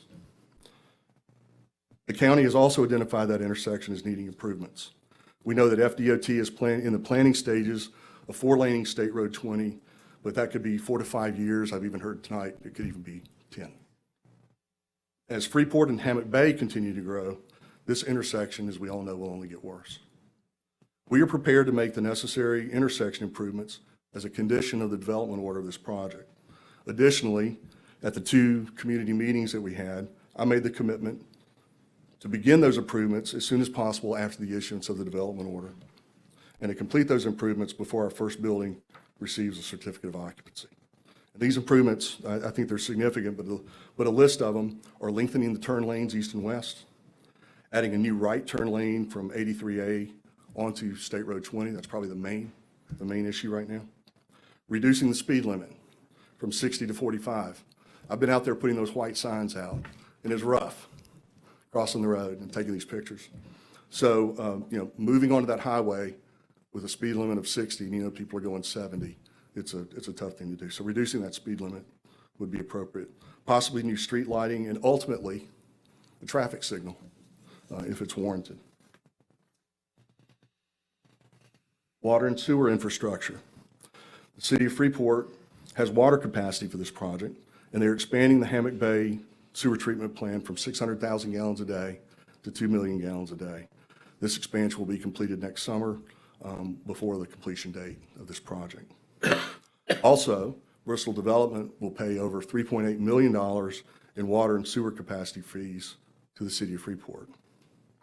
On the environmental, the site is located in Flood Zone X, and there's only 1 acre of wetlands located on the south side of the site, and the project does not have any wetland impacts. I mentioned the community meetings. We had 2 of those. We had one on April 5th from our ZBA meeting at Hammock Bay. It was 8:30 in the evening. It was well attended. 50-plus people were there. We also had the April 9th meeting, which was the one that had previously been advertised and properly noticed. That was at the Coastal Branch Library, and we had 5 attendees at that meeting. So, Mr. Chairman, in closing, I want to reference the Walton County Comprehensive Plan. Okay.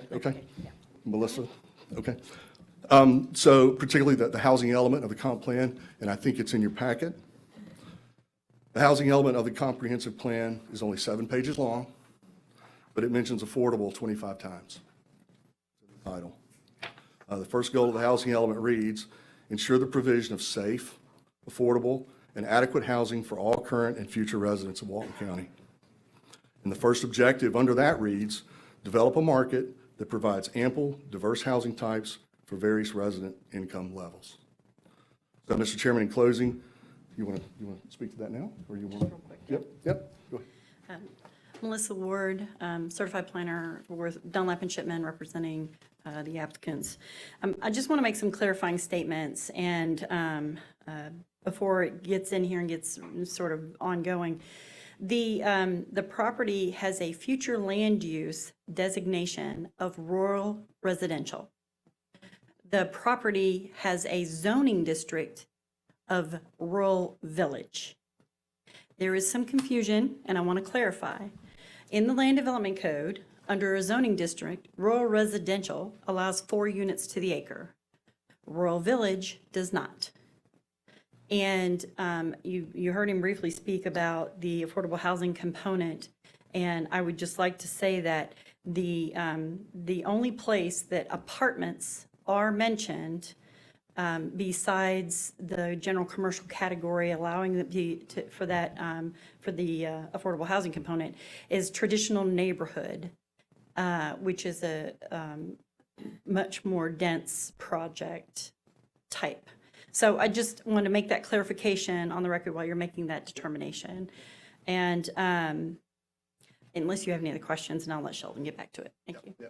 Well, we're about done. So Melissa is also working on our developer agreement that is going to be appended to this application and buying the property for the uses that we're talking about today. So, but we do believe that in closing, that this is what our request is about. It's consistent with the goals and objectives of the housing element of the comprehensive plan by providing really for the first time in Walton County, and I know there are 1 or 2 other projects that are coming behind, that direct response to our critical need for affordable housing.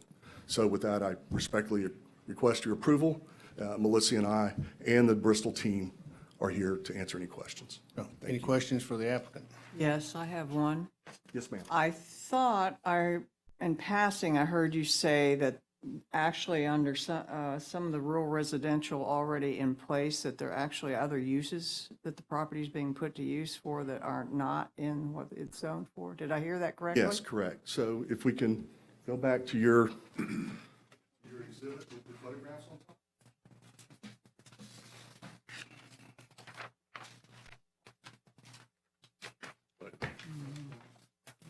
Are we talking about a code violation? Well, I'm not making a determination on that. I'm just trying to make the case that if you see the Waste Pro, Ms. Brooke? Yes. You see the Waste Pro and you see the dark line going to it, that is the orange square. That is I guess it's the abandoned landfill for Waste Pro, and it is zoned rural village. Oh. Yes, Today. it would be a non-conforming use then. Right. It's in the other point, so that the recycling center has the same zoning designation for Rural village, did you say? rural village, yes, ma'am. It's the orange color.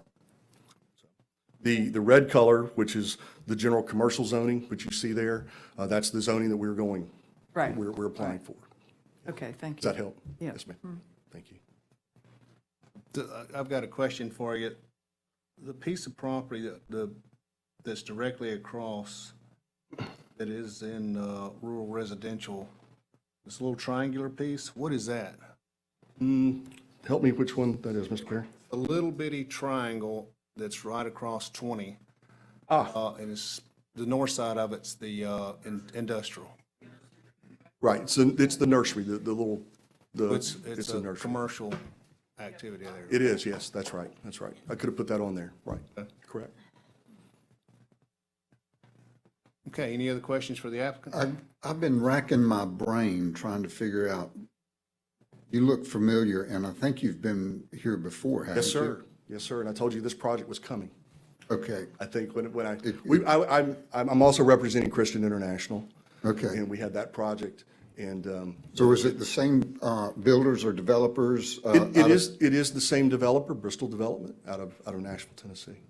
So, But different landowners, different applicants. so you got two projects going on, and both of them have, if I remember right, requests for zoning changes? Yes, sir, that's correct. Okay. Just out of curiosity, when you go down here and look for properties to develop, do you ever look for properties that are already zoned for what you want to build without having to rezone? Well, I'm not the developer of the property.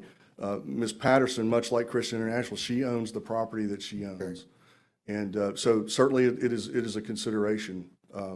Bristol would love more than anything not to be here tonight and that property be zoned, what we need it to be. But we're here. We think we're making a reasonable request. This site is, 26 years ago, this zoning and land use was applied to this site. And Freeport has grown, it has changed, and it is time for change in Freeport. According to Tennessee. Well, not according to Tennessee. According to Tennessee, if I was wanting to be a good neighbor and a good developer and come into a community, I would want to look for areas where I could build without asking for any special favors. That's just. I'm sorry, y'all are gonna have to hold it down so we can carry on these, okay? Y'all keep it down, please. It's just a coincidence that both major projects that you're involved in, you're asking for zone changes on both of them. We've got a lot of land that qualify for what you're wanting to build. And where is that land? I mean, I hear this all the time. We hear it on 98, and everyone sees all the wooded land on 98. It's all Okay. state forest. Okay. This property, Ms. Patterson has owned it for 31 years. Okay. And we believe that it is a great location. And this is a $100 million investment of private money. It's not subsidized. It is private money. And these people are not in the business of making bad decisions on locations. Okay. They are the ones that believe this is a great location. I tend to think that it is too. It's on a major arterial roadway. Okay.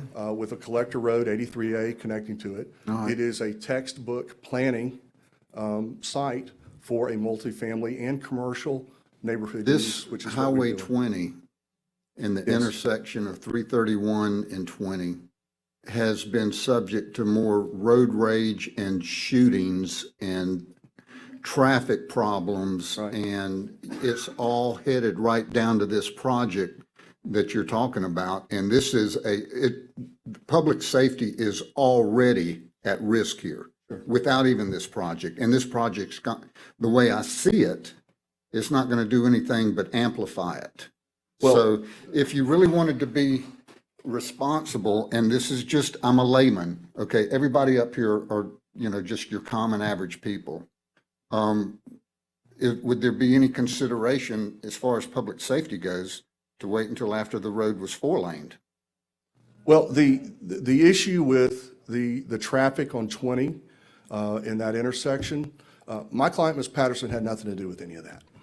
And so to ask her now to wait, after waiting 31 years for Freeport to finally be It was just the fast, no, I think it's a fair question, and I want to answer it. But the real issue is, and we had this discussion with the homeowners at Hammock Bay, and I really believe the traffic is the big issue. And there are a couple of things to point out there. Number one, we're here to solve the problem, at least at that intersection. I can't 4-lane 20. I can't, if I could, FDOT still wouldn't let me, right? I tried to buy a signal at Owl's Head 10 years ago at 331 and Business 331. Was Owl's They wouldn't Head let us your do project? it. Yes, it is, sir. Is I'm involved in that project. Is it back up and going? It's back up and going. Yes, sir. 306 acres.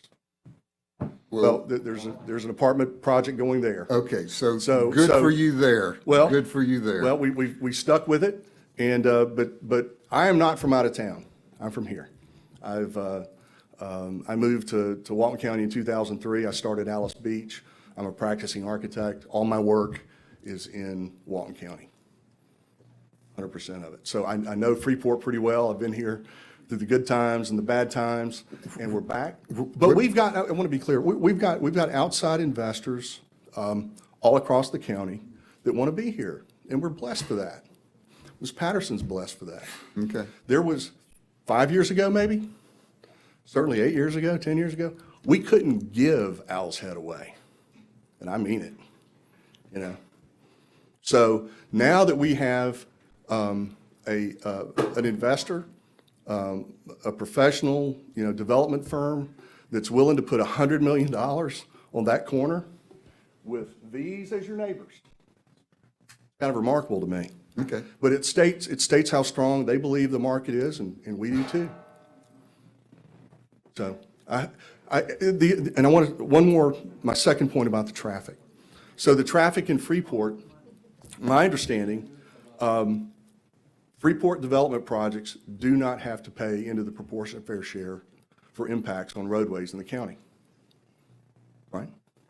So if you have a project in Freeport, like Hammett Bay or others, I'm not trying to pick on Hammett Bay, you don't have to improve that intersection that we're at. But we're in the county, and I can guarantee you, we've talked to Chance, that intersection needs improvement, and under the requirements of our development order, we're going to have to improve that intersection. And we'll be happy to do it. But we'll be the first ones to solve the problem.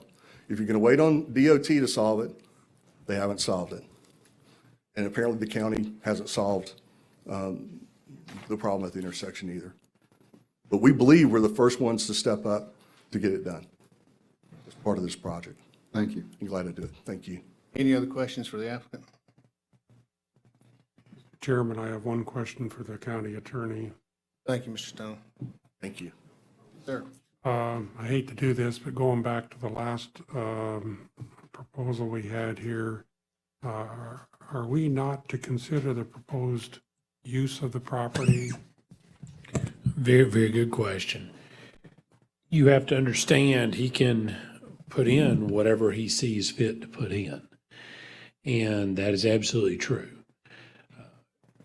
He is able to make the representations he is based on some legislation and some court interpretations that have come out about making the representations of affordable housing. Affordable housing is favored in the state of Florida.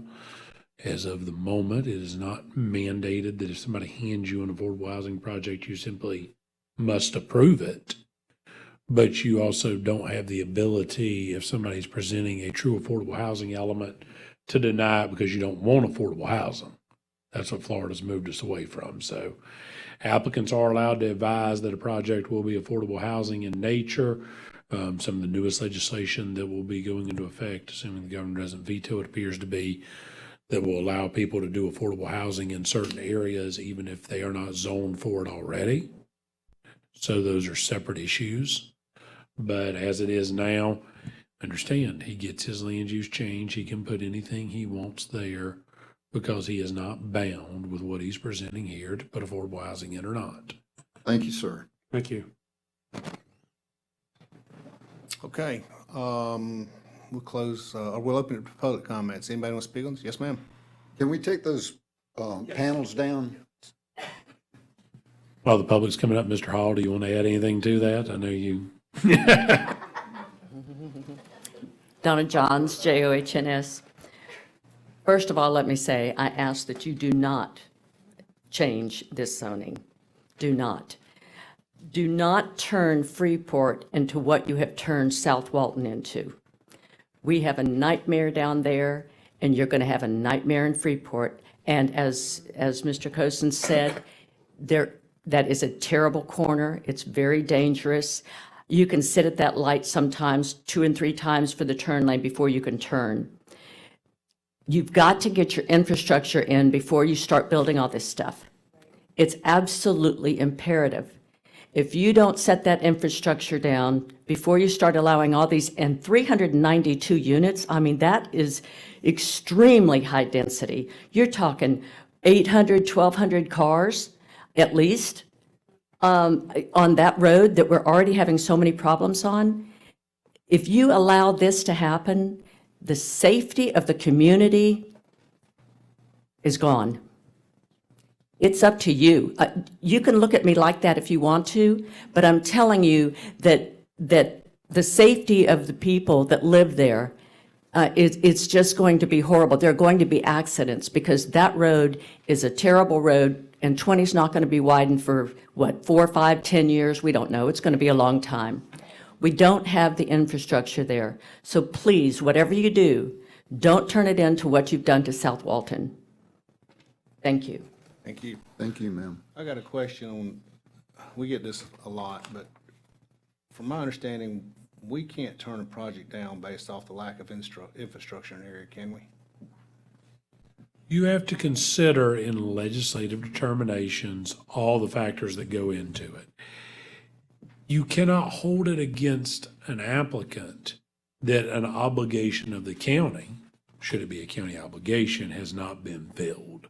So I think that's what you've probably heard in the past multiple times over, is if somebody says there's not capacity to do this and the city provides water and sewer service, that as a reason alone is not a sufficient reason to turn it down, especially when you're dealing with a rezoning issue, because ultimately they're not going to get their DEP permits if they don't have water and sewer.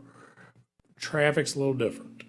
Traffic's why you have prop fair share to deal with. If it's a constrained roadway, if it's a deficient facility, they have to pay their monies in. But broadly, you still have to look at all the impacts in a legislative determination. You have more flexibility and discretion than you do purely in a quasi-judicial hearing where if they comply with the code, you can't say, well, I think you're going to be too much of an impact. All right, thank you. Okay, anybody else want to speak on this? Yes, sir. Y'all finished with that tripod?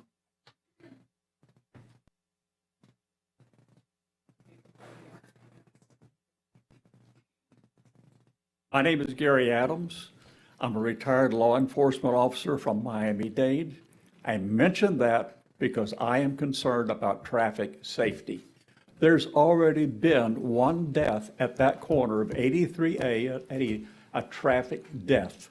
You can look it up, it's in the record. In addition to that, traffic on 20 is diverted there deliberately. There's a sign on 331 that tells you to get to Destin, take Highway 20. Look at it, it's southbound on 331, directing traffic on Highway 20. The intersection of 83A, he talked about the county doing a study. The county did a study on 83A, but what they didn't take into account, Hammock Oaks has got 280 units that are being built right now. Once those get built, more traffic.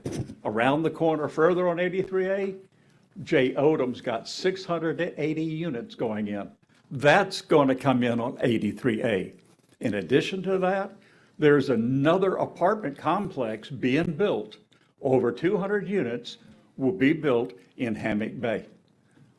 Consider all of that traffic. I don't want to live in an area that's going to have that much trouble. But the thing that concerned me, my good buddy, who is also retired, in fact, Clay knows him, is retired law enforcement.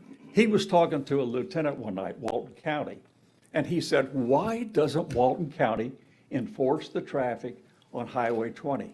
Her answer, this is terrible, her answer was, it's too unsafe. Now, if Walton County Police think that it's too unsafe to enforce the traffic on Highway 20, what's going to happen when we add more traffic to it? You can't do this to us.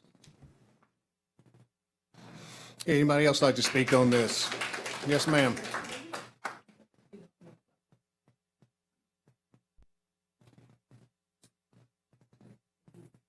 Thank you. My name's Jennifer Anthony Mims. I'm a state certified appraiser here in Florida. I am a broker who owns a long-term property management business. Nobody understands the need for affordable housing more than I do.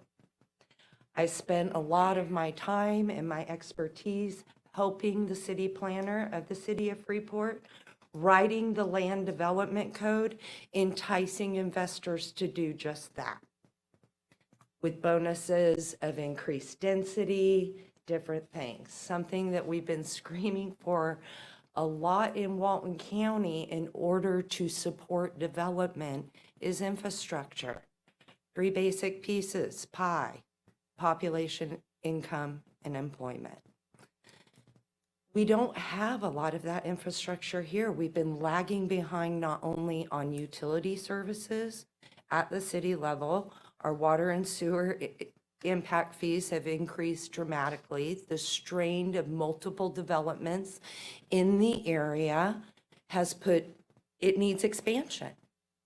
There are things that need to be put into place to have a successful city, county, growing to offer a wonderful community, to offer all people of all kinds.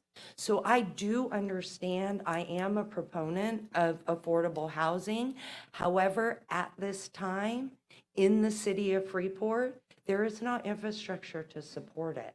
So I'm at this battle because I understand the need. There isn't a lot of affordable housing. People are having to drive further, go to Crestview, go way out to Laurel Hill. I understand that, but there has to be a responsible way of development. We're seeing it run away in Walton County. I'd like to see it get, we get a hold of it before it gets really out of control. Thank you for your time. Thank you. Anyone else? Yes.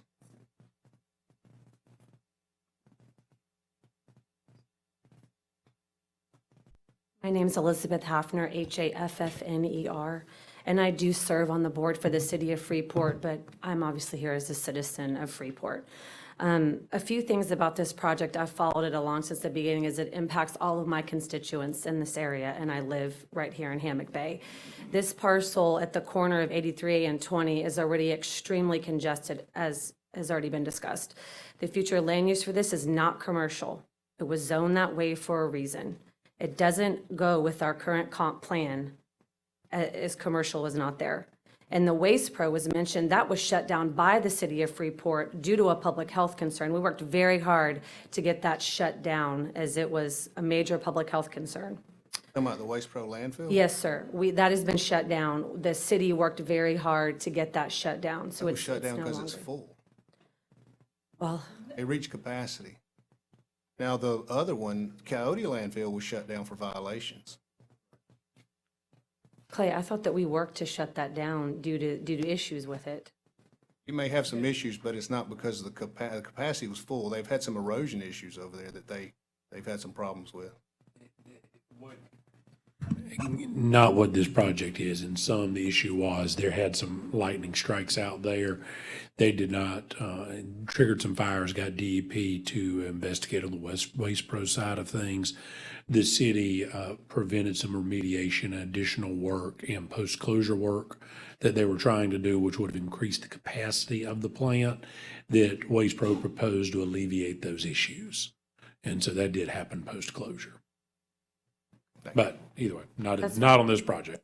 That's fine. Anyways, the intensity and density of the project is, I think, the main concern to citizens. They're wanting to go 17 units per acre, and I really think that if they lowered their density, it would help citizens that are so concerned.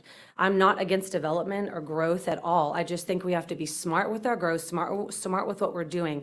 It does not meet, the mobile home across the street doesn't have 400 units there. I think there's 15 or 20 mobile homes there. And we are not prepared for this. We have worked at the city so hard for our infrastructure. We've spent millions and millions of dollars putting pipe in the ground to help our infrastructure, and we cannot keep up. And this project is going to further strain our utilities, and we're doing everything we can at the city level to help. but we need help with not allowing a massive project like this to come through when we're really not prepared for it. The widening of Highway 20 is probably 10-plus years out. I served on the TPO board for several years. We're on the list there, but it's several projects down the list. It's a $40 million project. So it's not in the 5-year work plan that DOT is under right now.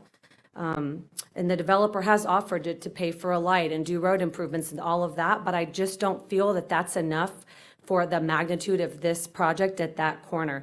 Other developers have helped, he talks about Hammock Bay. Well, Jay Odom donated land for a school, did other things for the community. This property isn't going to provide anything of that to help with the schools or anything of that sort. Anyways, that's all. Thank you. I've got a question for you, because the last gentleman that was up here talked about a tremendous amount of apartments that are going to be built in Hammock Bay. Is that something that's already approved, or does it have to come to y'all to be approved? No, sir, that was in their original PDP, so it's already been approved. There's 200 and something units there now. They're building another 100 and some odd units. It's in the back part of Hammock Bay by the sports complex. We have approved other apartment complexes in Freeport on 331 Business, on Highway 20, 331 Business and 331 out by the Owl's Head area. There's some other apartment complexes we've already approved. And we've already got 3 gas stations right here. We have Sefco coming, and then a Circle K is going to be right there at Madison and 20. So we've got plenty of gas stations. So they want to do commercial as well. And I think that's going to further cause an issue for people coming in and out to get gas constantly, or the convenience store, or whatever they want to do. So I really feel if they could lower the density, that would help majorly. But the 17 units per acre is very concerning, and we probably had close to 100 people at the clubhouse in Hammock Bay. It was packed out. People are just very concerned about the strain on our community, because we also have other commercial in front of us that's county zoned. And if this gets approved, they're going for that as well. So they want to build townhomes and apartments all in front on 20 across from Hammock Bay. So if this gets through, we won't be able to stop anything else from coming on a highly congested road already. Ma'am, Yes, sir. everything you're saying about being pro-development, but responsible development, Right. is music to my ears, because I have been preaching the same thing for 14 months that I've been on this board. And thank you for recognizing that. And for you and anybody else from the Freeport area, whatever we decide here tonight, we're just an advisory board. We can't stop this. We can't make it go through. But somebody who prides themselves on being Freeport's county level guardian angel is Boots McCormick, and he carries a big stick, especially in his neighborhood in Freeport. So I encourage every one of y'all to reach out to your county commissioner, District 1, Boots McCormick, and voice your opinion, because Boots listens and he loves his people in Freeport. I have one more question before Yes, you sir. leave. You said that y'all had approved apartments out on 331 North? Yes, sir. 331 Business. We have several in business, 331, that have been constructed quite some time ago, and a separate section next to them that were recently approved about 2 years ago, 3 years now, right before the pandemic. No, I was just curious about the apartments going in over there. Yes, sir. Do y'all have anything on the drawing board now that's coming to y'all? I don't know, Clay. You had anything tell me. recent? I can speak to that, if I could. Okay. Ms. Hafner's well aware. We're developing at Owl's Head, a 300-unit apartment complex at Business Right. 331. Is that in the city limits? In the city limits? As part of their master plan. That was part of community. their master. Part of the master plan. The same way with the PDP at Hammock Bay. Those are master Things are plans. already Those are approved. approved, circa 5. Mr. Chairman, it did require a rezoning recently, and I believe Ms. Hafner voted for it. Okay. Did you not? I sure did, but that Okay. is not a So- highly congested area Well, as this corner. That this- goes with what we're getting at Those, Alfred. and the other issue about infrastructure. Thank you. Thank you. No, I'm just saying thank you for that comment. Stay up here. So, yeah, I am not new to Sit down if you Freeport. want to, unless you've got something else to say. No, you can Okay. stay here if you'd like. So the issue of infrastructure in Freeport, and Elizabeth, I don't want her here because I think she well knows, at Owl's Head, we just gave 80 acres of our industrial land, right? For what? You didn't give it. Hold on, No, hold on. no, sir. Mr. Stone, hold on. Mr. Axton, I'm going to finish my statement. No, not if you're going to misrepresent something to the board. To I'm say not. you gave something to the city is an inaccurate statement. I will clarify that for the board. They received over $5.7 million in capacity credit, so Yes, they sir. did not give anything to the city. They sold it to the city for That's $5.7 right. million. But we made, Mr. Atkinson, no money has changed hands, is that correct? $5.7 million of capacity credit Right. changed hands. Exactly. Yes, sir, it did. And so I just want to be clear. I'm sure Mr. Duncan would not be very happy to think that he didn't get anything for that. No, because sir. he negotiated that And very if you would- If seriously. you would let me finish my statement, my point is that as developers, we work with the city. We've worked with the city of Freeport since 2005, since I got there. In this case, the city needed a sewer treatment plant north of 20. And frankly, we needed it too. And everything else that's going to happen up there needed it. City doesn't have the money to pay for it, but we had the land. And Mr. Atkinson, you're right.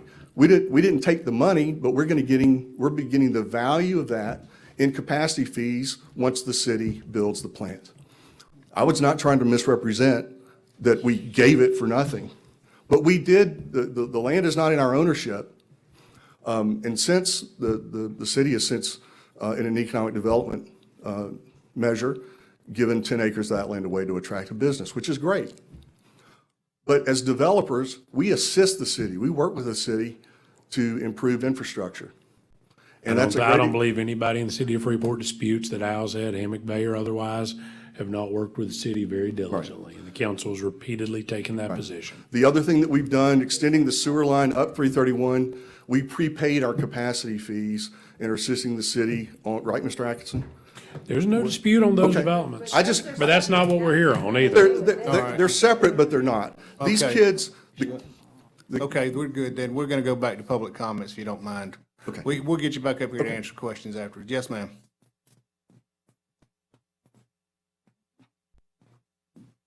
Lori Eccles. And Mac, you might have to help me on this one, but y'all, I remember vividly being here about a month ago at a technical review committee meeting. And the lady, I don't remember her name, was from the school board. And she said that every school that we had in Walton County was at full capacity.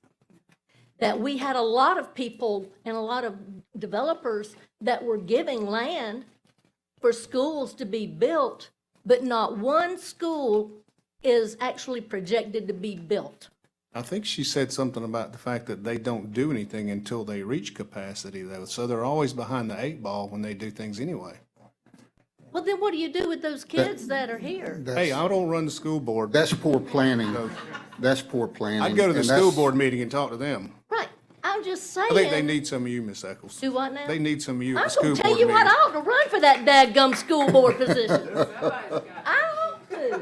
But at any rate, I'm just saying, you know, if we know that it's full, and we know these kids have to go somewhere, sort of putting up a big old billboard telling everybody that moves here, you better want to homeschool your kids.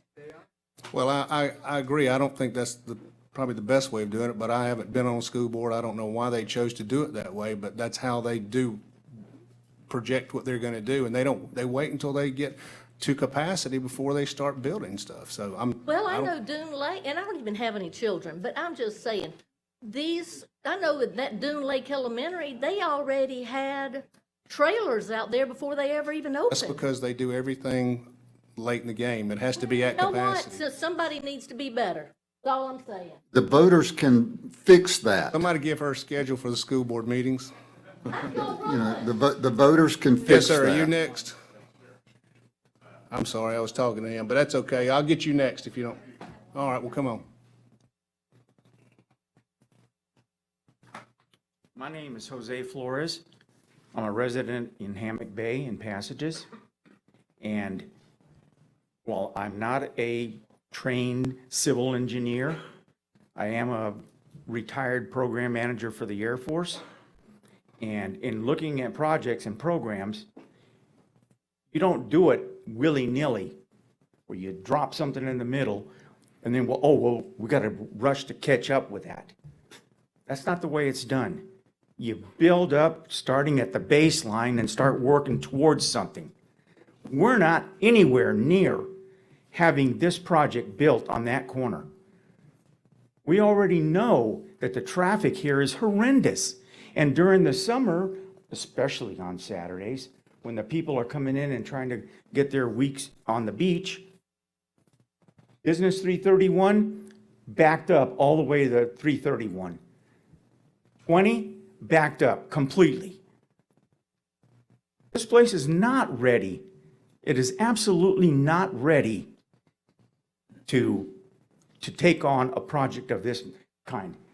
Not anything against you, but this place is not ready for that yet.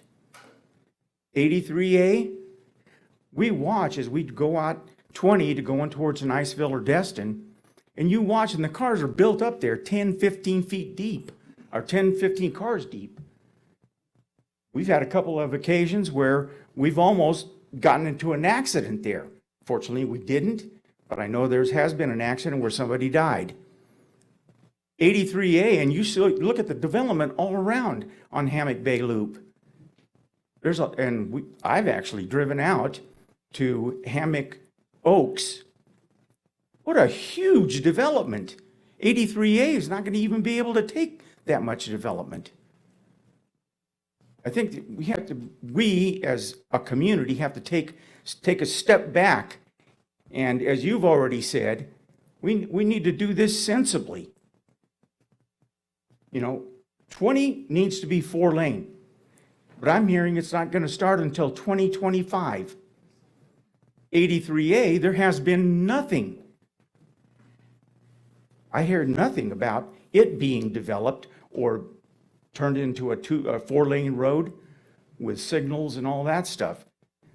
But we're not at any point ready to just change the zoning so they can build all this stuff in here and create nothing but havoc. Yeah, they can put 83A 4 lanes for their little development and a signal light on 20. What does that accomplish?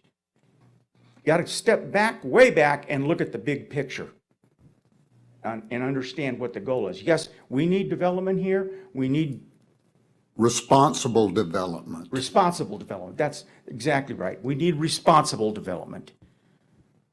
But what we've been doing is full steam ahead, and we are not prepared for this.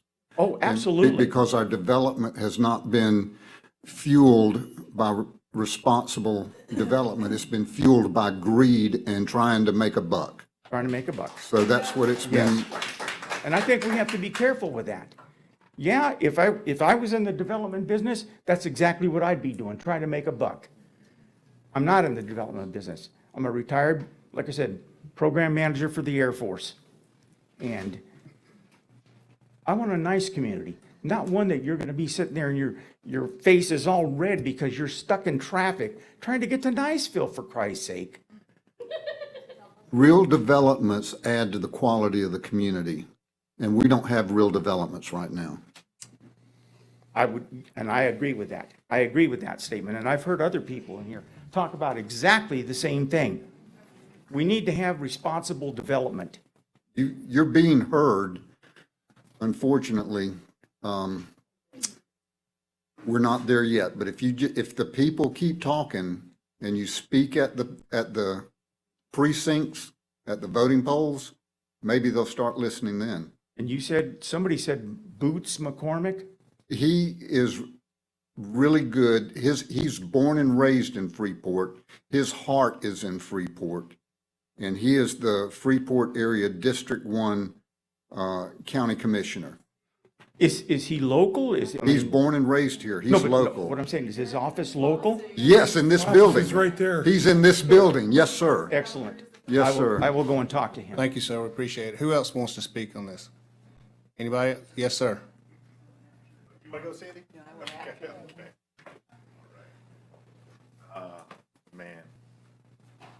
Uriah Matthews. Quality development, that's an interesting term, right?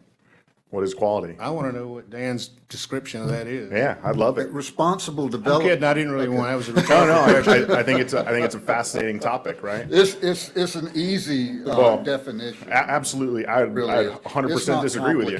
It's not complicated. And the reason for that is because I would tell you that part of our responsible development should be to amp up supply as much as possible. And part of that is because our rents are crazy, and we're gonna have people in this area that can't afford to live here with a bunch of people that wanna live here but can't get service. So let me step back for a second. We are in a crisis. I grew up in this area since the age of 4. I've lived all around West Choctawhatchee Bay, whether it be the first place I lived on the corner of 30A and Allen Loop, to Niceville, to Destin, et cetera, okay? Our economy sucks, our everything sucks in this area when it comes to economics, okay? You're either a really rich guy, right?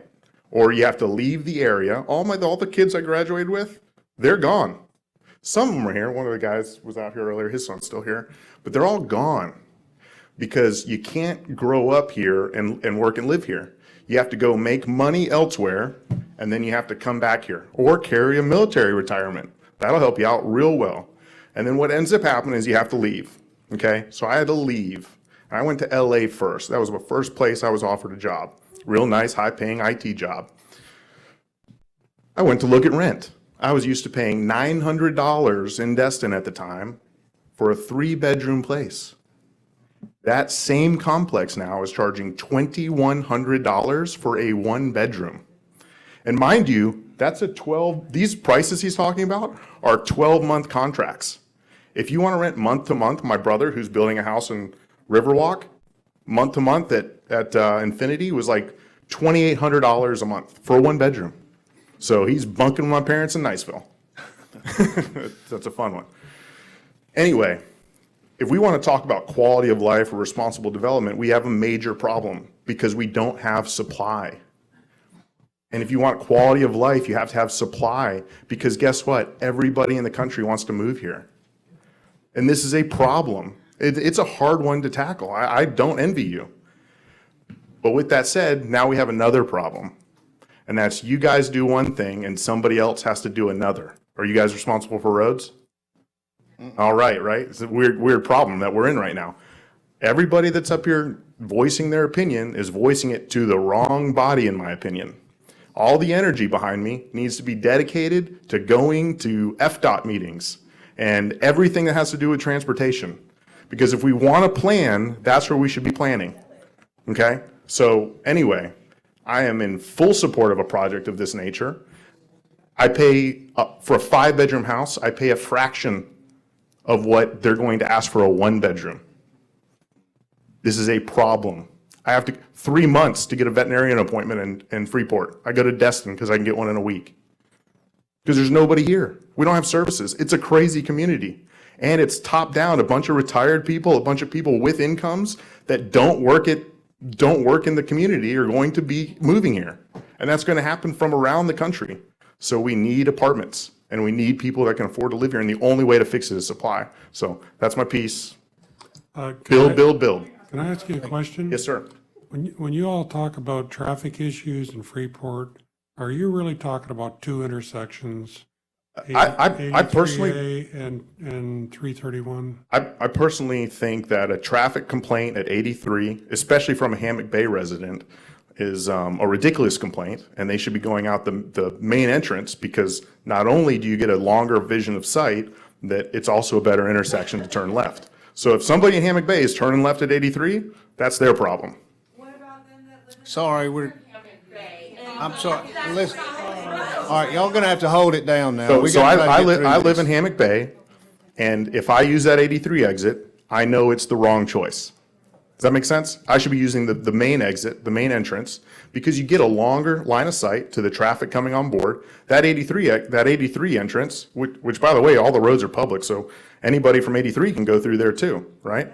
I guess what I'm asking is, if those 2 intersections, if there was a plan to do something about them, would you all feel better about this project? I think we should all be focusing our attention on how do we help him get the roads modified so that we have an eastbound turn lane off of 83 and a longer entrance turn onto 83 from 20 east. It's crazy. It's like, 3 car lengths. You got to just jam over real fast going 60 miles an hour.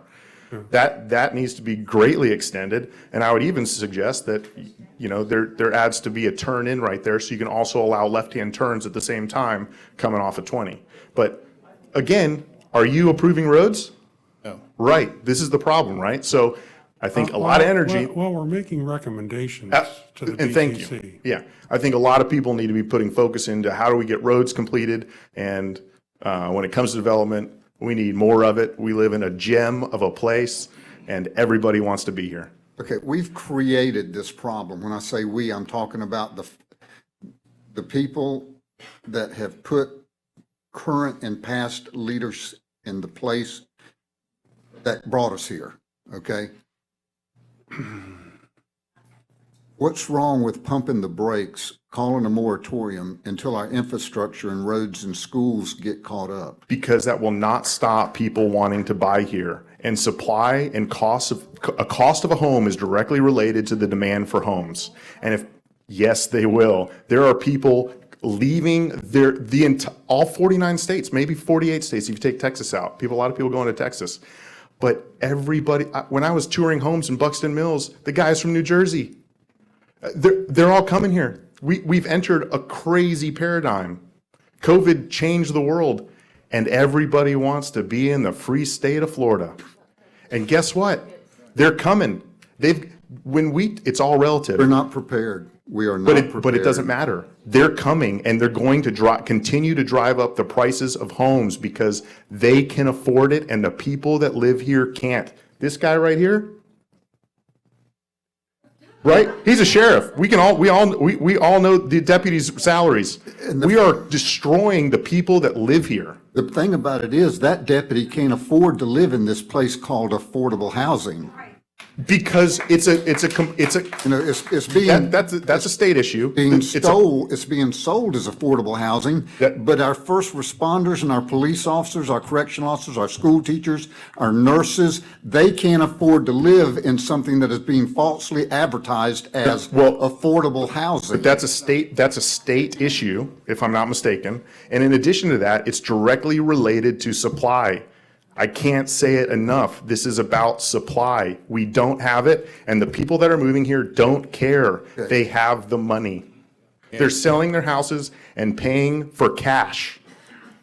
People think about interest rates are going to stop it. It ain't going to stop it. They're selling their houses in more expensive states, and they're paying for them in cash here. And they're going to run everybody that's from here out of here. Yes. Thank you, sir. Appreciate it. All right, who else? Ms. Morano? No, sir, I'm sorry. You've already spoken, so. He wants to ask a question. What's your question? I'm open to it, yeah. Who do you work for? I work for myself. I'm self-employed. Anyway, thank you, sir. If you would, please sit down. Yes, Ms. Morano. Sorry, sir. He just has a different opinion, so they're. Related to any attorneys or anybody? Okay, I think I'd like to talk, Uriah. Sorry, Barbara. Uriah and I corresponded on Facebook, and Uriah, you said you left here, but you came back. So we must be doing something right. So thank you. Gentlemen, I don't even know where to begin, but I'm going to begin. This is about rezoning, and I am representing South Walton Community Council as I stand up here. They talk about supply. Let me give you some figures by the property appraiser. In South Walton, we have 1,617 apartments. Proposed 2,200. We have the supply. We have Botanic Miramar, which is at this point an 80-20 affordable situation. We have Bowline, 80-20 affordable, I call it situation. I want to get back to that.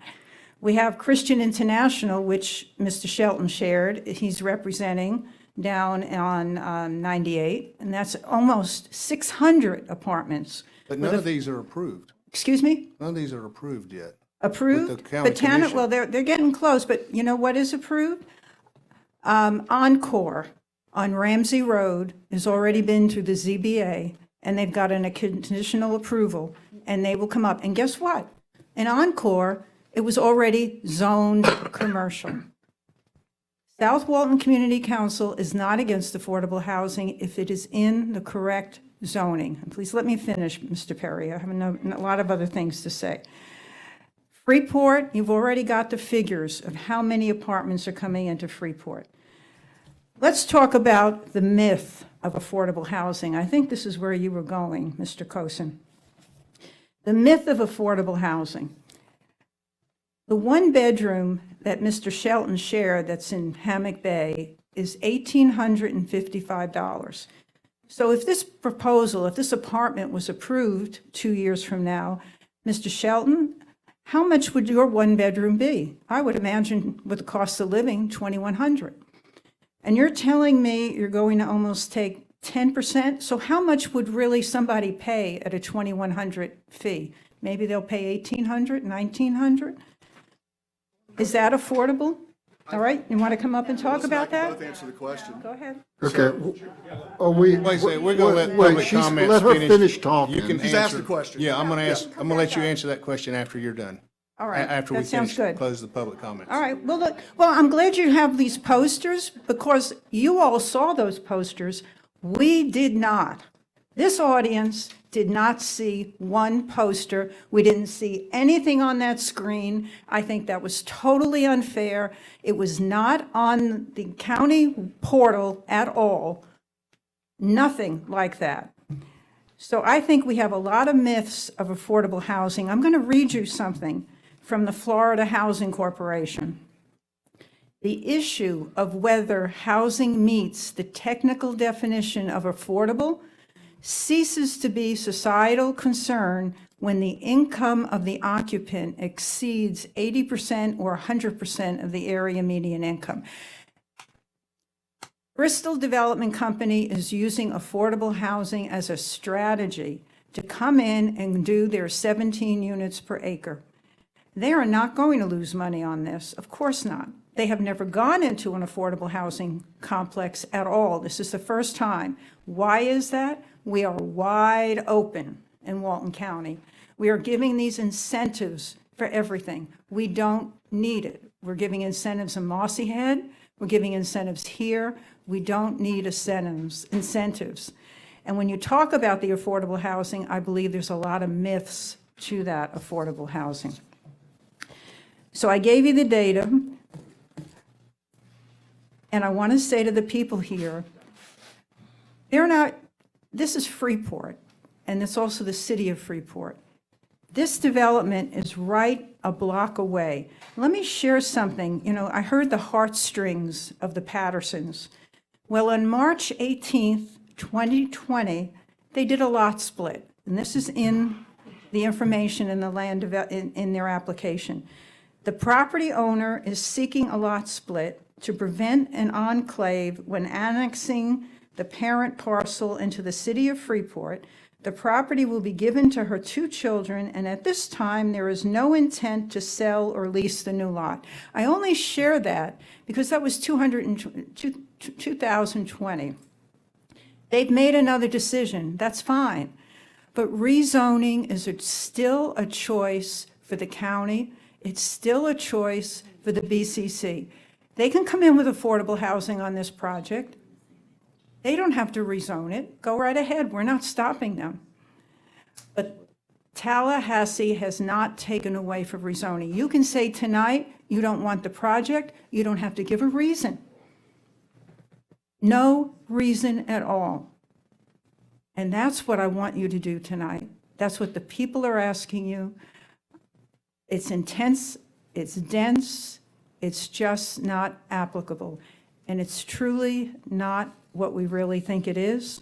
In fact, I think it's worse. Thank you, ma'am. Anybody else want to speak on this? Okay, yes, sir.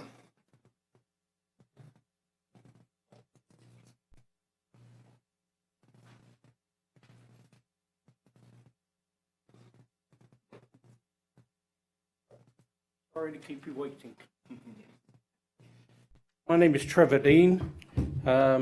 I am actually an American citizen, so despite the fact that I talk funny.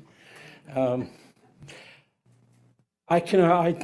now 67 years old, 77 years old. So I got a little bit of experience about living. Obviously, as you can tell from the accent, I grew up in a different country. I actually grew up in a little town called London, okay, where it suffered the problems that you can see are developing here, which is allowing somebody to come in and just develop this one little area so that they can make money, all right, regardless of everybody else. And they do it somewhere else. And now we'll build another project just so that these people can make some money. Oh, we'll say we're doing it for the people, but really what they're doing is loading their own pockets. And they're loading them at your expense and my expense. Because what happens is that you end up in a situation where nothing is cohesive. All you end up with is this person making money, that person making money, and the man in the street, the average person, and I consider myself to be an average person, is the one that has to suffer.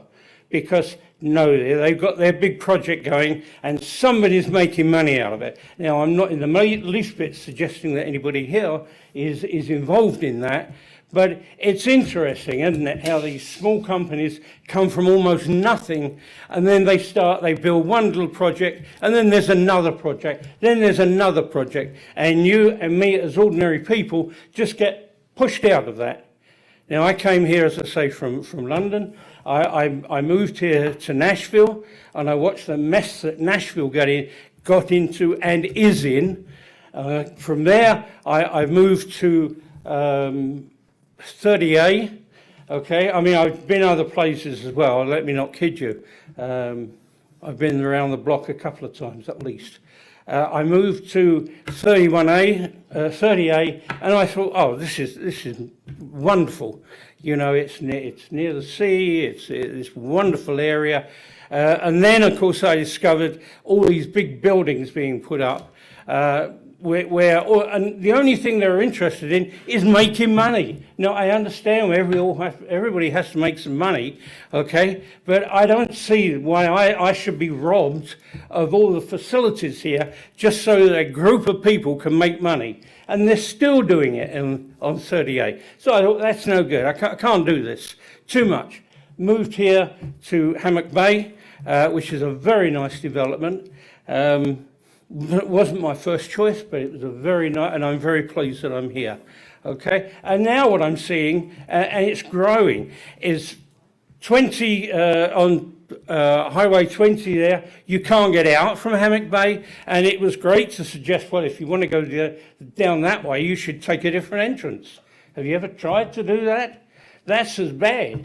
And so what we're talking about is developing a section so that somebody can make some money out of a bigger piece of land and therefore put in even more houses, which the infrastructure won't take. We just can't manage it. We just can't. And, you know, it's okay to say, oh, well, they're going to put in that piece of infrastructure to improve that area. What happens to the road that goes that way and that way coming into the project?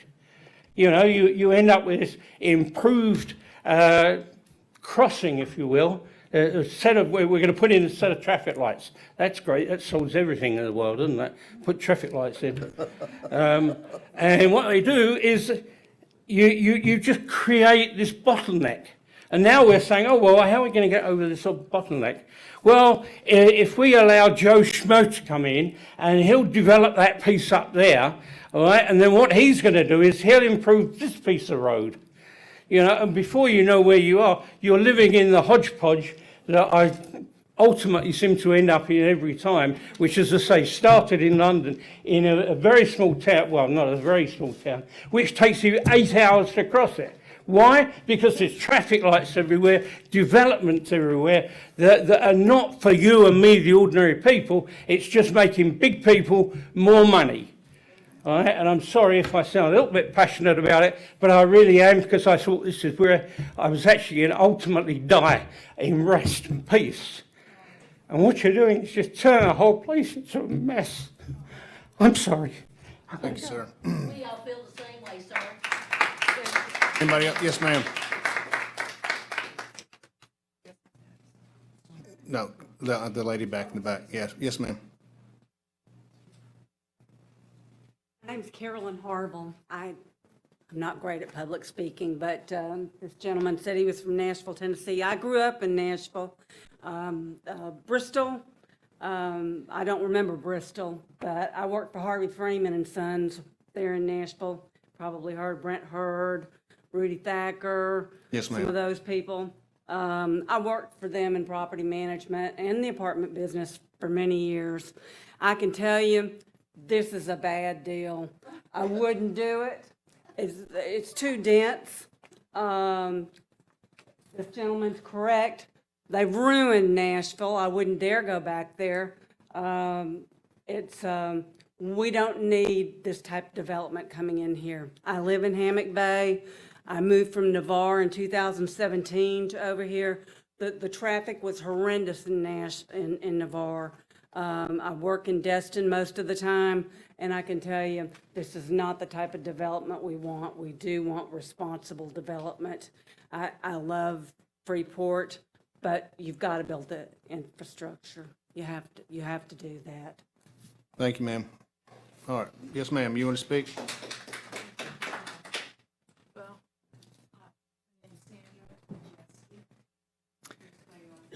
Certainly. Majesky, Majesky. Hello. Hi, everyone. Okay, I think pretty much it's all been said.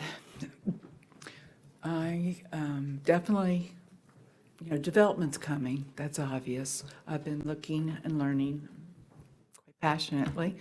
I see all the developments in the works in the planning stages. I've been quite shocked. I've learned a lot. But this is just what I've already experienced. The word is backwards, putting it politely. You don't have the tradesmen. It's just nothing. It needs to be stopped, organized, prepared. And yes, the word I wrote down and been using on Facebook is responsibly developed. I have no problem with development. I understand it's coming. We all understand it's coming. But this density, where you're talking about, and I know I've been looking on the GIS, I know all the other plotted that's going to be there too. Now, I don't know about you guys, but I didn't have much fun getting to a 4 o'clock meeting here this evening on 20. And as I was standing all the way down 20 in stop traffic, I was sitting there looking at the sign saying evacuation route. And I kind of had a hard time not laughing and going, okay, well, and then of course, and I know, okay, so all right. No problems about affordable housing. I know my sister's been looking all over the United States practically for places that you can afford. The middle classes, we all understand those issues. We need it. Barbara just spoke very eloquently and educated me on how much that there is available, and it's going to be available. But, all right. Inspectors. I believe well, you could probably tell me more. As far as I understand, you have one building inspector. I'm not sure which level of it. I think it was explained to me that there's one for the 3 districts. I hope I'm wrong, but that was a sheriff that told me that. So there's that. I talked to Boots already, by the way. I went to the potluck. He'd been to Hammock Bay on this same, the meeting. And so I know how many units it is. I know the townhouses. I stood up and asked how many levels. I was told 2 was the highest. I hear tonight 4. So now we're getting different information. Each page I've seen has been different information. At first, there was going to be gates, so we can take down the gates. 2 entrances. The idea about going through the main entrance of Hammock Bay isn't solving any issues. I live in Firefly, which is right at the entrance of the 38A. So obviously I'm going to come out that way. It doesn't matter which way. It's all of 20. And when I did speak to Boots, and he stood up and was at the Hammock Bay meeting addressing Patterson development, he said that he didn't even see it being a 20, becoming a 4-lane. He said it's already going to be, he's saying that there was a plan in works with Eglin moving inland on a much larger entire roadway plan. And that was at the potluck in front of that entire group. So that was not a private conversation. So, and he did say, if you're talking road problems, DOT is the person. Traffic lights is not the answer. I think everyone realistically knows that. It's the entire Route 20. This is just wrong. It's just wrong. Again, nothing against development. Everyone said it, so it's just summing up. And I'm going to be learning and going to all sorts of these lovely meetings and learn more. So I guess you're all going to get to know me. Thank you, ma'am. Thank Anybody you else? Yes, ma'am. Anybody else want to speak on this? Yes, ma'am.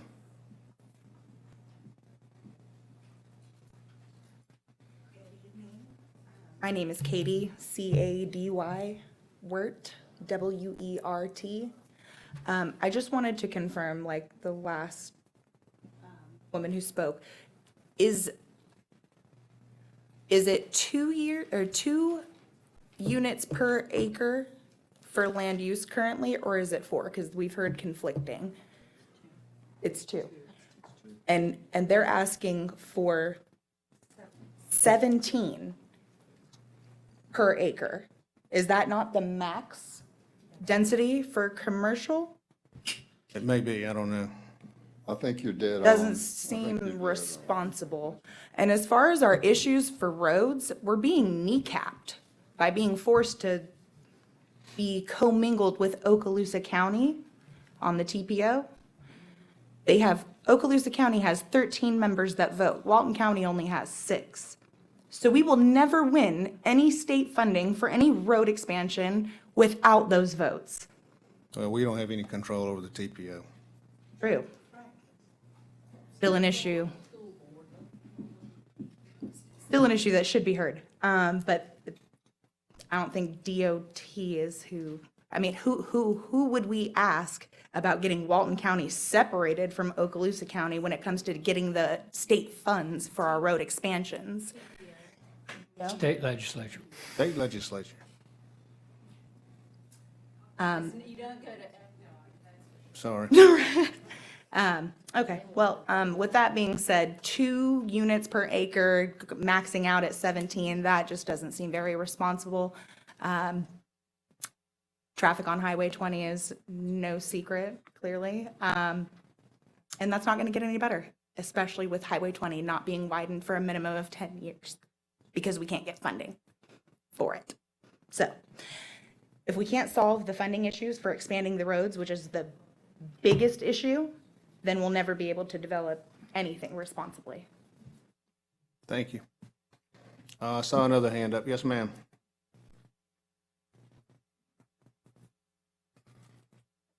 My name is Christine Bacon, B-A-C-O-N, and it was my neighbor, Patrick Gravis, who was killed on 83A and 20.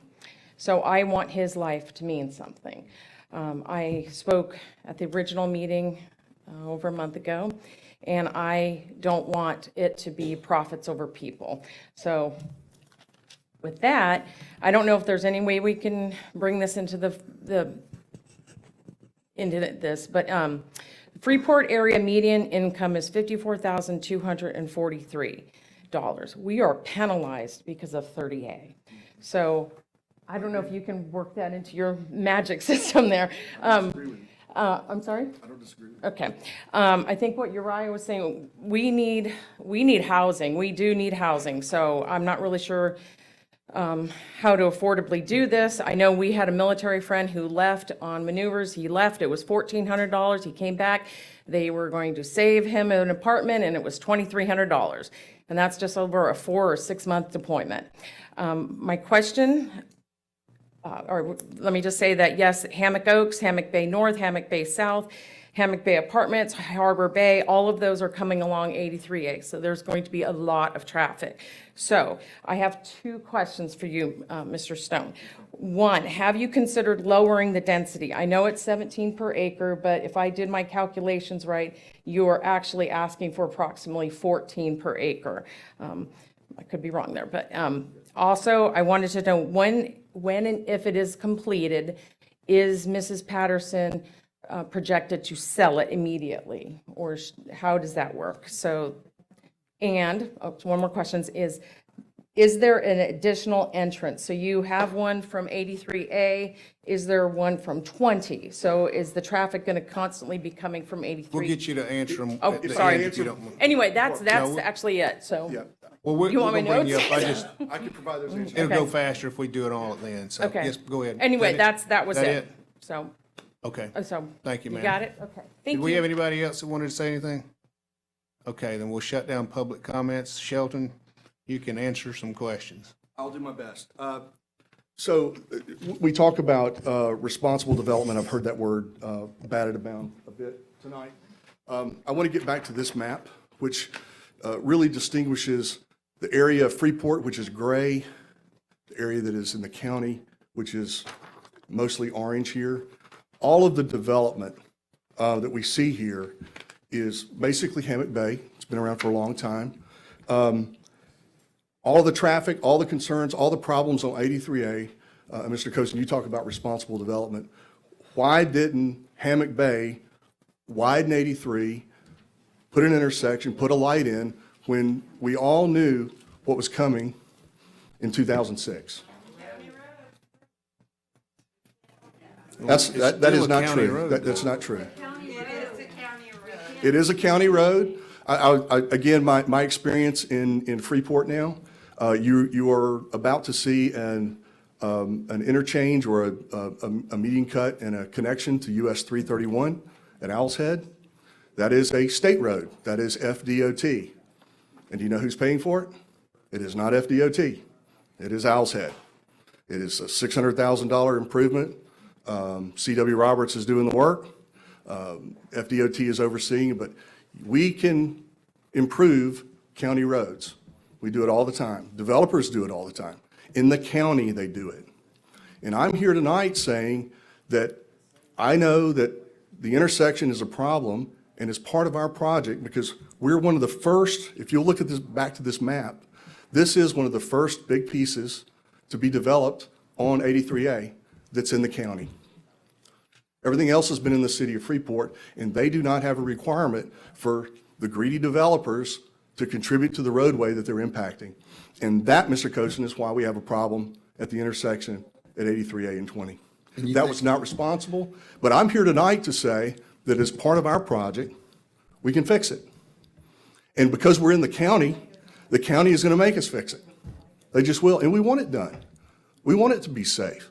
My wife and son drive 20, 5 days a week to Niceville. And I'm out there quite a bit. But the city of Freeport, the development in Freeport that I continue to hear about, Hammock Bay North, Hammock Bay South, Hammock Bay Oaks, all of this development is coming. No one is talking about the improvement of that intersection tonight except me. I'm the only one. Everybody behind me knows there's a need, and I know there's one too. And we can write the check, we can hire the engineers, we can take county's advice, their recommendations, and do what needs to be done to fix the intersection before it's 4-laned, which we do believe is going to take 4 to 5 years, maybe more. That is responsible development. It's what we've done at Owl's Head by working out a deal with the city for a trade for land for capacity fees at a future date. That to me is responsible development. I have a record of that since 2003, starting in Alice Beach. I was on the Affordable Housing Advisory Committee in 2000, 2006, 2007. Sorry, y'all are gonna have to hold it down Hold on, now. it's my turn to talk. Y'all Be quiet, okay? We need to hear what he's saying. We can't hear him for y'all mumbling back there. I've lived in Walton County, moved to Walton County in 2003, lived in Point Washington. You had to drive on 2 dirt roads to get to my dirt road to my house. So I've seen a lot of changes. I remember going to the beach at Seaside where you can just park your car and go to the beach. You can't do that now. So growth is here, it's happening. Everyone knows there's development, but no one wants development near them. I get it. I really do. The Christian International project that Barbara alludes to, that somehow that's going to happen, she's fighting that one tooth and nail. She's fighting Botanic tooth and nail. And she's fighting this one too. And Mr. Tricker, when I was here with Christian International, you said, bring me one in Freeport, didn't you, sir? Did you? Well, here you, and didn't I tell you? I told you then I had one coming, didn't I? You did. Okay. Here it is tonight. I'm guilty. Here it is tonight. It's in the county, and there are different rules in the county. We were allowed 17 units to the acre over 28 acres. Because we're not developing but 23 acres, our total density is about 14, to what Ms. Bacon said, about 14 units an acre. We're already making a concession for the density that's allowed because of the commercial that's on Highway 20. We think that is responsible development. It is a textbook transition of uses from the north side of 20, which are industrial uses, extraction, landfill, metal recyclers, to a commercial, higher density, transitioning down to Hammock Bay. Hammock Bay is a quarter of a mile from this project, by the way. The first house, as the crow flies, is a quarter of a mile away. You can't see Hammock Bay from our property, but I showed you what you can see from Ms. Patterson's property. The other thing is, if you're driving from the property to the first house in Hammock Bay, it's a half a mile. So there's a good bit of distance and separation. Traffic, I think, is the main issue, and we're here to be an assistant to solve that problem. Melissa? I'm going to address one or two things, and then I'll get out of y'all's way. It's been a long night already. So I wanted to speak to one thing in particular, a couple of things, but specifically I want to start with, this is a future land use amendment, which you all know. Typically, when you look at a future land use amendment, you're looking at whether or not the property is ripe for change. And I hear what everybody is saying, and let me say that I grew up in Freeport, went to school there, so you're not telling me something I don't already know, but I would like to just bring it up. It's been brought up by Shelton and other people, so let's just, get that out there. The future land use change is based on the fact that there are conditions that you look at when you're looking at property. The county staff says, yes, this is something that could be done here. And the reason they say that is when development comes, they pay in as a mitigation for the services. You heard the discussion that the county attorney mentioned about he didn't give land, he got credit. Okay, so when these developers come through and you have water and sewer situations like they do in Freeport, the city of Freeport is not out there growing trees that come out with money. So the developer pays, and they're going to be paying to the tune of almost $4 million to have their capacity. And they need that $4 million to build what they need. All right, so that's how that works. So what we looked at in, 20 years ago, longer than that, 25 years ago in 1996, it was rural village. But you could only get septic tanks and wells in the area at that time. That's clearly changed. The water, the issue with the traffic, and you want better roads and lights and things like that for life safety issues, you put that on the developer pays for that. So what we're saying is this land use, this property is ripe for change for a multitude of reasons. The property adjacent to it is general commercial. Yes, they only have about 20 trailers on it, or so. When they got their land use amendment, they promised they wouldn't put more than 20 trailers on it and they would keep it clean and tidy and all of that, but they begged for that. They got it because the county said, yeah, that's okay, we can do that. They, right now, general commercial would allow them to do 12 units to the acre. Back then, they were allowed to do some type of mobile home park, and I think it might have been a little bit higher density at that time. What we're looking at on this piece of property is what else causes it to be ripe for change. And you've heard people of the public say, or the gentleman from the public, Uriah, say, and others have said, we're talking about some affordable housing components and just housing in general. Yes, there are approved over 1,600 apartments in South Walton. Are there any available? There are not. Are any of them at a rate that's not at any rate lower than $1,800 a month for a one-bedroom apartment? They are not. We are looking at what we have in our market, the housing market today, compared to the housing market, say, 10 years ago. The housing market 5 years ago, specifically to 5 to 10 years ago, when you had somebody who was investing in property and building houses for rent, they were building them for rent all over the place, but they were renting them out mostly, at least a portion of them, to long-term renters. What are they today? I know you know, short-term rentals. And the short-term rentals are consuming the rentals that are available for people who want to rent a house or an apartment or a townhome, who can't afford to put down money to buy a house, or more importantly, maybe they're only going to be here for 5 years, or maybe they're a kid that just got out of college and they want to come home and find a place and work nearby. We're part of this project is, in a way, a part of that same infrastructure we need. We need to have a place for these people to stay. And I say these people, I'm talking about my own children. My son is a chef in a very nice restaurant in South Walton. He lives in Bruce. He lives far enough away that he has to stay out in Bruce and stay at home, okay? He doesn't live in his own apartment. He's 26. As a man who is a chef, having a place to rent, he has to have 3 roommates. So he means he has to find a house, and he has to have an apartment with 3 or 4 bedrooms. And the rent keeps going up. Affordable housing is a need. I am asking you to consider that when you're making the consideration of the land use amendment. Keep in mind that there are some things that we need to talk about when it comes to Ms. Morano stated, this is not a societal concern. That's what the statement was in the paper that she read from you. And that came from the Florida Housing. Absolutely true. I've read it myself. Let me shed some light on that subject. In the state of Florida, do you know what the average cost of a house, the sale price of a house? I said this to the meeting at Hammock Bay. The average sale price of a house, according to the Florida housing site, is about $250,000, $300,000. What is it in Walton County? Is it skewed by South Walton? Absolutely. $765,000. Our numbers are higher. It's not our fault. But is 120% an affordable rate? It is, because Walton County is higher. It absolutely is. Just keep that into your mind as you're working out what you need to do next. And I just wanted to tell you, and you've already heard all the testimony on traffic and on density and gas station. 14 units per acre is what they're proposing, not 17. They are going to be improving the property.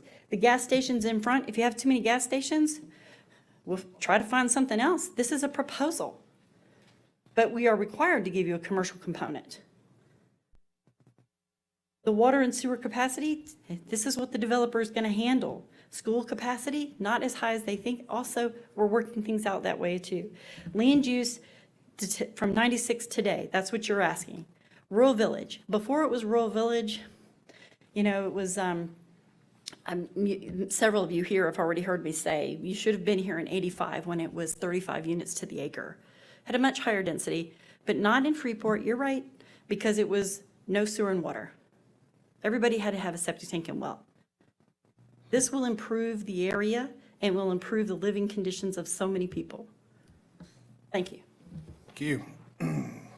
Our commissioners. I'd like to make a statement to all the people who went to the time and trouble to come here tonight. You've been heard, and no matter what this body decides, we are just we just recommend things. We just make suggestions. But when you go to the BCC with the strength and energy that you've come here tonight, and you say what you said at the BCC here tonight, you've learned that they listen to you. The BCC has gone with the public many times. We've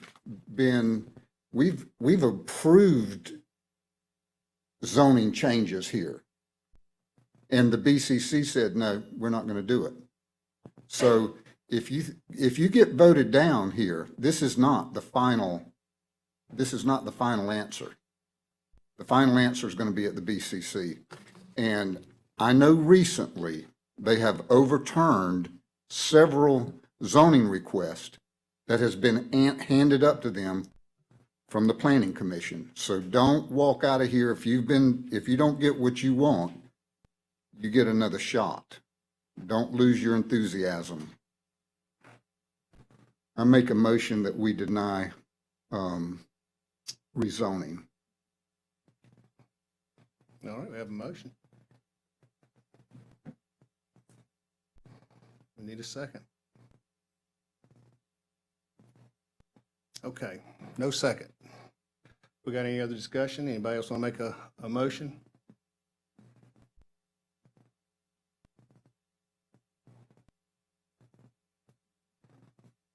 Thoughts? Statements? I'll move to approve. We have a motion to approve. I'll second it. Motion and a second. We've got any additional discussion? Questions? All in favor, say aye. Aye. Aye. Aye. Any opposed? Nay. Nay. Three. We got 3 and 3. 3 and 3.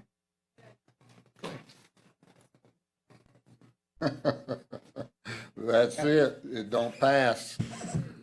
Motion fails. Motion fails. So fortunately, all we're gonna do is pass it on to the board that with no recommendation, and they can send it back to us for more if they want. Yep. Unless somebody else is gonna make a motion aside from Mr. Cosin to deny and hope to get a second, but that motion died for lack of a second, and based on a 3-3, it appears unlikely you're gonna split it. Okay. I'm going to count this as a victory for the people.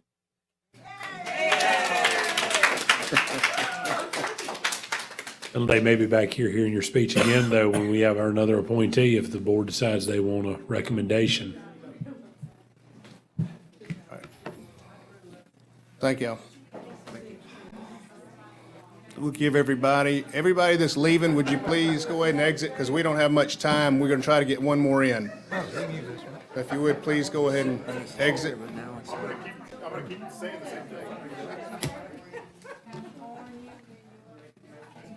Right, force the people. Mr. Smith, can we talk to, I thought that got pushed back.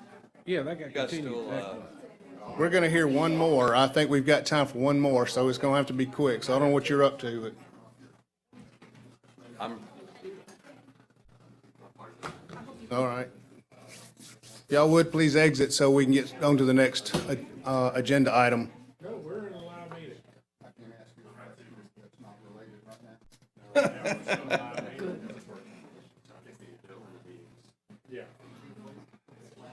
Y'all please hurry up and exit so we can get on to the next agenda item. Mr. Carper, do you want me to go ahead and swear everybody at this point? Well, you're not going to be hearing item number 10 tonight? We don't know what we're going to get to at this point in time. We are now into the quasi judicial section of the meeting. Anyone wishing to speak on the non-continued items, 6 through 10 on the agenda, please stand, raise your right hand to be sworn. Please repeat after me. I do hereby swear or affirm that the testimony I'll present will be the truth, the whole truth, and nothing but the truth. Mr. Chair, the audience staff have been sworn. Maybe we may proceed with quasi judicial. Okay. This number 7. Yes, sir. Gregor Porsche of Santa Rosa Beach. This is a major development that's been reviewed by Tim Brown. I'll ask Tim to briefly introduce it for us. I will make this statement. We are going to shut down at 9 o'clock. I don't know how much we'll get done between now and then. That's, what, 20 minutes? So I don't know how long this one's going to take. So just giving you a fair warning that we may not get to many more of them tonight. All right.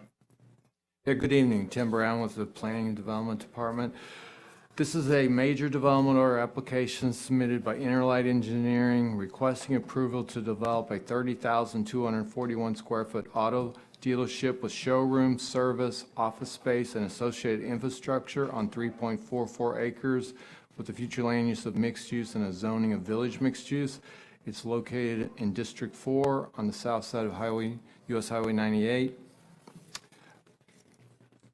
It went to and was approved by the TRC on August 4th, went to the Design Review Board and was approved there on February 3rd. In addition, they received a variance from the ZBA to waive the residential component for the village mixed-use zoning district. And they also received a deviation from the Design Review Board for color and building materials, and an additional deviation for an additional building sign and for an additional monument sign on the site. So with that said, I'd like to enter the staff report into the record, and I'll entertain any questions the board may have. I have a Yes, sir. question. Oh, sorry, go ahead. You can enter it. Yes, go ahead. Does the zoning board of adjustments have the authority to waive a residential requirement for village mixed use? They have the authority to waive any code requirement. Anything in the land development code, you can apply for a variance, and they have the ability to either approve it or deny it. Okay, well, I asked a question earlier on a different project, and I was told that they didn't have the authority on a zoning issue. Anything in the land development code, they have the ability to grant a variance. Okay. In the comprehensive plan, no, you can't apply for a variance for anything in the comprehensive plan. Maybe that's what it was. That was the distinction. Okay. Okay, thank you. Yes, sir. Are you done? Yes. Got any questions for staff? Okay, thank Thank you, you. sir. Mr. Smith? I'm David Smith with Interlight Engineering. Thank you for hearing us. We're here presenting the Gregor Porsche dealership, which is located on 3.44 acres. And for reference, US Highway 98, and this is just east of where 38 ties in, and this is the veterinary clinic. And earlier, you all heard a rezoning and land use amendment for this property, and we're this property here, and then this is the townhome development. So we're 3.44 acres, and we're currently vacant and wooded. Future land use is mixed use, which I want to state for the record, we are not proposing to change, and we're not proposing a rezoning amendment. We are developing under village mixed use. And we're proposing a 30,241 square foot automobile dealership, which is a Porsche dealership. And this will be what's called a Gen 5 facility, which is the second one in the country. Are y'all going to have an affordable housing element in there? We do not. No, sir.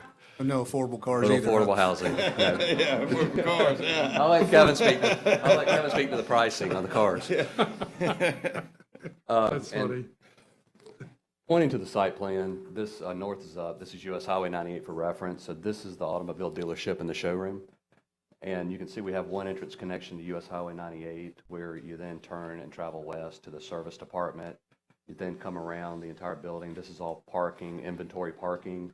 We have the electric vehicle charging station here located in this area. There's a recreational component that we have here, which is a gathering area while people are either charging their vehicles. They can come and hang out in this area as well. We have been very creative with our screening. So we do have walls and screening elements. So you can't see back into the rear of the development. And also with the service department, we also have screening over on the western side of the property. We are required to provide 52 parking spaces by code. We are providing 155 parking spaces because we have inventory storage as well. Our FAR allows a 2 or 200% in village mixed use, and we are at 0.2. We are also allowed an ISR of 76%, and we are proposed 70. So I did want to highlight we are above our parking requirement. We're well below our allowed FAR per the current zoning designation. And that's a general overview of the development. I know you guys have a tight schedule here, so I'll be brief, and I'd be more than happy to answer any questions that you all may have. Any questions for the applicant? Thank you, sir. Hey, thank you We'll all. open it up, public comment. Anyone like to speak on this? So he's not asking for a rezoning. He's playing by the rules and he's not asking for any special exception. No. Wow. Except the one he already got. Okay, we'll shut the public comments portion down. Commissioners? Motion to approve. Second. Motion and a second. All in favor? Aye. Thank you. See how easy that goes when you Made a play little by the rules? Lost time there, wasn't it? Made up some. Okay. All right. Might get another one or two in. Let's see. Oh, we got to continue on the next one. I was wondering if we could, We got the, what, Harvested Road? No, we are going on. You are not going to divert this meeting. Do what? He's trying. please, please. Thank you. Thank you. Harvested Road? Number 9, Hartsville Road subdivision, request to approve a final order. It's a major development. It's been reviewed by Steve and Sean. I'd ask Stephen to briefly introduce it for us. You think it will? Yeah, we're gonna, I want to, if, we've got 15 minutes left.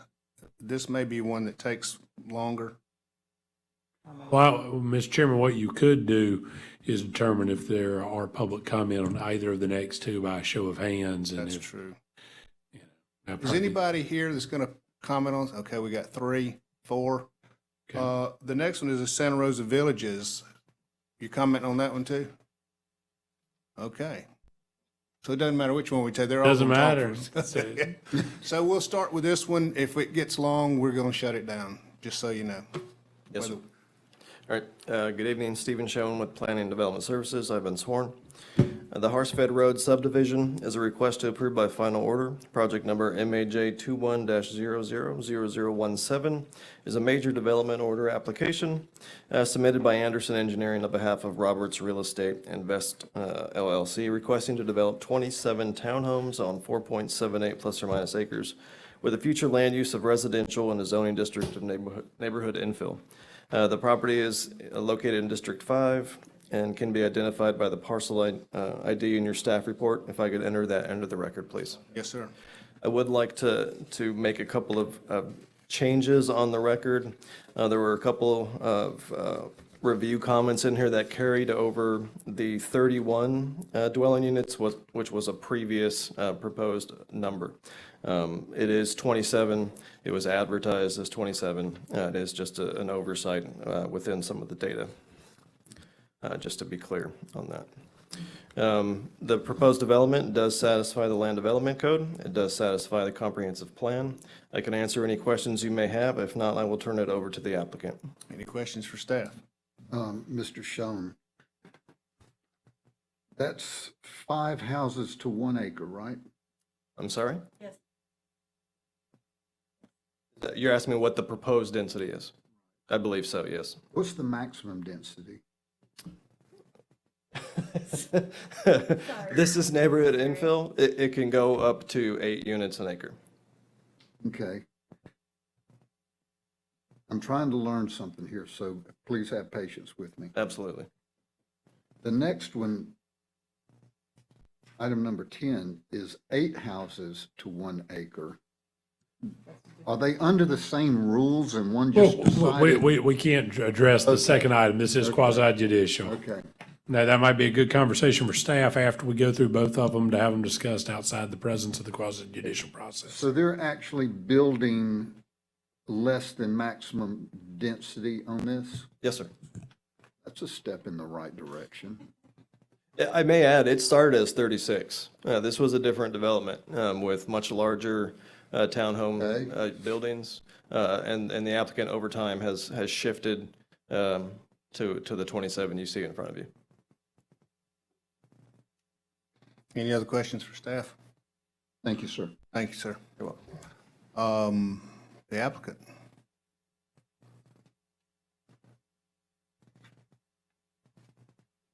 Good evening, Melissa Ward with Dunlap and Shipman for the applicant Roberts Real Estate.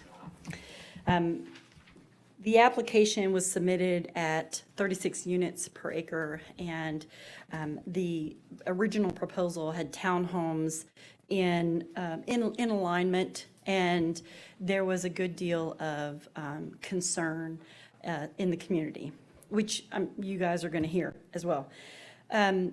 The applicant called me after they had already submitted and had gone to a meeting and went to TRC, and they called me and said, you know, we need some help. So I looked over their plan and I met with them, and then I said, well, you know, let's look and see what the comments are. And quite frankly, there were comments, one of the comments, they were simple. Somebody said, you shouldn't have a community pool, it's gonna be, you know, disturbing to the neighbors. So we took the pool out. Another was about the density and intensity. So we reduced it from 36 down to 31, which was comparable to the neighborhood to the south. It's actually one less than the one to the south, Mosaic Oaks. So we got a little bit of design. We talked with the architect and said, this looks like row housing with no real amenities. We told them to take a lot of townhomes in the back of the house, they have these balconies so you can look out at whatever you're going to look out over. And in this case, they're facing all neighbors. And so we asked them, like, don't put the balconies on the outside in the rear of the homes, put them in the front so they can look at the community. And that way the neighbors don't feel like they're being looked over or hovered over. So we did that. We went to a TRC, there were still some concerns, so we continued it and we went and had a community meeting. And in that community meeting, we had some people, representatives show up and had some concerns. Very specifically, the neighbor immediately to the south, it lives in Mosaic Oaks, and requested us to make it so, the first thing they said is, could you move, just don't build anything on the south side because that's where we are and we rather like it the way it is. And then there was more conversation, and there was talking about density. Margaret Landry's going to get up and talk about the density being too high. And then, which she's, you know, I wouldn't expect anything else. And then we're going to talk, and then we got to talking more about what it looks like, what it feels like. And so the neighbors were saying, it's like all of this incredible, like, apartments. And they kept referring to them as apartments. I said, they're townhomes. These are houses for single-family homes. They're just touching walls. So what we did then was we went back to the architect and we broke it into triplexes so that now it looks like a little bit larger house, not just a single family home because they are triplexes, but it's a little bit, it's the area of a nice house with porches around them and balconies over the front so they can look out over it. And since there's not going to be a pool in the center, that's going to be a wet retention pond. It becomes kind of like an amenity for the people in that neighborhood. We're not looking at the people behind us. We're not bothering the people to the south of us. And there's spaces between the buildings to create air and light and visibility. And this is what we did that. And then by doing that, in order to go to triplexes, we took it from 31 units down to 27 so that we have 9 buildings. And this is the proposal that you see today. We went through several community meetings and we've come back to look at all of those components. One of the other aspects of this is that the code requires that you have sidewalks on both sides of the road on new subdivisions, and it seemed unnecessary to have a sidewalk on a circular road on the inside of it. So instead, we are proposing a right-of-way use agreement to not only put in our sidewalk along Harstevet, but also going north another 400 feet in the right-of-way. So they'll extend the sidewalk beyond their property line going north. And that is our proposal today. And then Brian Osborne with Anderson Engineering is here to discuss with you what they've done in stormwater. One of our issues, Ms. Bailey had a concern about stormwater on her property, and we proposed to put a little bit of a berm and piping, so anything that would even get close to her property would actually go to the mosquito ditch, which has been approved. Ms. Michelle, do you have anybody here that can address traffic? Well, our traffic was done by Joe Poole.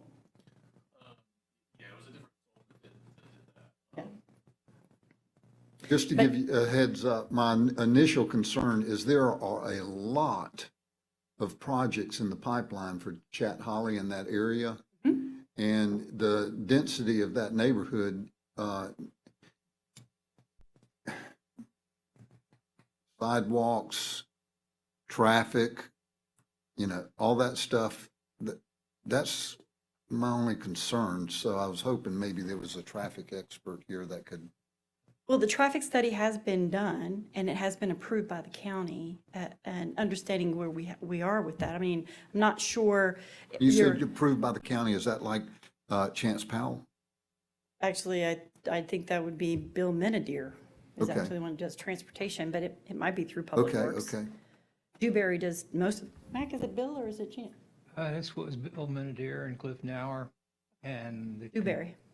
it meets concurrency. Yeah, they're You're not having to pay any proportionate fair share. No prop fair share. And no buyouts side, they're going to have. Well, they just said they're putting the sidewalk up 400 feet. Originally, a portion of the sidewalks were proposed to be bought out. In keeping with the policy of the board to discourage those, we chose a better option rather than a buyout. They're putting some additional sidewalk on the county right-of-way outside of their project development. So rather than propose a buyout, we decided to take that same money and put it into the neighborhood where the county might at some point be required to build a sidewalk that's not there to help improve the condition along Hartsfed Road for the greater neighborhood. Okay, thank you. All right, any questions for the applicant? Any more questions for the applicant? But there is a recreational buyout, right? The recreational fee. There's a recreational fee, yes, sir. All right, we'll open up. I'm sorry, I do have a question on the compatibility analysis. I'm just curious why you're not using the director's determination to 2015 to do the compatibility analysis. I thought that was kind of standard. So I'm going to give you a little tiny brief, Mac allows me to, history. The compatibility analysis memo that you're talking about in 2015 speaks directly to the methodology they used to use pre the 2018 amendment to the code.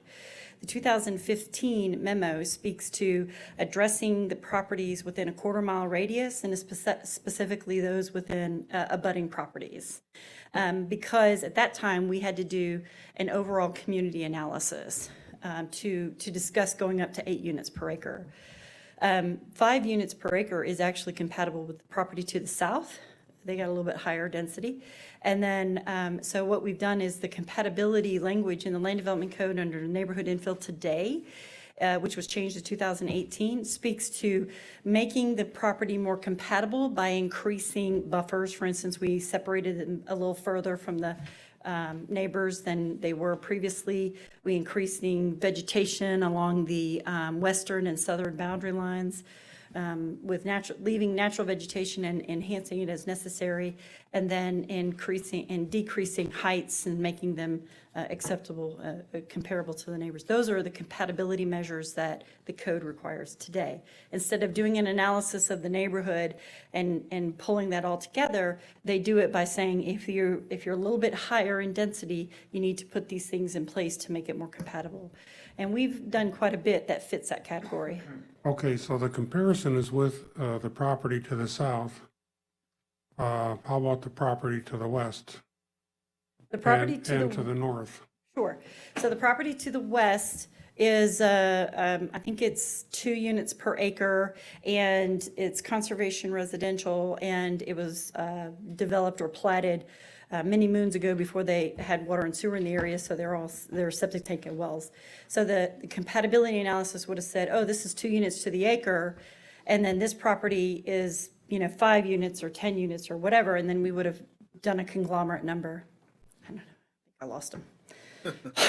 So I mean, you're cherry picking, you're picking the development adjacent that has the most density and the smallest If I may properties. clarify, Fred, I am Yes. using the code the way it is written and in the way I was instructed by county staff. When you do a compatibility analysis today, it is based on the neighborhood infill language in the land development code. The 2015 memo was a memo to staff to tell them how to understand and what they should be looking for in a compatibility analysis in 2015. It is not applicable today in the sense that this is not what they use in the code. Well, what specifically does it say in neighborhood infill for compatibility? Can I borrow your code book? It's in the compatibility analysis. It's all broken down by section number. I'm not seeing it. Well, I'm in the wrong area, that's why. If you'd like to discuss it with other people until we get back to that. Yeah, 'cause we're it's gonna gotta go, we're get gonna me a move on. code. We'll come back to that. Okay, thank you. Any other questions for staff? Okay, we'll open it to public comments. Anyone like to speak on this? Yes, ma'am.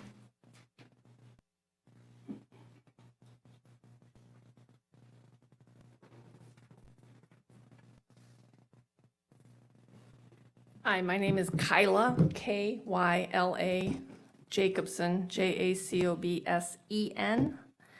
And I do want to address several things, but I'm going to keep my comments short only because it's 9 o'clock. And I've heard this a million times tonight about responsible development. I'm a stormwater engineer. I'm a former public works director. I've owned property in Okaloosa County for 30 years. So I've been around here forever. But I think that, first of all, my issue I had was stormwater. That has kind of been addressed, working with, talking to them and doing my own calculations on how stormwater is being dealt with. But as a whole in the county, I don't think we're doing the right thing with stormwater because we had planned for it to percolate, and now we're adding asphalt and roofs and roads and sidewalks and stuff. Specific to this development, I have issues with the infrastructure. The roads, particularly Harsvet Road and Chat Holly, and the traffic. Chat Holly cannot be widened in most places because of wetlands. And the fact that, we keep adding development not responsibly, and I think before we add any more high-density developments, that we have to improve the infrastructure first. We need to make real roads, we have to signalize intersections, we have to add some type of stormwater collection off-site. We don't want to build developments with the plan that infrastructure is going to catch up with. This is what we've been doing already. The community where I worked, we actually made it up to the developers to do those off-site improvements. And I know that changing code and making that happen now is not going to happen. But that's how we got around it. All of the off-site water, sewer, road, signals, if it was a county road, it was up to them to deal with the county or up to the state or whoever they had to deal with. And we made the developers pay for it because the county shouldn't have to have a detrimental impact. Well, they have a component of that with the Impact fees. proportionate fair share fee Yeah, for the the roads, impact but fees. this one meets the concurrency, so the roads are under capacity, so they don't have to pay anything in. Yeah, but they're not on those roads at 8 o'clock in the morning trying to, I know, I understand. And they've done a traffic study. Somebody said that they've done traffic study, and trying to get Chat Holly, you can't turn off of Chat Holly under 331. I don't know what their specifications are. We just have to go by what the engineers Right. and the But that's staff why tells we're us. here to tell you that it is a problem. So, and I'm worried, obviously, we live in an area that has periodic evacuations. And somebody else laughed about Route 20 being an evacuation zone. Come across the bridge where you can't even drive down the road because there's so much traffic. And now we're talking about adding potentially another, 55 cars. So anyway, that's my concern. Thank you, ma'am. Question. Okay, you're an engineer. Mhm.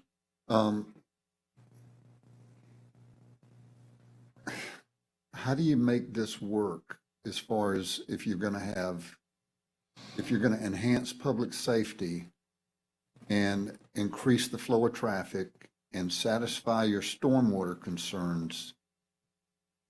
What can the county do to fix that? I don't know, and this isn't a trick question. Right, I just I don't know. understand. And the people I'm with told me not to say this, but I'm going to say it. I think that this development has done a good job at looking at the stormwater concerns. They have taken, typically developments are developed to like a 10-year plan or a 10-year flood plan or a 25-year, assuming that certain rainfalls only happen once every 10 years or once every 25 years. You guys live here. We know we have 100-year rain events all the time. October 25th, in a matter of 3.5 hours, we had 4.7 inches of rain. That stood on Harsvet Road for 6 days. So we've got flooding problems in the area. Now, I do have to say this particular development, taking out that clubhouse and putting in a stormwater detention, I actually calculated it, and they have planned it for a 100-year event. They have done, I believe, from a stormwater perspective, the right thing. On this project we're On talking this about, right? particular project. Okay, so what I'm wanting to do is, I really like the idea of rewarding applicants for not going maximum density. And if they've done everything you said they can do, this project isn't the concern. The project is there's a lot of people that want to push maximum density, that their projects are in the pipeline and it's coming your way. Right, I It's on the way. understand. So it's not projects like this that are the problem. It's all the ones that are inbound. Yeah, and the fact that it's already zoned, they're not asking for zoning. I mean, it's zoned for neighborhood infill. It's going to be developed. I have no problem with that. I do have a little bit of problem with the density because I don't think it matches the current area. I mean, Mosaic Oaks to the south is fairly high density. To the west, to the north, to the east. We live to the east. We live across Harsvet, and we have wide open spaces. And my big concern is the amount of traffic that's going to happen. And what can these people do about it? Nothing. Because Harsvet is, I mean, it's just barely more than a dirt road, let me tell you. It's not a great road. And then Chat Holly, as a collector, it has to be improved before stuff gets put on. And then the next thing we're going to talk about, I know we can't talk about the villages, but, you know, my concerns are the same thing there. We're going to add. We're not going to get to that one. I know, tonight, I tell you. understand that. But I'm just saying, you know, same concern because Chat Holly as a collector road can't handle additional development at this time. All right. Thank you, ma'am. Anybody else want to speak on this? I do. Well, I'm sorry, it's not your turn. It's public comments right now. And nobody said anything. Well, Okay, You got a sorry. question or something? I'm sorry, go ahead. Hey, I know we've had a very long evening. My name is Margaret Landry, Landry. Thank you all. And Melissa's right, I am going to talk about the density. But from a compatibility standpoint, it's neighborhood infill. It needs to be compatible with the neighborhood. They went down a little bit, and we do appreciate that, and we do feel very heard. However, there's, you know, a 1/4 acre of wetlands on the property. And we talked about some of the other, you know, to the north, there's conservation residential, 1 unit per 2.5 acres. To the east, there's 16 acres of neighborhood infill, which is developed, but it appears vacant when you look at it from Harstevet. That wetlands over there, is that why? Yes. It is? Okay. So to the south, you've got Mosaic Oaks, and that is a higher density.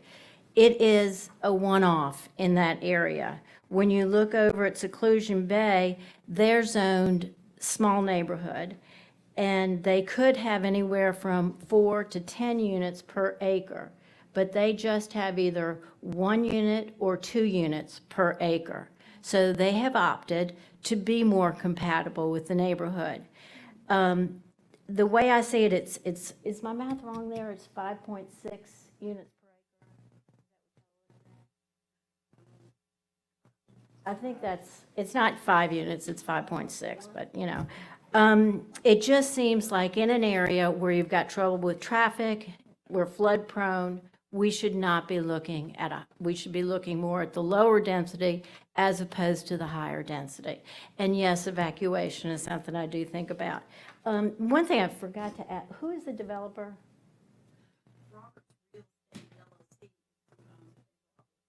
Right, but are they going to develop it or are they going to sell the property to a developer? I guess that's my question. Well, it's not been disclosed that they're selling it, so I'm making the assumption that they're developing it themselves. They have a construction company. Oh, okay. That it was Okay. part of the conversation. I was just, okay. So anyway, I just think that it's not very compatible. Okay, so what would it take for it to be compatible? It's neighborhood infill. I think, the neighborhood would be satisfied with 4 units per acre. Okay, let's see if we can have a compromise. Michelle or Melissa? Would you be willing to consider 4 units per acre? Okay, all right, I was trying to work with you. No, well, when you're done, and we can Right, discuss. and I'm done. And we did have this conversation, and that's why she knew I was going to talk about Okay. density, because I did talk to her about it and said, we would be happier with a lower density. Like everybody said, development's coming. Right. It just feels like a feeding frenzy sometimes with some of the I get you. developments in the area. I get you. And I our get you. area in particularly, Chat Holly, everybody says you're going to 4-lane Chat Holly. Well, 4-lane it first, and then let's talk about more development. But you've got a lot of very large developments coming on Yes. around the pike you there. do. And, it's just, wherever you live, I'm going to have to evacuate. That's going to be the area I evacuate from, and that matters to me. Thank you, ma'am. Thank you. We got to rush through this because we're already past time. So does anybody else want to speak on this? I do. Well, okay, we're going to shut down public comments. Now we can have your comment. Thank you. Yeah, I want to go back to the compatibility issue. I've got it up here. So you have to show compatibility with the neighborhood it infills. And there's nothing here that suggests you can pick and choose which part of the neighborhood you compare it with. So So specifically, it says that in order to determine the compatibility of the proposed development with the adjacent land uses, buildings, structures, developments in the surrounding neighborhood, the following shall be considered. The proposed structure, this is A, the proposed structures for residential and non-residential development complement the predominant features of the surrounding neighborhood as defined by building orientation, building setbacks, building heights, general building type, materials, architectural features, and style. So we specifically increased our setbacks, lowered our units, lowered the number of units, changed them from a row of townhouses to triplexes. So we'll put a check there. The proposed development complements the fundamental development pattern of the surrounding neighborhood, considering lot area dimensions and lot configuration, as well as the pattern and spacing of lots and orientation of buildings. If we were comparing oranges to oranges, i.e. subdivisions to subdivisions, that would be something much more in direct line with this. But I will compare that our open space is greater than our neighbors to the south. And if you look at lot sizes as far as each of those developments that are like the 2-to-1 that's next door, they have the same setbacks as the people who are at Mosaic Oaks. So what that tells you is Mosaic Oaks has a much smaller lot, and they also have a much smaller building footprint. The people with the half acre still have quite a larger lot, but they also have the same setbacks as the other lots, so they have a much bigger building footprint. Technically speaking, they could put that out to 7.5 feet, 15 and 20, and it's a much bigger footprint. So by using triplexes and keeping those areas right underneath the footprint of the building, we create a greater open space and green area around that development that shields the development from the neighbors so that they don't have to impact that. But the neighbors who buy into that, who prefer it, are able to be more closely knit. Yeah, So that, yeah, okay, I'm there's sorry, quite, go ahead. no, do you want me to keep going? Yeah. Okay.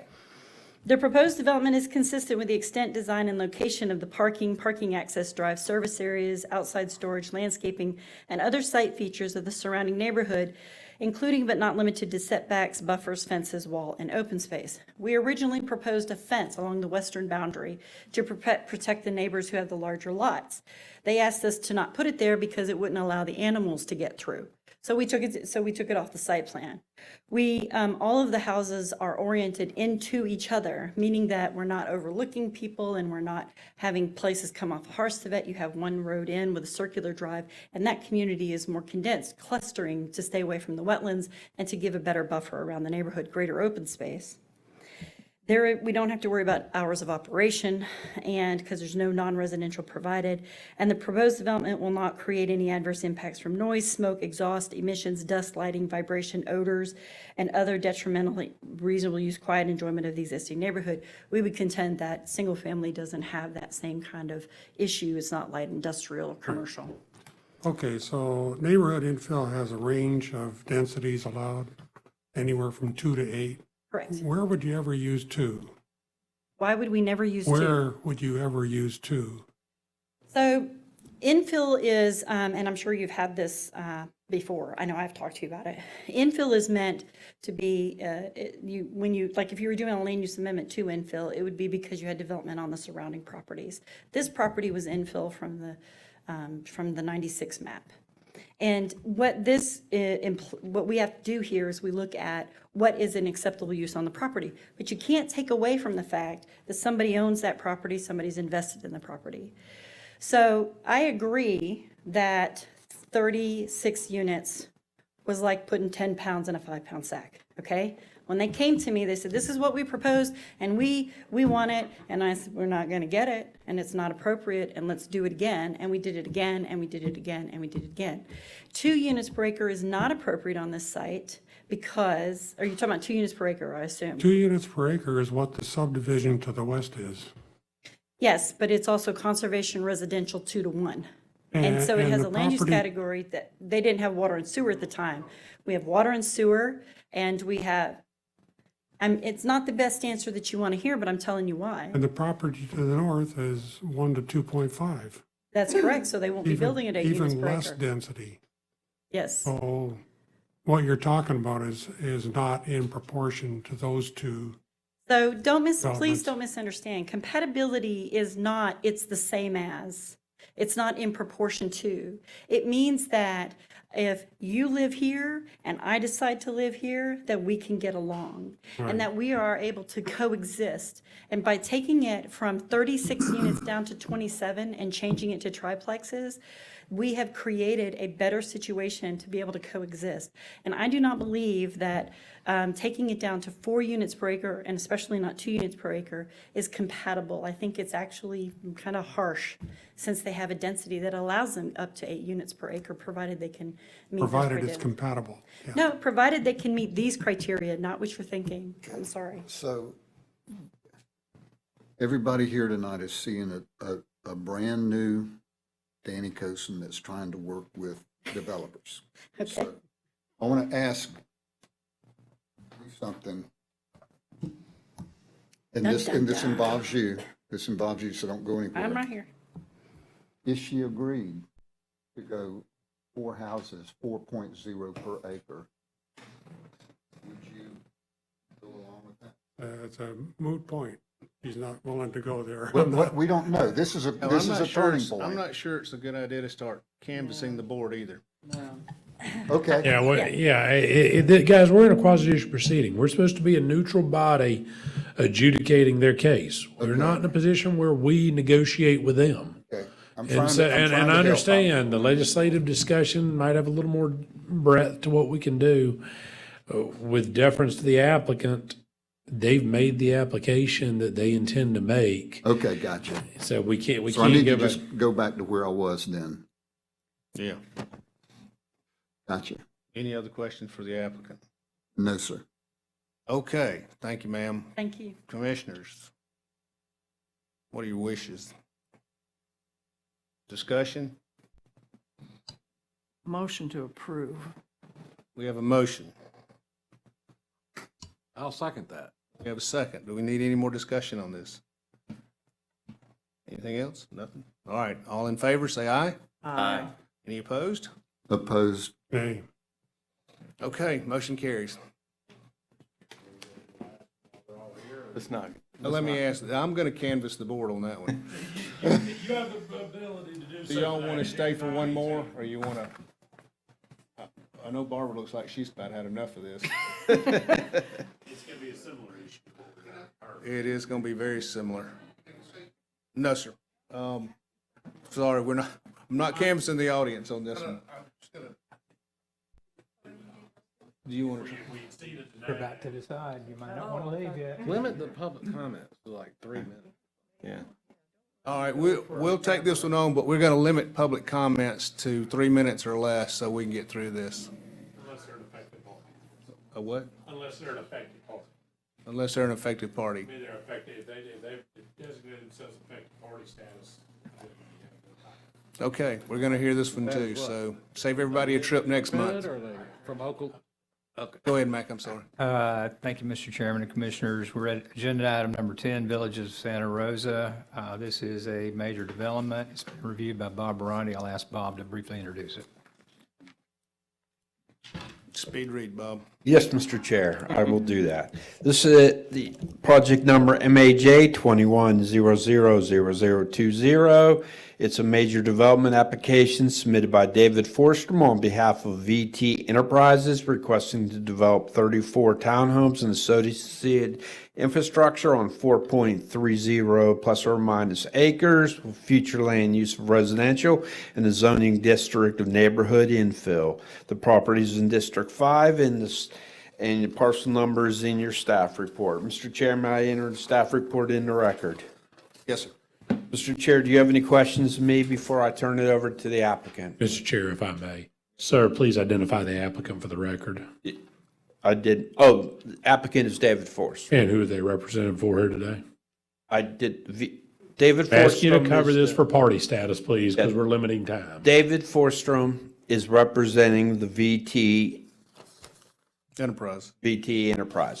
Yes, Have we received any request for any other persons or entities to be designated an affected party for the purposes of the quasi judicial proceeding? I've received no notifications or. Is the emails. applicant aware of any such notification?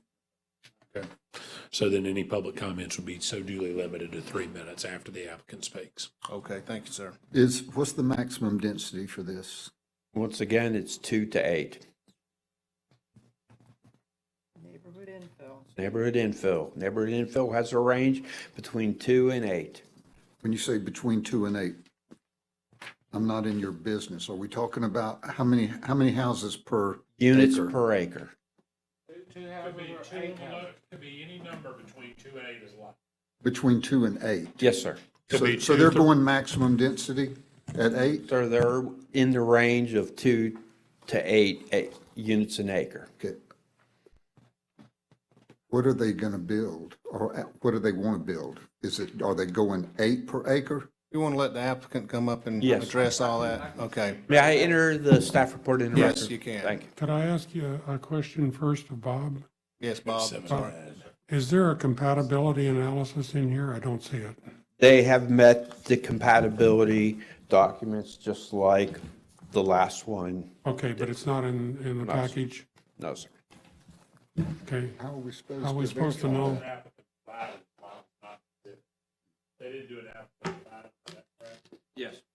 Are they not required to do one? No, sir. There has to be a compatibility analysis. The prior project, the applicant chose to submit it as an exhibit to their project.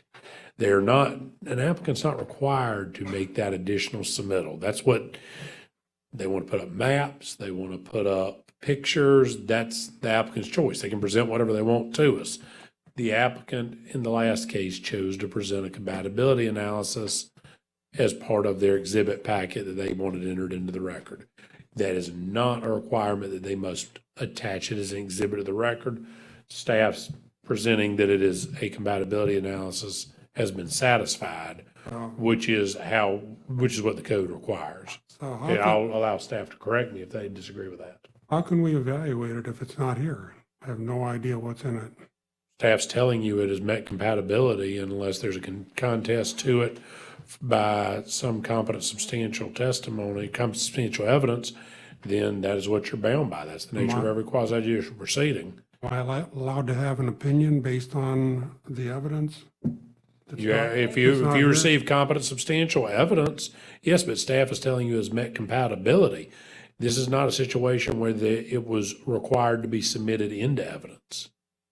Am I misstating anything, Mr. Carpenter? Sure. Understand, the last applicant chose to do something above what is actually required.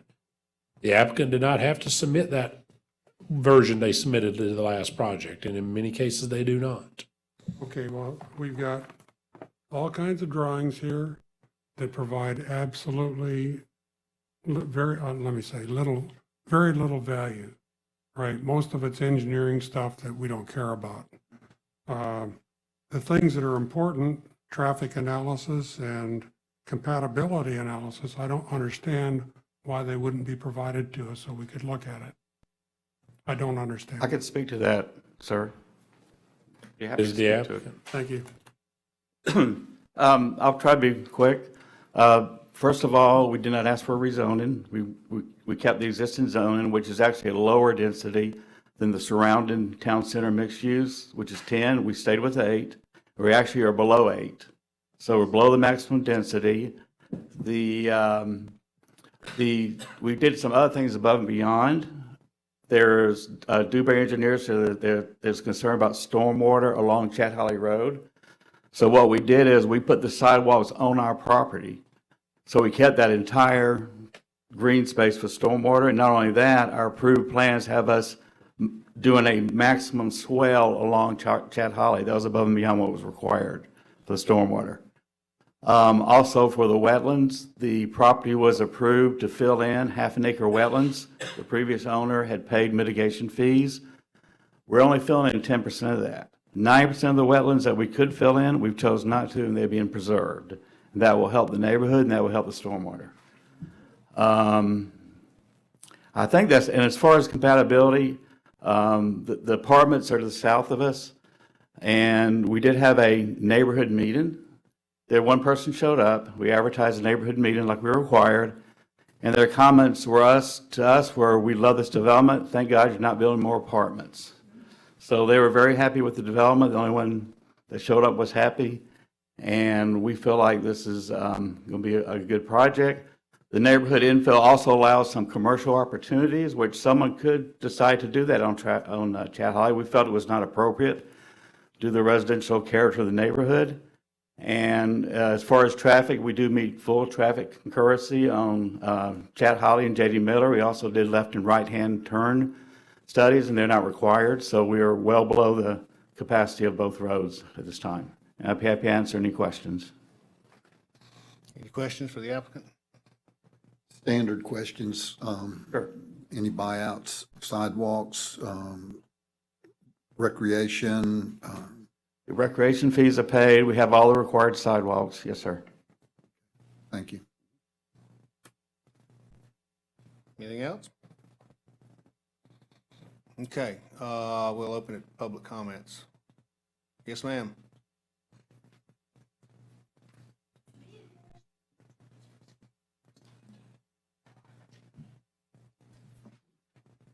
My name is Kyla Jacobson. I was not at the TRC meeting when this first came, so I'm kind of a latecomer on this particular project. But I'm going to speak to, again, the traffic, and I'm also going to talk about stormwater. It's 4.3 acres and 34 townhouses, so he's saying less than 8 per, it's 7.9 per acre. So, I mean, it might be less than, but not much. And they're only planning stormwater capacity for a 25-year event. And we know we have multiple 100-year events every year, which means there's going to be flooding. So we're asphalting, we're putting roofs and impervious surfaces all over that area. It's too dense for the property as far as stormwater management. That area floods already. J.D. Miller floods, Chat Holly floods, and then you add traffic on top of it. So again, I want to talk to whoever did these traffic studies because they're not out there at the right time of day to see how congested the area is. So those are my concerns. Thank you, ma'am. Anyone else? I'll let you address the questions when we get done. Hi, I know how everybody's ready to go home. I'll be really brief. Margaret Landry, Landry. It's just too much density right there on Chad Holly. I mean, there's a lot of traffic, like Kyla says. I don't know who does those traffic studies, but they obviously live somewhere else.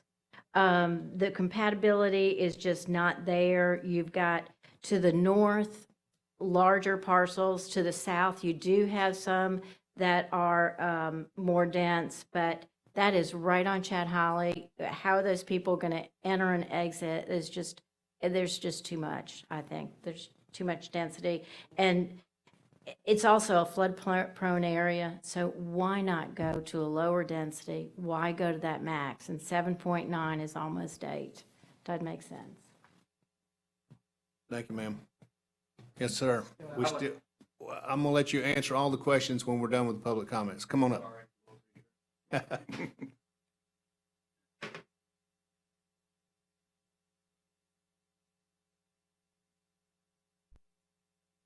Good evening, I'm Tom Jacobson, I'm Kyla's husband.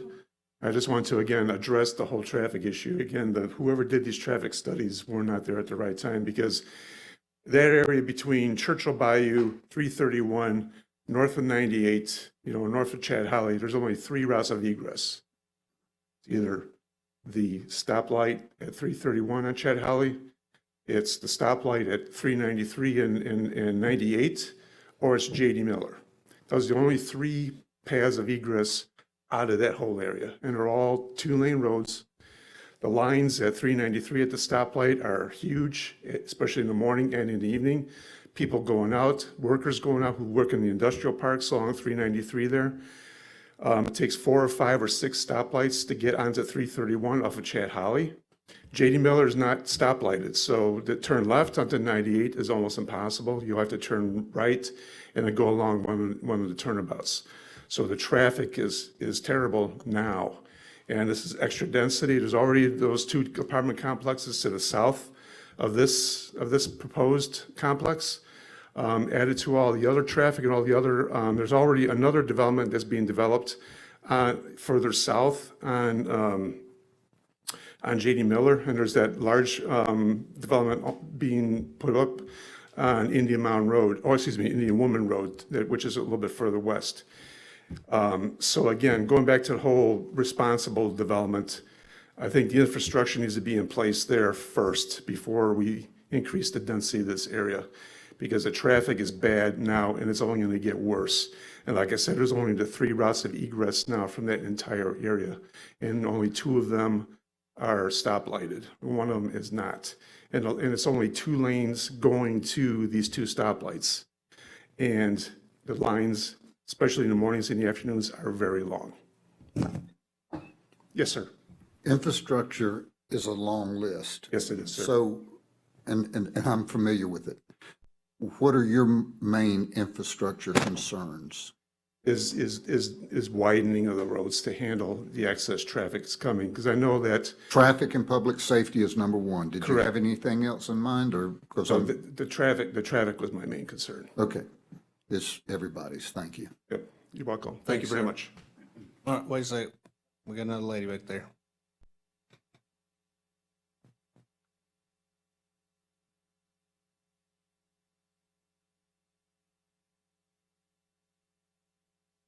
Townsend. Thank you for hearing us tonight. Pretty late. Anyways, quickly, the flooding. We're all in a flood zone there. All of us are. It is flooding out there. The roads are a mess already, and they've gotten torn up from all these big truckers that are going in there with big dirt and rocks and everything. It's just a mess. Getting out of there in any kind of emergency kind of evacuation is impossible. There's no way those people are going to be able to get out there onto 331 and get across that bridge, because they said in Freeport how they're already packed up on 331 and getting places. They're having problems. What are we going to do? This place is not a place where you can pack people into. This is an island. There's only so many people that can live here, and not everybody can live here, and that's just the way it is. And so, yes, these densities, 2 to 8, we should be down to the 2s on a lot of these. This is ridiculous. What's going on? I'm sorry. That's just... Anyway. Thank you, ma'am. Anyone else?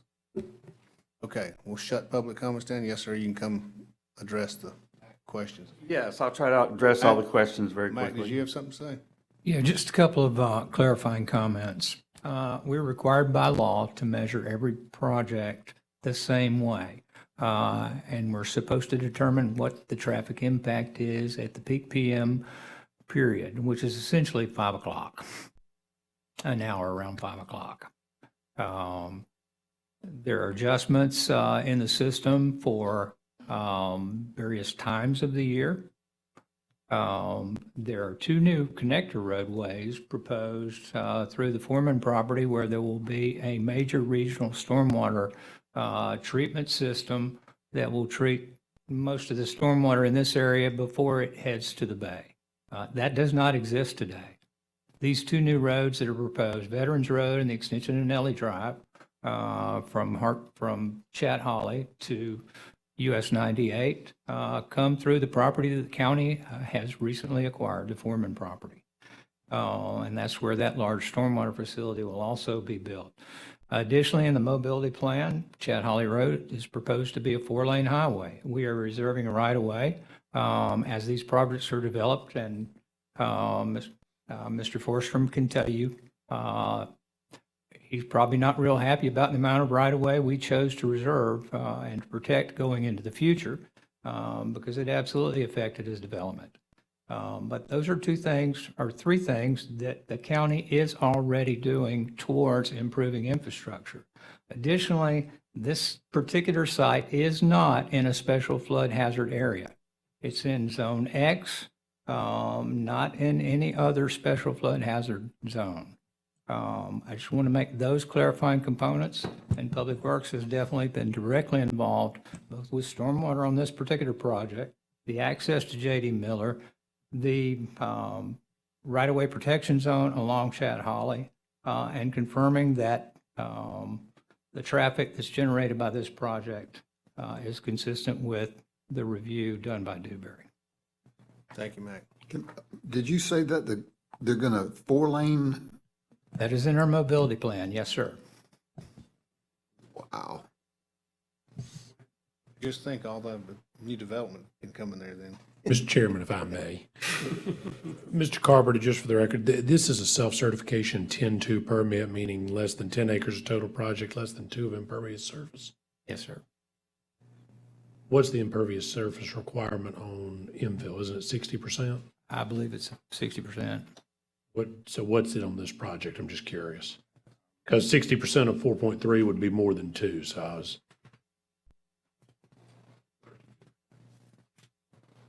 32%? Substantially lower. 32% impervious surface. Okay. Yes, sir. I'd like to address a couple of the comments. On the traffic, we purposely put the entrance on J.D. Miller versus Chat Holly. We wanted to put the entrance on the less traveled road for traffic safety.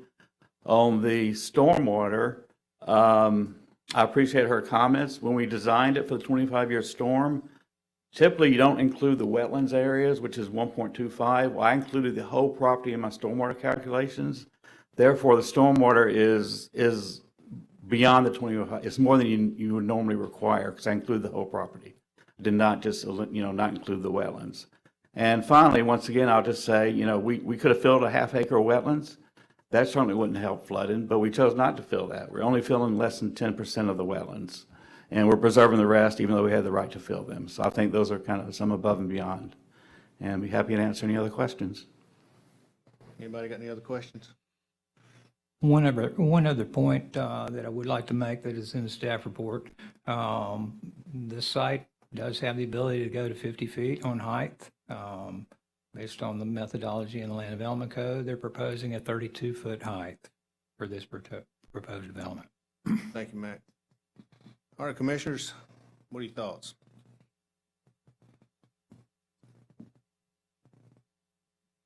Discussion or?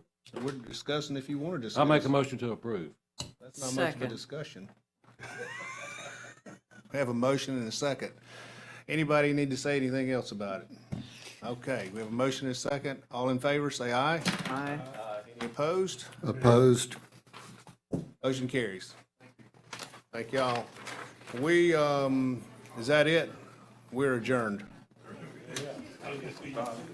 Oh, I hope not. No, you don't have to vote on an adjournment. Oh, okay, I didn't know that. I don't want to vote on anything else.